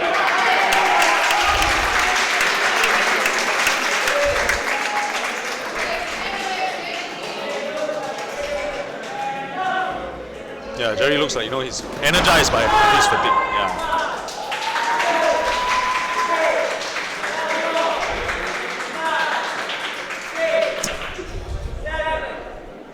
Supposed to go to the neutral corner.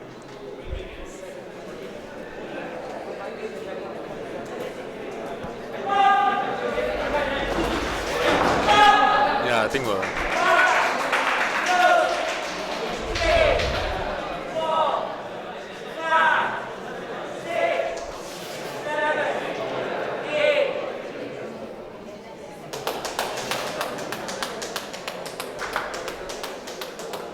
Alright, and called it, we were calling it.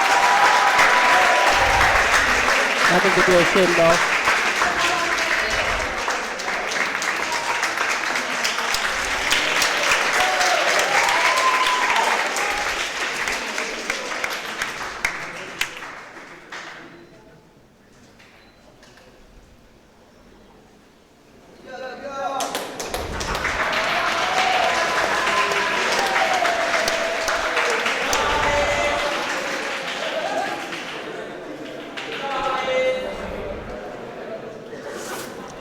Alright, and up next we have Teresa Lim in the red corner representing Legends Fight Sport and Afani in the blue corner representing UFC Gym.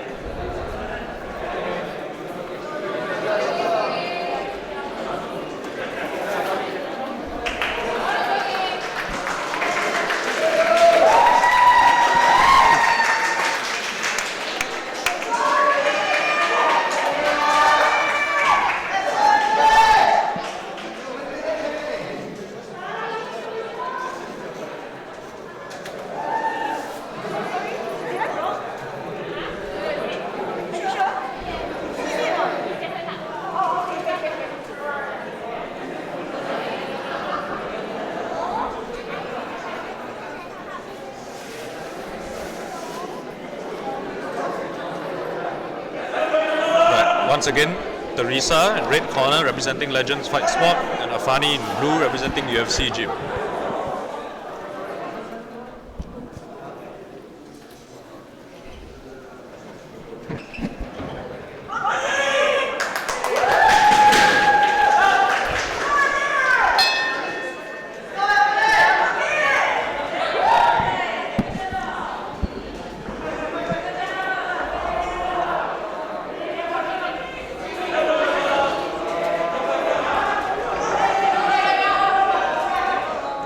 So Afani looking to fight on the outside, Teresa looking to land combinations.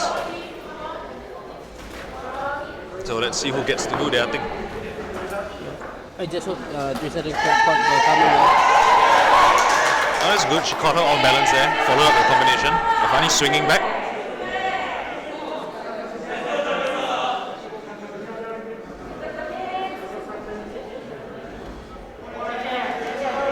You can tell Afani was looking for like a full counter, but she was too far away. I like how Teresa is just marching forward. Like when she misses something, she just follows up.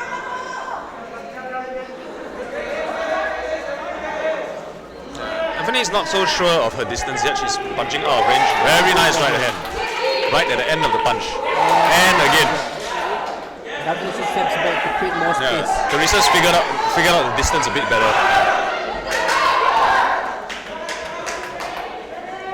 See from the face of the UFC girl, it's really determined to punch back. Yeah. That makes the fight more interesting.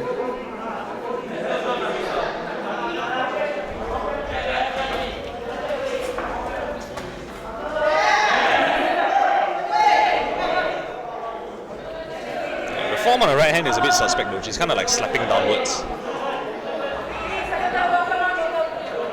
For who? For Afani or for Afani.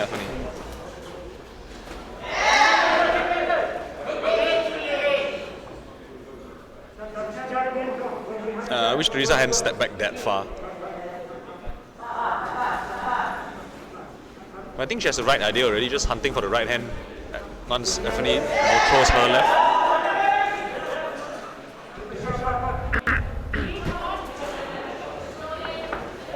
Yep. Kind of making it obvious as well, she's like winding up, Teresa's like kind of winding up that right hand when she's looking for it. Afani going back to the outside movement. Where she started. There you see, it's sort of like Teresa has a habit of like cocking back that right hand when she's looking for it. See, again. But good, you know, that she kind of went to the body with it also. Afani's more posting with her left hand rather than jabbing. That's why it's not keeping Teresa away from her.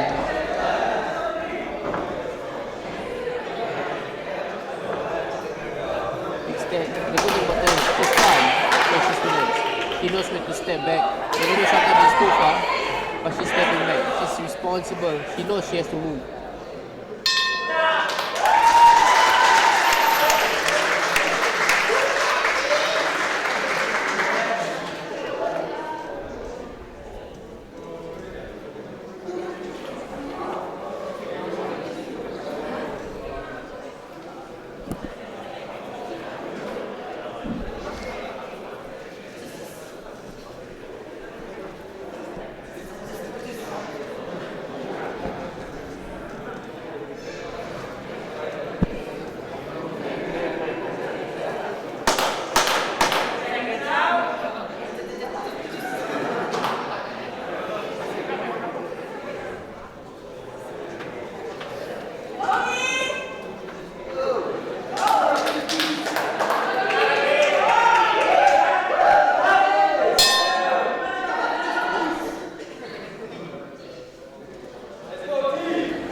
See whether Afani can sort of find her success back.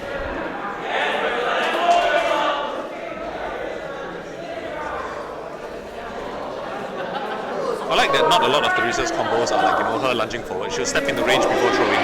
Just wish she wouldn't, you know, telegraph the right hand that much. But you know, she's setting it up well with her jab. And as mentioned, you know, Afani's jab is not keeping Teresa away because she's kind of just pushing her away like a get away from me jab rather than you know, pushing the snap, pushing the hit, throwing the hit. sort of ate another like jab slash hook over there.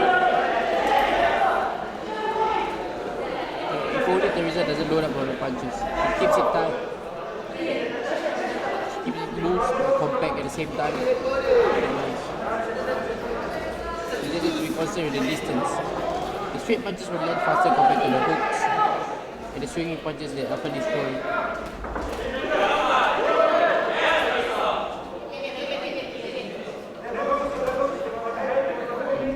Back to jabs and crosses for Teresa.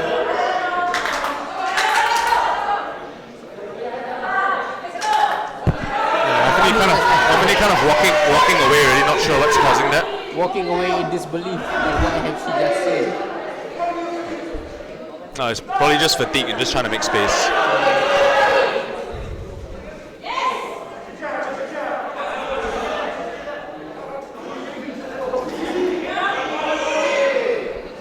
You see, that's the thing about suspect form or like incorrect technique, right? Like when you're very fresh, even a wrongly thrown punch will still have power. When you're tired, then all the power goes out of that punch. Whereas if you punch correctly, even if you punch softly, it's still gonna hurt. It's still gonna have an impact. I think even when Tess throws a cross, and this is a proper, I would say it's quite a good technique.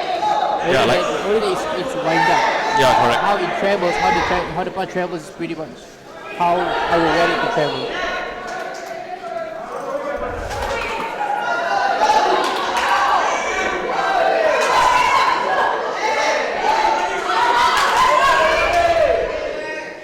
I think everybody's betting now. Yeah. Everybody's betting now more because she's tired than as any kind of. And good right hand side. If Tess keeps on the pressure, I think the fight will be stopped. The spar will be stopped. Yeah, she's kind of running out of steam, but also running out of ideas. Nice head over top. Nice one. Nice one, Tess.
Tiffany's coming out a bit more explosive because she had the 45 seconds rest, but overall kind of running out of steam already. A good cross to the body can fix the problem. Oh, that's a bit of a backhand. Nice one.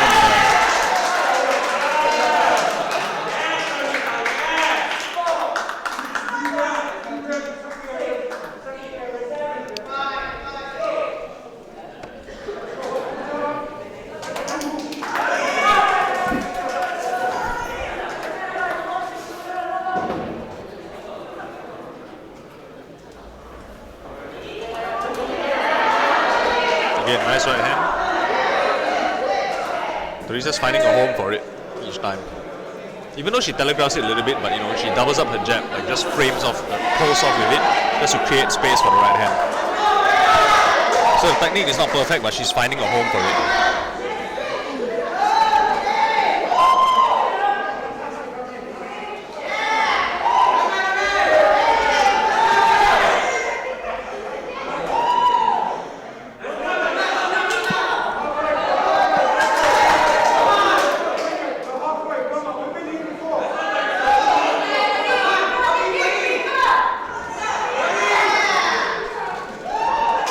Both ladies tired, both corners exhausting them. Overall, Teresa's punches are just a little bit tighter, have a little bit more behind them in terms of mechanics. Yeah, it's kind of proving to be the difference.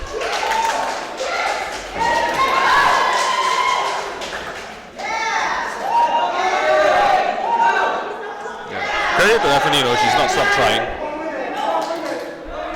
Beyond walking like this. Sure. I'm heading forward on this. Ava is still trying, so all credits to her. She's still trying to find a way to neutralize Teresa's attacks. But Teresa is also just letting her walk away. Yep. When somebody walks away like that, that's when you go extra hard. I like the coverage of the body into the head. But Teresa's gonna push the pace a little bit. She's gonna go forward. She's gonna go forward, throw the punches while going forward. 20 seconds left.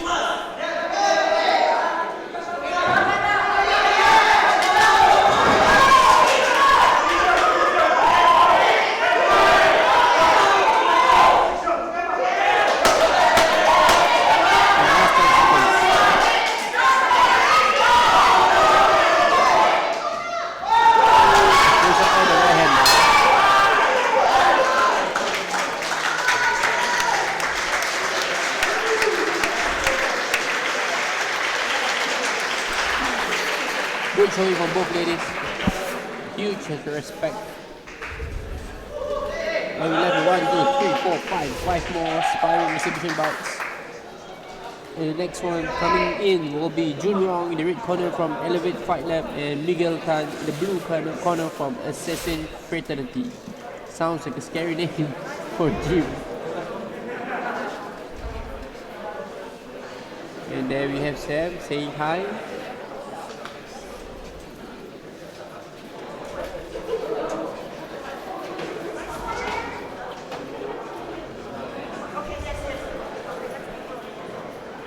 I think Assassin Fraternity is more like a Muay Thai club. I believe so. Right. And they want to try to get into the boxing scene a little bit more, I think. The shots also like Muay Thai style.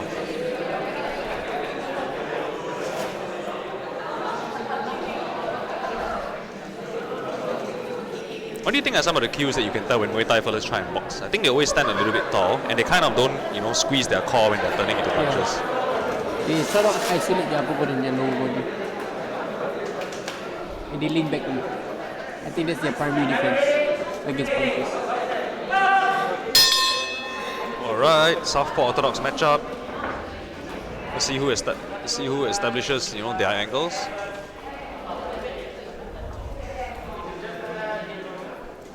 Although, Miguel Tan is kind of switching up here and there.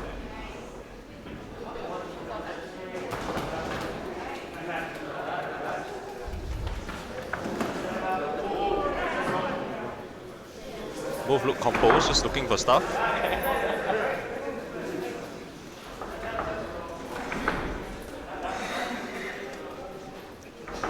Junrong seems more of a jabber. It would help him to take the step in between. When he steps in with his jab, it will be good to step in between Miguel's legs, just to sort of like pierce his center line.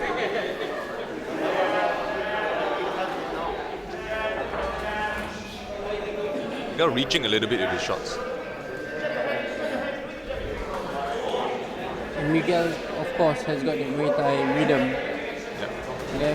Left, right.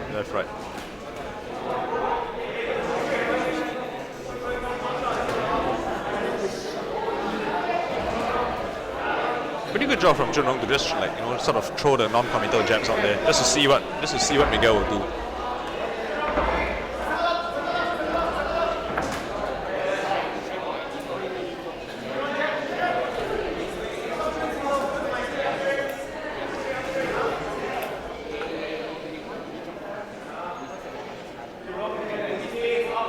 Miguel also standing kind of square. It's a very Muay Thai thing to do, sort of just pose with your lead hand to go and clear away for other shots.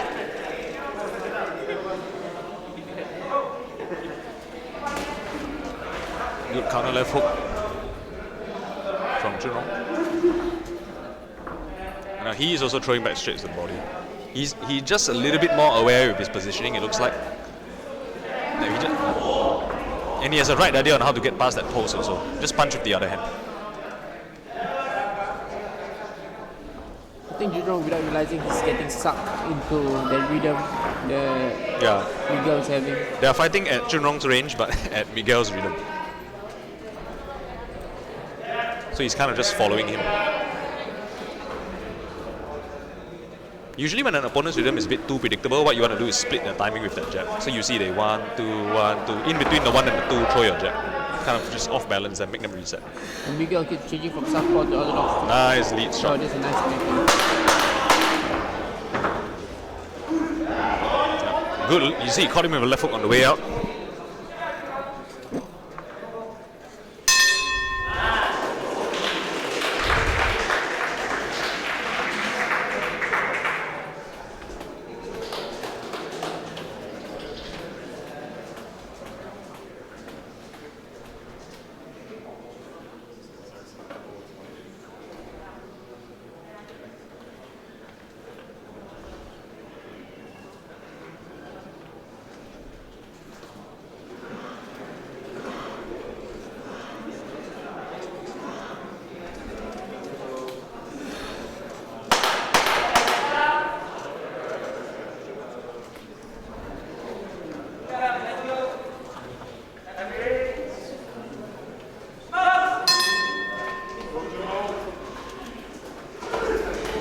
Nice, very nice.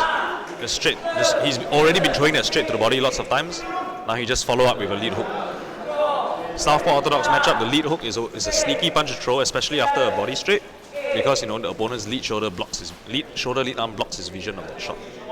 I think one more is coming. I told you. Just want to see a follow up with a left hook. Well, lead hook.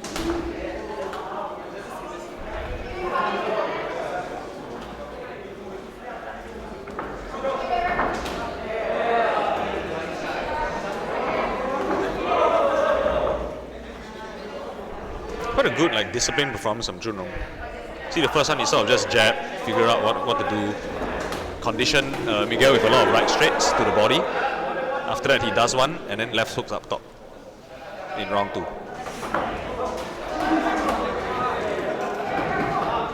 I think Miguel is getting hit a lot, but he's also punching back. Yeah, Not still, as much as he should, but he's still landing. Nice parries.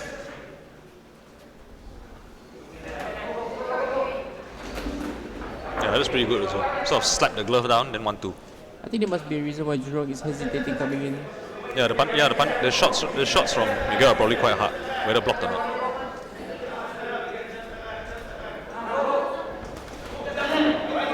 But it's good. I like the patience from him.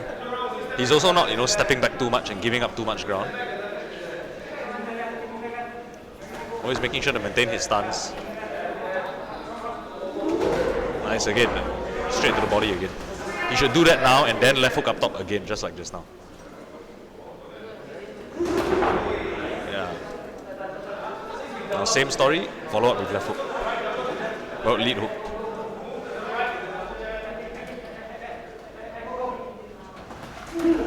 Nice.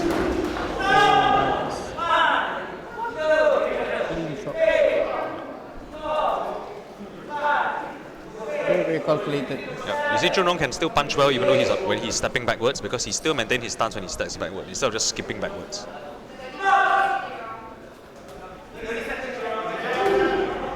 Okay, the fight could be stopped. Yeah.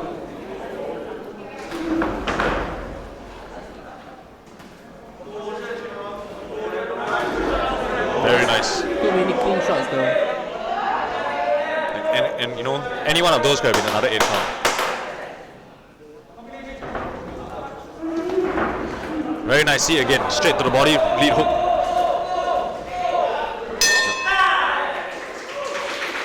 Somehow Miguel makes it to the 3rd round.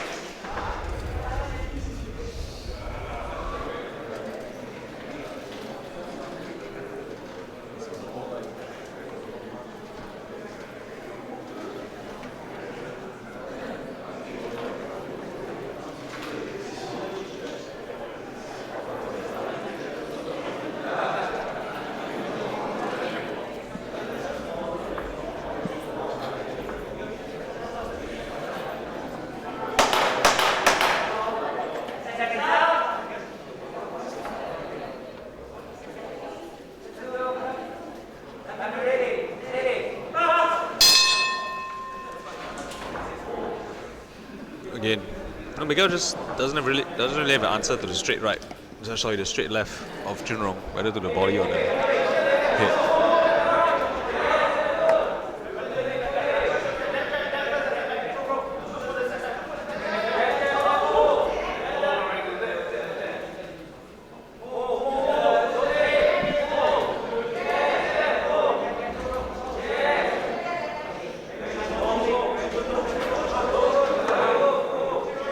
Junrong is not creating opportunity, he's just waiting. Yep. I think if he picks up the pace, pick up the notch a little bit, I think it'll be a lot of trouble for Miguel. He's kind of just pulling Miguel forward and waiting for him to, make a mistake and split his timing of a straight left. I think if he push him back with jabs and then, use that to set his stuff up, he can finish this a lot faster.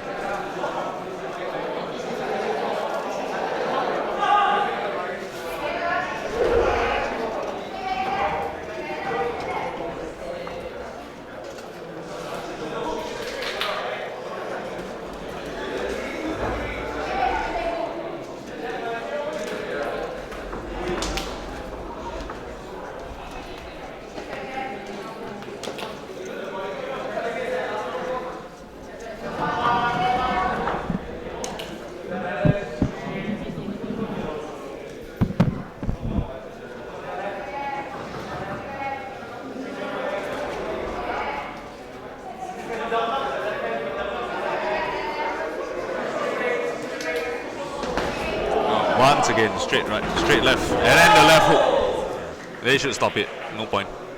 Yep.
Alright, and up next we're back with Elijah Moreno in the red corner, representing Legends Fight Sport, and Julian Liao from the right, Fit.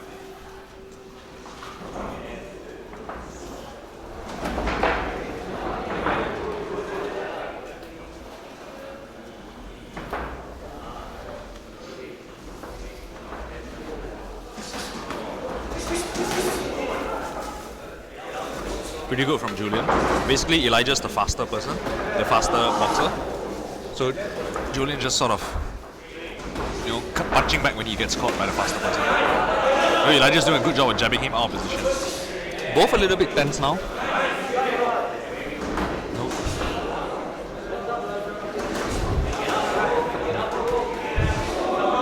Elijah's sort of beating him to the punch, but he's just getting caught with some stuff on the way back. Needs to be a bit more careful.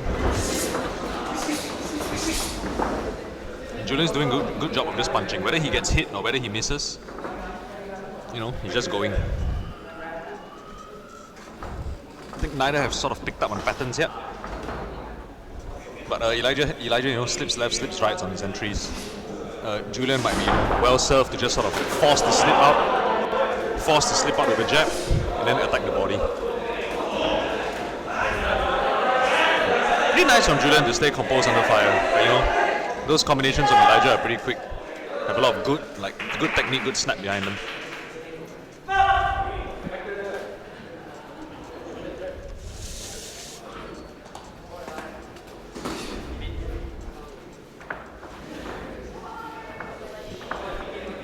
Julian's a taller fighter, so he shouldn't get sucked into Elijah's vision. So just punch him punch from afar, establish his jab. That will sort of take some of the steam out of the faster fighter, because right now Elijah's way faster. Good job in staying, composed under fire. Elijah's also, not throwing all of himself into each shot. Quite a high level fight between two skilled guys.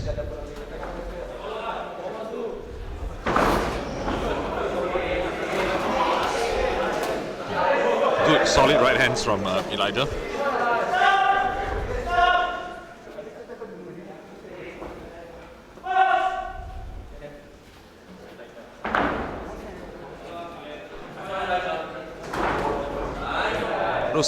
Already some of the explosiveness is gone. He's kind of reaching for his punches now, Elijah is. I'd really like to see Julian sort of establish a jab. Start, establish some distance, get an ideal range going. Right now Elijah's speed is letting him, get past, get into distance safely. Landing quite decent right hands also, Elijah is mostly. I think he's mostly getting the better of this round, although it is close. And we've seen quite a few momentum shifts in the bouts this afternoon.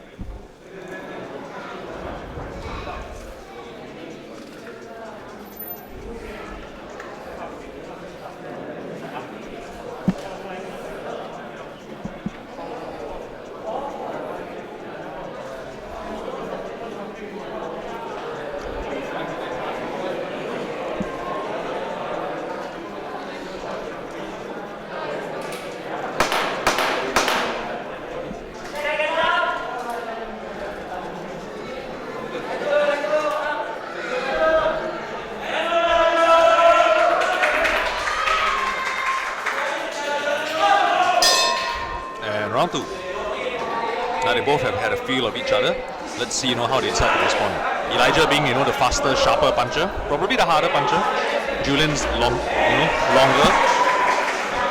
See whether they can get his jab established. Also, he seems pretty composed under fire. Still looks for angles, looks for defensive moves. Good right hand from Elijah, punching off the break. A little bit of a wardrobe malfunction there with the glove coming right off.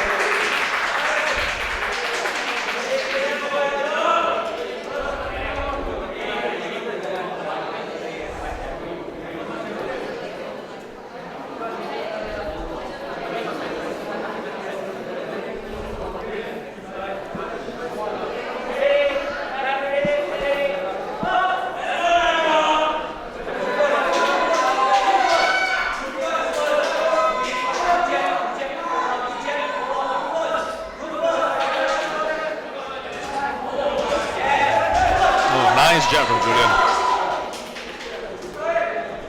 Yeah. Beyond the speed of the combinations, Elijah's a little bit running out of ideas. Needs to start setting up the right hand in different ways. You can sort of feel a bit of momentum shifting as Julian starts to get his jab established. He's still a little bit behind in this round, but he has enough time to turn it around. Still 2 minutes left to go, and he's starting to get the better of it now. Sometimes this is the issue when you rely too much on speed and explosiveness. Like the same thing, no matter how fast, becomes predictable. So you kind of gotta mix it up a little bit, and you don't even need to have to mix it up a lot. You can throw the same combos, break up the rhythm, change the angle that you throw it from.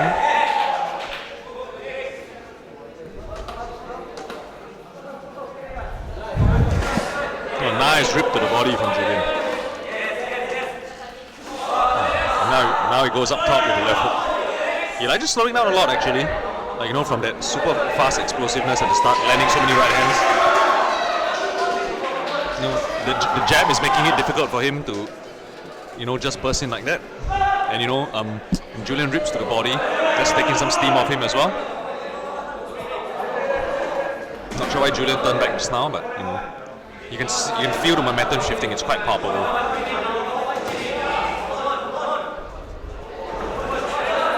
Yeah. You see, Julian, even though he's the much slower fighter, he's getting a feel of Elijah's offense already.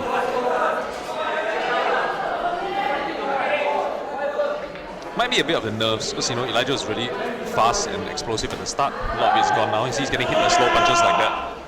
Sort of needs to reset, get his own jab going, and start figuring out what to.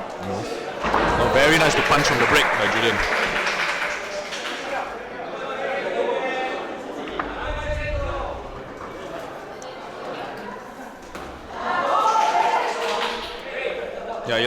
Elijah needs to get his own jab going. Stop relying on exploding 100% power each time. Get your own jab going, throw in combination, have a bit more composure on the defense. Julian just taking over right now. You see, compare how Elijah is punching now compared to how he was punching in the first round. It's a world of difference. Still doing okay, but I'm pretty sure he dropped that last round. Now we'll see whether he can kind of turn it around, find a second win.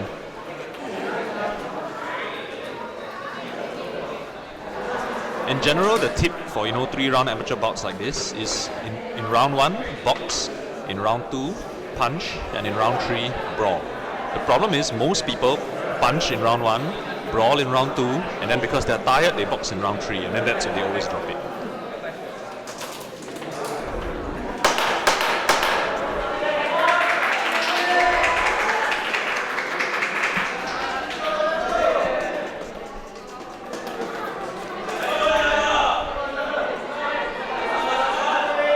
Derek says great commentary, thank you very much. For more stuff like this, right? Check out Legends Fight Sports blog, where I'm the one writing most of the blog posts over there. So let us know some of the blog topics that you want us to cover as well, and we'll do some of that as well. Oh, nice. You see, Julian sort of dips his level a bit and throws the right hook up top. Overall, he's the more seasoned, more experienced fighter. Like, he knows what to do. Elijah's running out of ideas already once his speed is gone.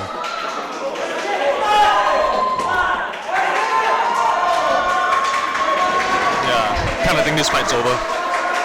Supposed to go to the neutral corner over here.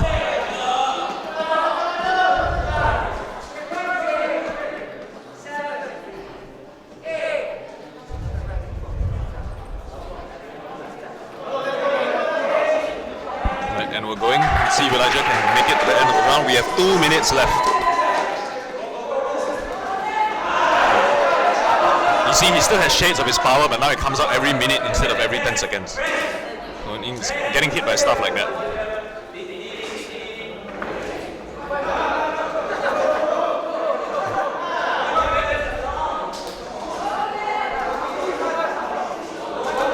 Oh, nice left hook.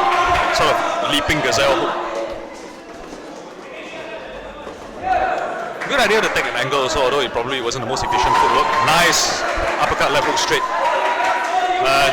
Elijah's probably going to get countered. Yeah, okay, I wasn't stopping it. Good effort from everybody though, and definitely a valuable learning experience for Elijah as well. He's a talented, athletic kid. Just needs a little bit more polish. But he's young, and he'll probably get that as long as he continues sparring at Legends.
everyone. Now we have Mercury in the red corner representing Legends Fight Sport, and Renard in the blue corner representing UFC Gym.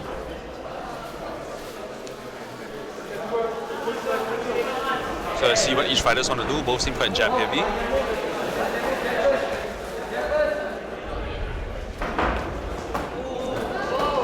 Clearly, the more explosive fighter. But as we've seen before, the tide can turn really quickly once that explosiveness runs out, if that's all you have. So we'll see if that's the case here. And whether Mercury can find his way back. A little bit flustered by the initial shot already. Sort of see him looking away. Good doubling up the left hook to the body. Yeah, Blue just teeing off now. Yeah, second 8 count.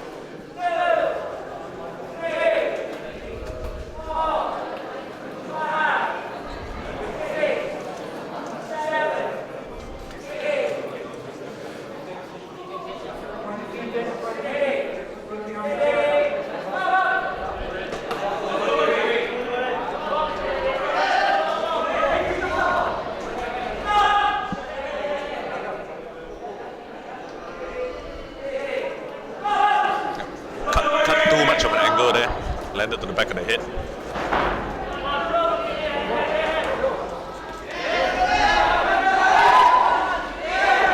Oh, good right hand. See if he can find his way. Oh, okay. Yep. Well, we've thrown in the towel. Kind of just got overwhelmed by the ferocious pace at the start.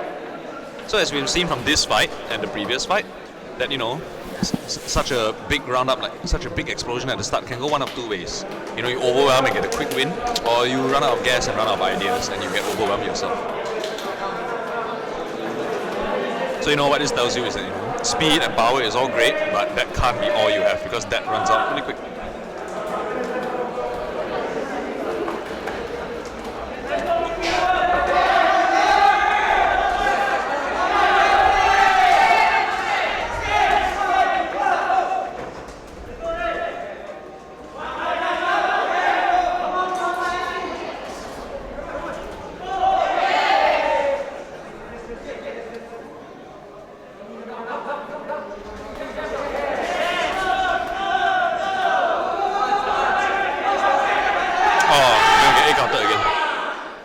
And we're stopping it.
At 70 kg, we have Haziq in the red corner representing Legends Fight Sport, and Jonathan Chu representing Elevate Fight Lab in the blue corner.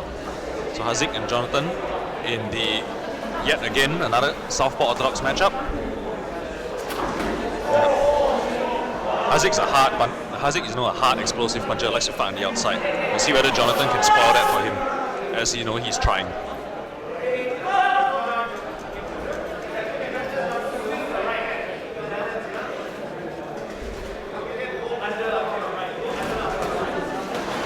Nice explosive shots from Haziq. Very good to take the bounce off the ropes and then land his left cross. See, he has the initiative for the angles as well. He cuts the angle and then forces Jonathan to chase him. Yeah, very nice, like check hook.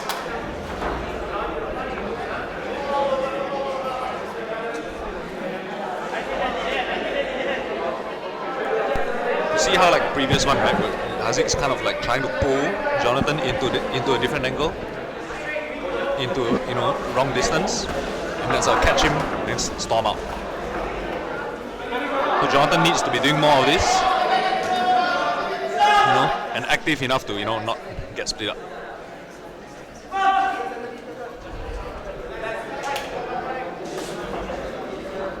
like to see Hazik jab a little bit more, just to sort of more effectively pull Jonathan towards his big left hand. Oh, that was pretty good from Jonathan.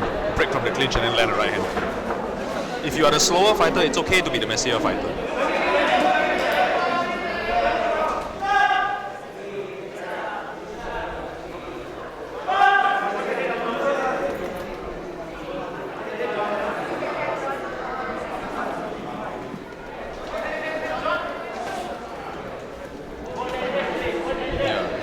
I'd like to see more of that from Hazik. Just jabbing to establish a range.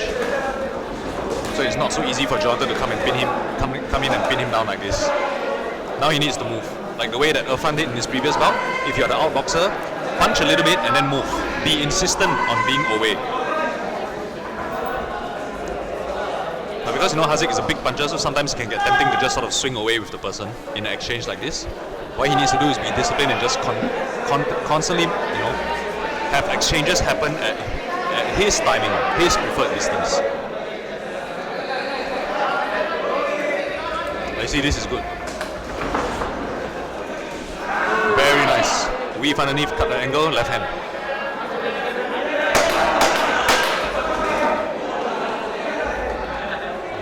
Being a bit more disciplined now in terms of, getting out of the way, maintaining the distance.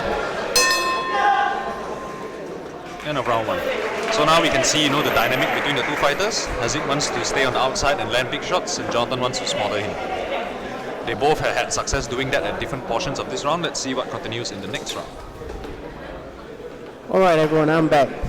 Sorry, I was ambushed outside.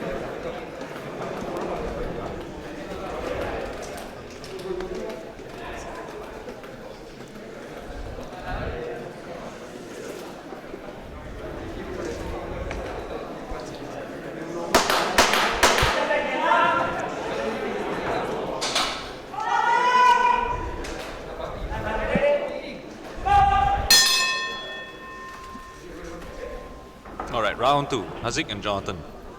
Will the boxer puncher get his way, or will the pressure fighter? Hazik's just going to be staying sharp with his counters and don't get caught in the middle. Don't get caught in mid-range, because that's when John is going to be very, very effective. Yeah, so you see, initiate the clinch on your own, walk forward, move out. In general, when clinching, you shouldn't just wait for the referee to stop you. You should always think about when the referee stops me, where do I want to be? Yep, let me maneuver myself there now. So when they say break, I get to be in this nice place, and you get to be in some place that you don't like.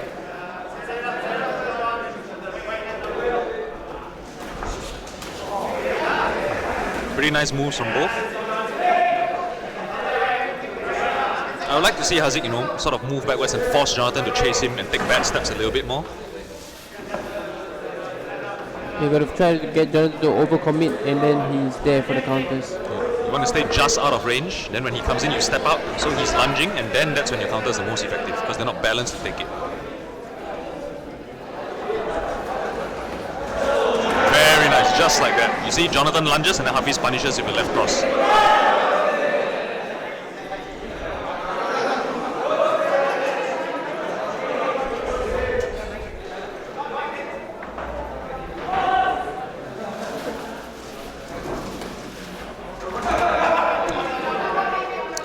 Hazik's a little bit frustrated. Now he's just trying to punch a hole in. Jonathan. It's not the worst idea in the world. He's a pretty big puncher, but it kind of, plays into Jonathan's game of doing this. Just this, you see? I like how even though Hazik is trying to hold, Jonathan is still throwing. He doesn't give a damn about the holding. He's just throwing and throwing and throwing with both hands. Yeah, that's good fighting instincts. Like until the referee says stop, I'm just gonna punch. Here we go again. Haziq trying to hold. Jonathan's trying to free his hand to punch. Always finding punching room. And doing a pretty good job of it.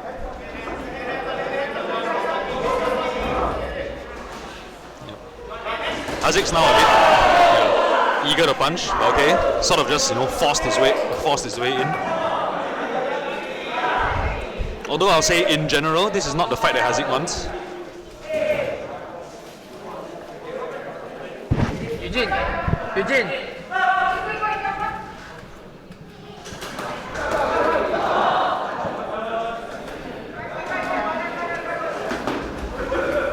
Alright.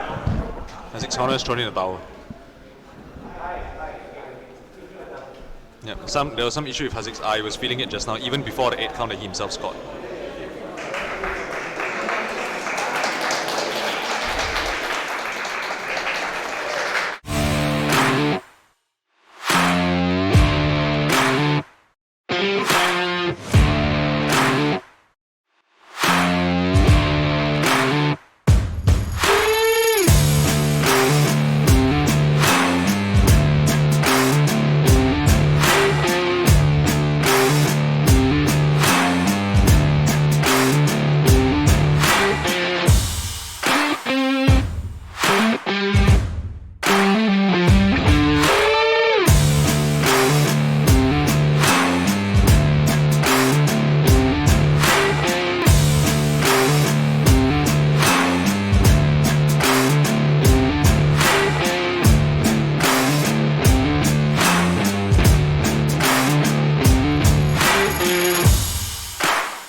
Alright, we're coming to the last bout for Legends Sparring Invitational 6. Yep, the last brought to you by Neo Hair Studios. Fight for your hair. And in our last bout of the afternoon, in the red corner, Brandon Lowe representing Legends Fight Sport, and in the blue corner, Jeremiah from Kade's Boxing School. Off to a frenetic pace from the start already. Brandon looking to bully his way inside. Jeremiah, that slightly taller fighter.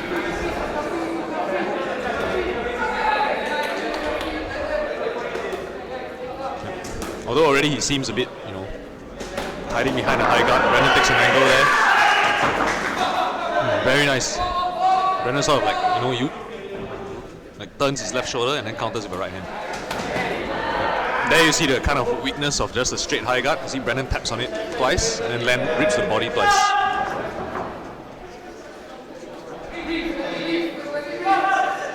I think Brandon's still a little bit stiff, maybe too alert. He's got to relax a little bit.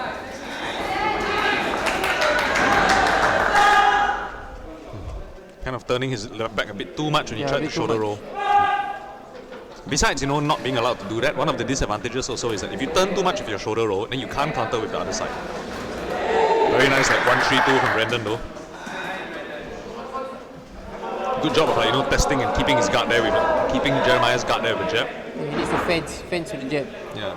When you jab, you get to try to get some reaction from your opponent, whether they put their hands up, whether they put their hands down, whether they want to come forward and punch you back.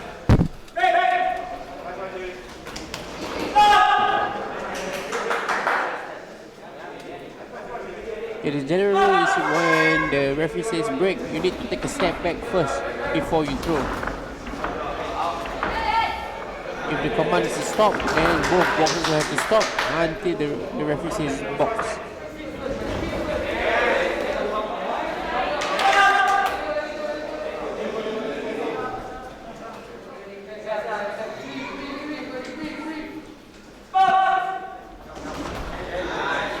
So nice step back left from Brandon. Now you can see that Jeremiah, favors the standing a little bit square with the high guard. Brandon's sort of turning his back a little bit again. I'd like to see Brendan sort of like tap on the guard, with more sticky punches, keep Jeremiah's guard high and then rip to the body. Jeremiah's more open for that because he's standing a bit more square. Although when Jeremiah comes forward with combinations like that, he seems to overwhelm Brendan a little bit. He's a little bit too reliant on, shoulder rolling and trying to roll up, step out to the left.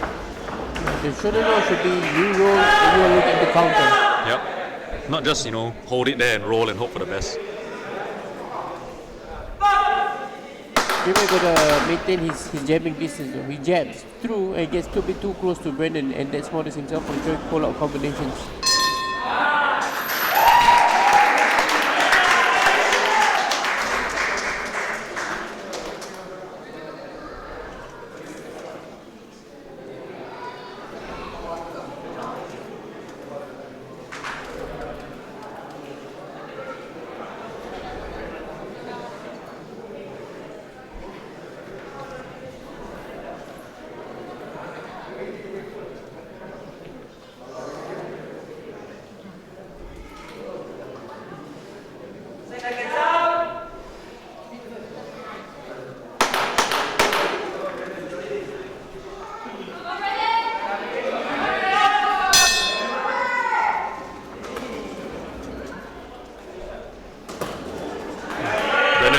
For the left hook to the body already several times.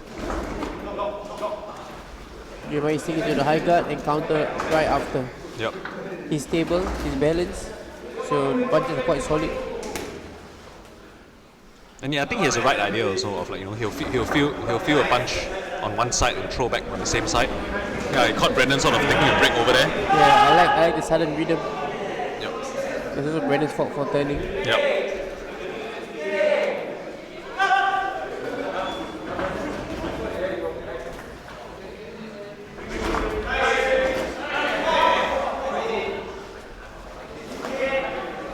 Quite nice from Jeremiah punching off the brakes. He's very balanced when he punches, so he doesn't throw himself off balance. He can follow up if Brendan moves back.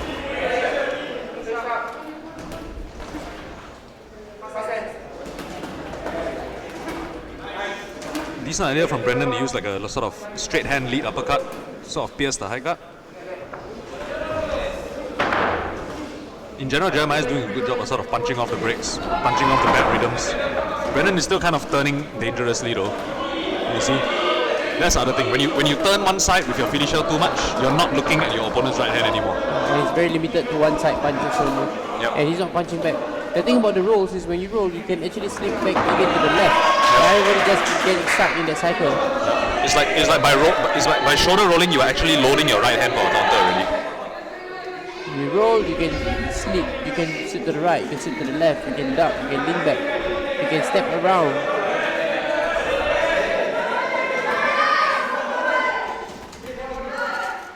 Jeremiah just sort of come forward with high guard, countering same side. Doing a good job, you see. Talking about position when clinching. See, they clinch like this.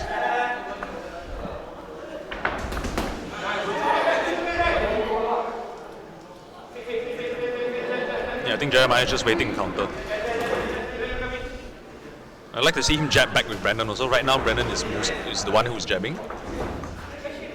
Especially since Jeremiah is a taller fighter. Jeremiah caught Brendan lunging with a punch. Yeah. Jeremiah is pretty good at because he's always in stance. So like when Brendan sort of catches himself off balance, then he can punish him for it.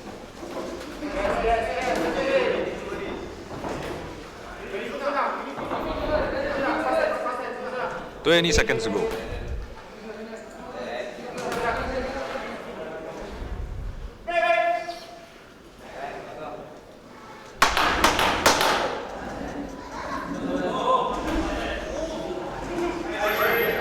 Quite nice. Framing off and then throwing right hand.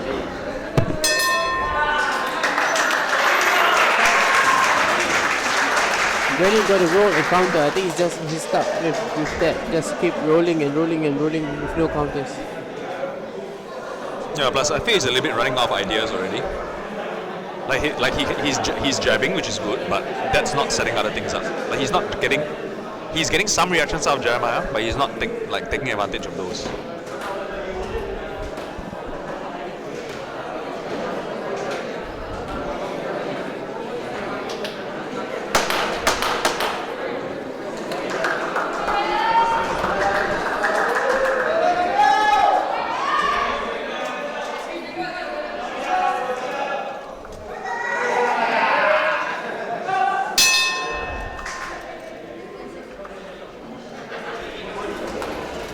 nice right hand from both. Nice, beautiful.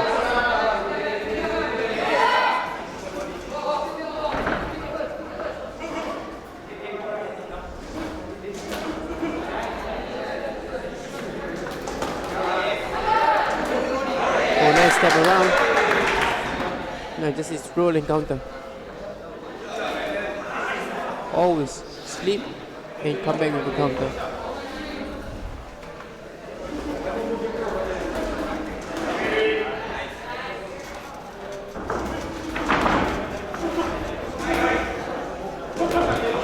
Yeah, Brennan kind of getting caught on the ropes again and just being bullied by Jeremiah. See, when they clinch at least Jeremiah walks him to the ropes. So when they break, he is in a better position. Oh, nice slip right hanger, yeah. He's just in position. Oh, see, that left foot caught Brennan off balance. I think he's a bit hurt. Jeremiah is just ready there for constant attacks. Yeah. That's the importance of balance and staying in your stance. Whatever happens, you are always ready to throw. See, you can get hit, but you're always ready to give back. You can get pushed back, you're always ready to give back. So, those footwork drills where you just practice your stance, that's not boring, that's what makes you good. Brandon's breaking his base, putting his feet together, and gets caught when his feet are together, and that limits his attack or the counters and his defense. Oh, he got caught. That was quite nice, check hook, pivot out. Brandon's got to go to work though, he's got to stop hugging, he's got to stop clinching. He got to decide whether he wants a fight in the mid-range or short range, or long range. Oh, that was nice. Jeremiah just landing hard shots off the break. You see, Brendan goes 2-on-1 when it comes to the arm control, but he leaves Jeremiah's other hand free to punch. And the worst part is he's not even looking at that side. See, again, he keeps getting caught like that. If you look all the way to your right, you won't see the punch coming all the way from your left. It's amazing that Jeremiah can land the punches, even though the punches are so short. Even though Brendan is just standing right in front of him, very close, the punches are still landing. The way he angles his body, the way he turns his punches through the target. Yeah, even though they're right in front of each other, he finds space for the shots. Nice right to the body by Jeremiah. Jeremiah is going to go to the body now, pushing Brendan to the back. He goes back to the head. And Brendan's left waiting on the ropes.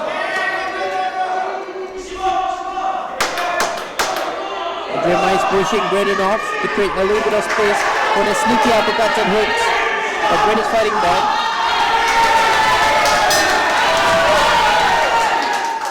Beautiful.